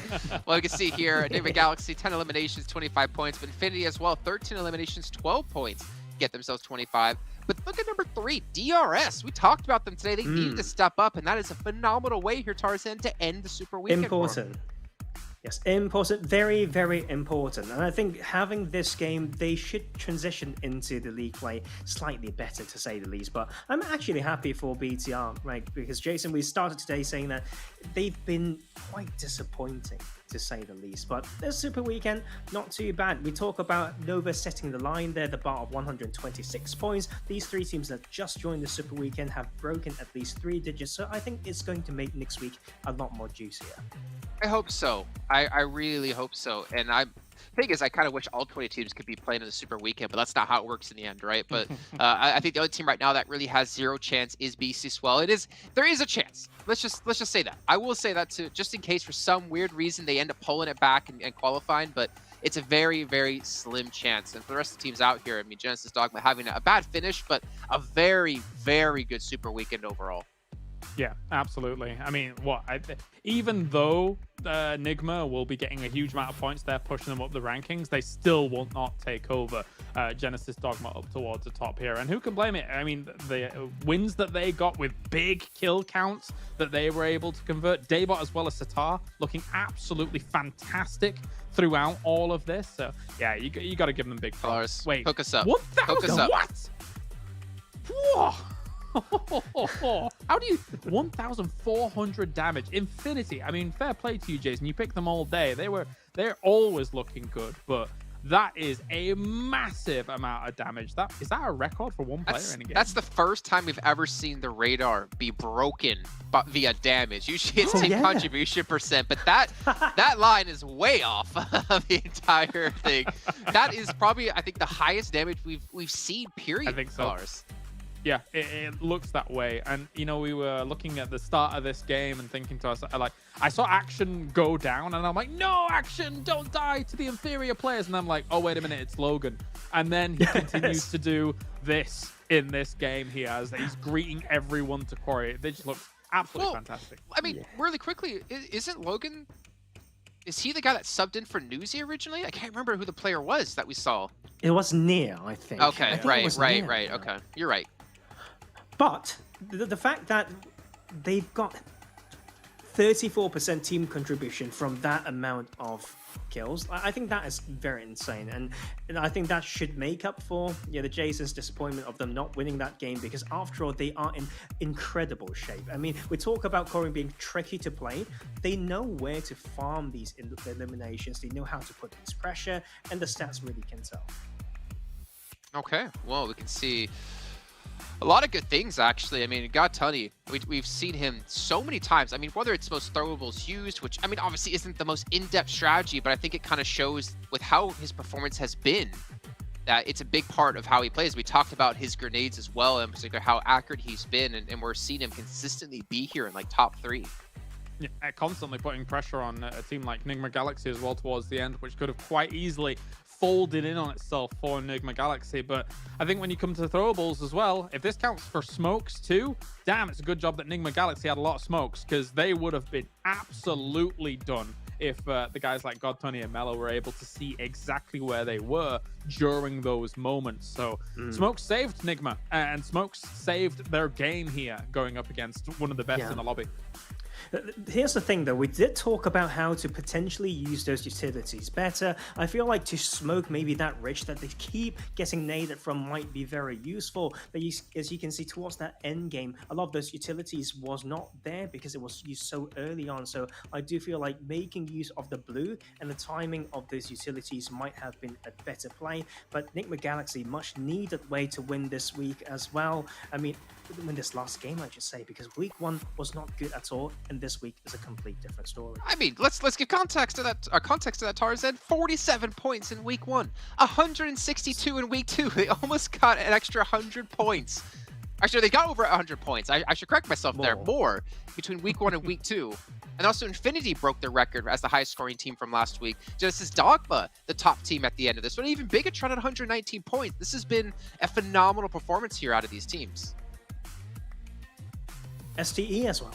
Stalwart Esports. We were so worried about that. I mean, we've been hyping them up non-stop, but let's not forget that was mostly from league play, or maybe Super Weekend. We have that 1v2 towards the end on Miramar, but other than that, we've been a little bit disappointed, but there's no reason for that anymore, I feel like, because this week they have made the redemption work. Yeah, redemption indeed, and they're flying high. I mean, these teams were mentioned here should be 1000% safe. I mean, we have to call it, right? They're going to be safe to make it into the finals. Yeah. So now they have the chance to potentially use spoiler, or to be spoiler for some teams, maybe keep them out of top 16 or knock them out of top 16 if they don't want to see them playing in the finals. That's something that we should maybe keep our eyes on.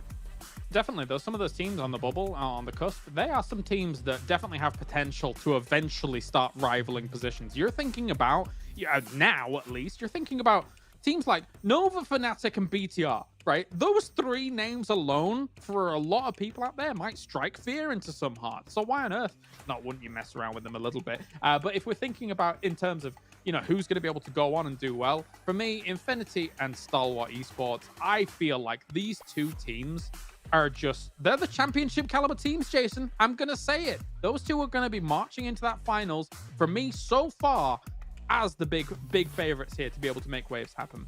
Well, here you go. This is our overall rankings from both Super Weekends now. Infinity in first place at 320 points with 3 chicken dinners again. I mean, obviously we're talking a lot about 4 rivals, right? And we have very good reason to. But what about DRS, boys? They're only 40 points behind and are also still have 0 chicken dinners. Look at 628, Nigma Galaxy, Rico Infinity team all have 3 below them.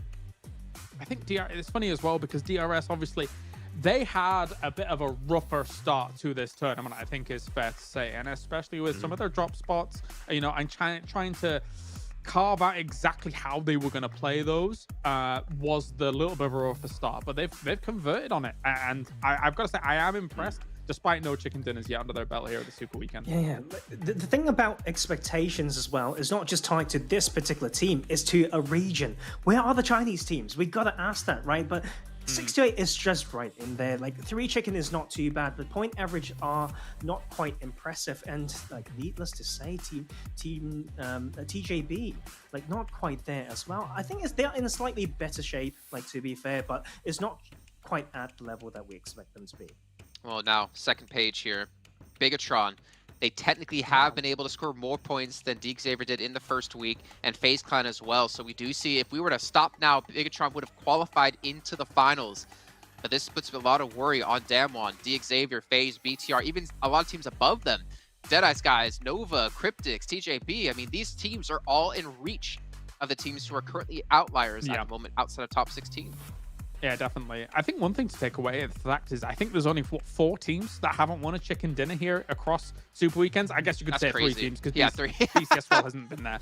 But I think as well, if you look at that, the lobby is closer than I thought it was ever going to be as a whole because so many teams are able to convert and get themselves wins on the board. But also, honestly, as you mentioned, for some of these big names that are on the cusp right now, genuinely for those top teams, put the boot in. Try and cause them problems because they do have the potential to go far in the grand finals. So why not give them a harder time?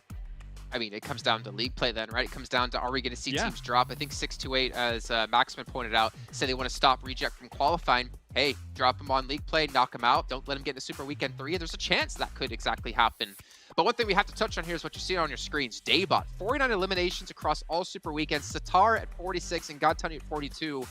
Massive play. I mean, just between these two players, that's 95 points. Just between those two alone, that's almost more points than Bigatron has total. Yes. Just from eliminations. Just from two players. That is actually insane. And I think the thing with Gen Stockman is they are playing a style that's very hard to predict. In a way, they're quite fluid, like I mentioned at the start of the broadcast. So that is something that I see it as their strength. You can say it's not very characteristic, but I mean, the stats don't lie. But of course, we do love Starwood Esports, and like I mentioned, we love the fact that they're doing better this week. Yeah, 100%. We're seeing here our week 2 leaders. I wouldn't put too much context into this though, because Action has 53 elims, but I guess that's over the course of league play as well. That actually would make sense, right? Okay, so that actually seems right. 53 elims, though. So he has more than we just saw. But then again, with Daybot, that was just from Super Weekends. But Action and Top, we talked about them so many times. But Godtani being there yet again. I mean, we're seeing a lot of standout players and a lot of standout players that we never saw in PMGC last year or, again, playing at this kind of level of competition. I love that Top has been able to kind of seize that top damage dealt because, I mean, again, between him, Action, Pika as well, Stalwart Esports for me is, I think they're the team that's probably impressed me the most, not like in terms of individual components coming together and all looking absolutely fantastic here so far on this kind of stage. So yeah, big kudos to them, even though, like, again, technically they're a little bit behind or quite severely behind someone like Infinity in terms of points. But I do love watching me some Stalwart. Yeah, and I hope you guys have enjoyed watching as well. Maybe it's ignited the competitive nature inside of you. And if it has, luckily for you, we have a community tournament happening for PMGC with Game TV. It's open for all of you out there to register and play. And if you guys do, you get some tokens and potentially some Google Play cards. So if you're feeling that competitive itch, make sure you try to participate in this one and potentially let us know. Maybe we'll see you next PMGC. Who knows? Maybe we'll commentate and you're going to be like, you know what? You know, Jason, I was watching the show and you were right. I wanted to try playing competitively and I made my start here. And now look where I am. And then, yeah, be very proud of you and very excited to see if that can happen. But gentlemen, as we take a look now at a quick little recap of today, no double victories, but we did have Genesis Dogma, still our highest point scoring game so far in PMGC right off the bat. I think they had 18 eliminations. And then later on, we ended up seeing Nigma at the very end close things out and take a victory for themselves. I'm really happy to see Nigma round things out here with a victory as well, because I think a lot of people probably counted them out from week 1 and seeing how they perform. Because again, bear in mind, they were in 16th place in week 1 Super Week, and now we've got ourselves them in a position where they got up to 3rd place, just shy of Infinity by 3 points. I think they probably redeemed themselves in a lot of people's eyes. Some of their wins were big elimination wins as well. So great stuff here by Nigma.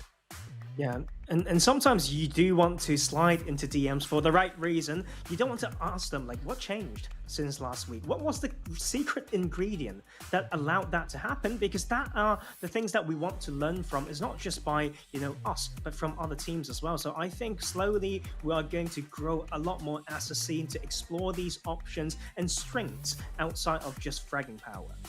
Okay, well, before we do end off the show here, I want to get a quick little recap from you guys again about maybe your highlights, maybe things that stood out to you, maybe things you're worrying about going into week 3. I'll leave it open to you to say whatever you want. I'm very content to see BTR have a decent showing here in the Super Weekend. My concerns were heavy coming into the start of this tournament. I didn't know where BTR was going to be, but very happy to see about 120 points coming in from them here as this Super Weekend. I believe that if they continue this kind of form up, they can get into the next Super Weekend. They can get into that final, but whether or not they can win that final just yet remains to be seen.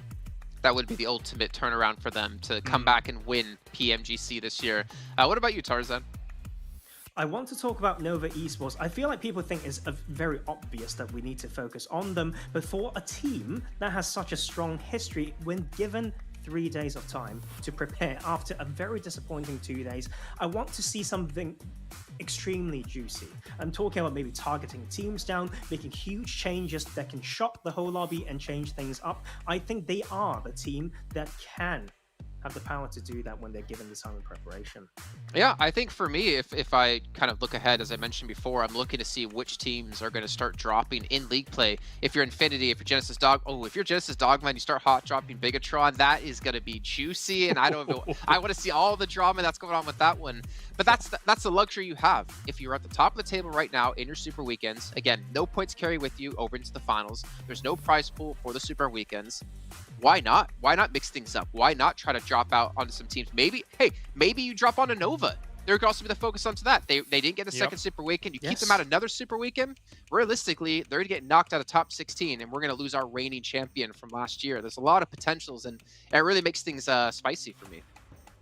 I genuinely think do it. I mean, if you can find yourself some of these earlier fights, especially I know Max is going to pop for this one, especially if you find yourself a DBS and just go ham because it's the best gun. No, it's I go on a tangent there, but yeah, there's go for those hot drops. Put the boot in. We cannot avoid the sounds of heartbreak on next Tuesday and Wednesday, and I think the interesting thing is that players need to know that they're in the driver's seat to see whether that will happen to themselves, Jason. Yeah, and we're going to find out if that heartbreak will be heard around the world or what's going to happen exactly. But remember, we have tomorrow off, ladies and gentlemen. The teams, the players, the talent, the production, everyone gets that day off. But we'll be back on Tuesday to continue our league play. It is the final week of league play. It's the last chance for all 20 teams to get back into the Super Weekend to try to break through or maintain a spot in the top 16.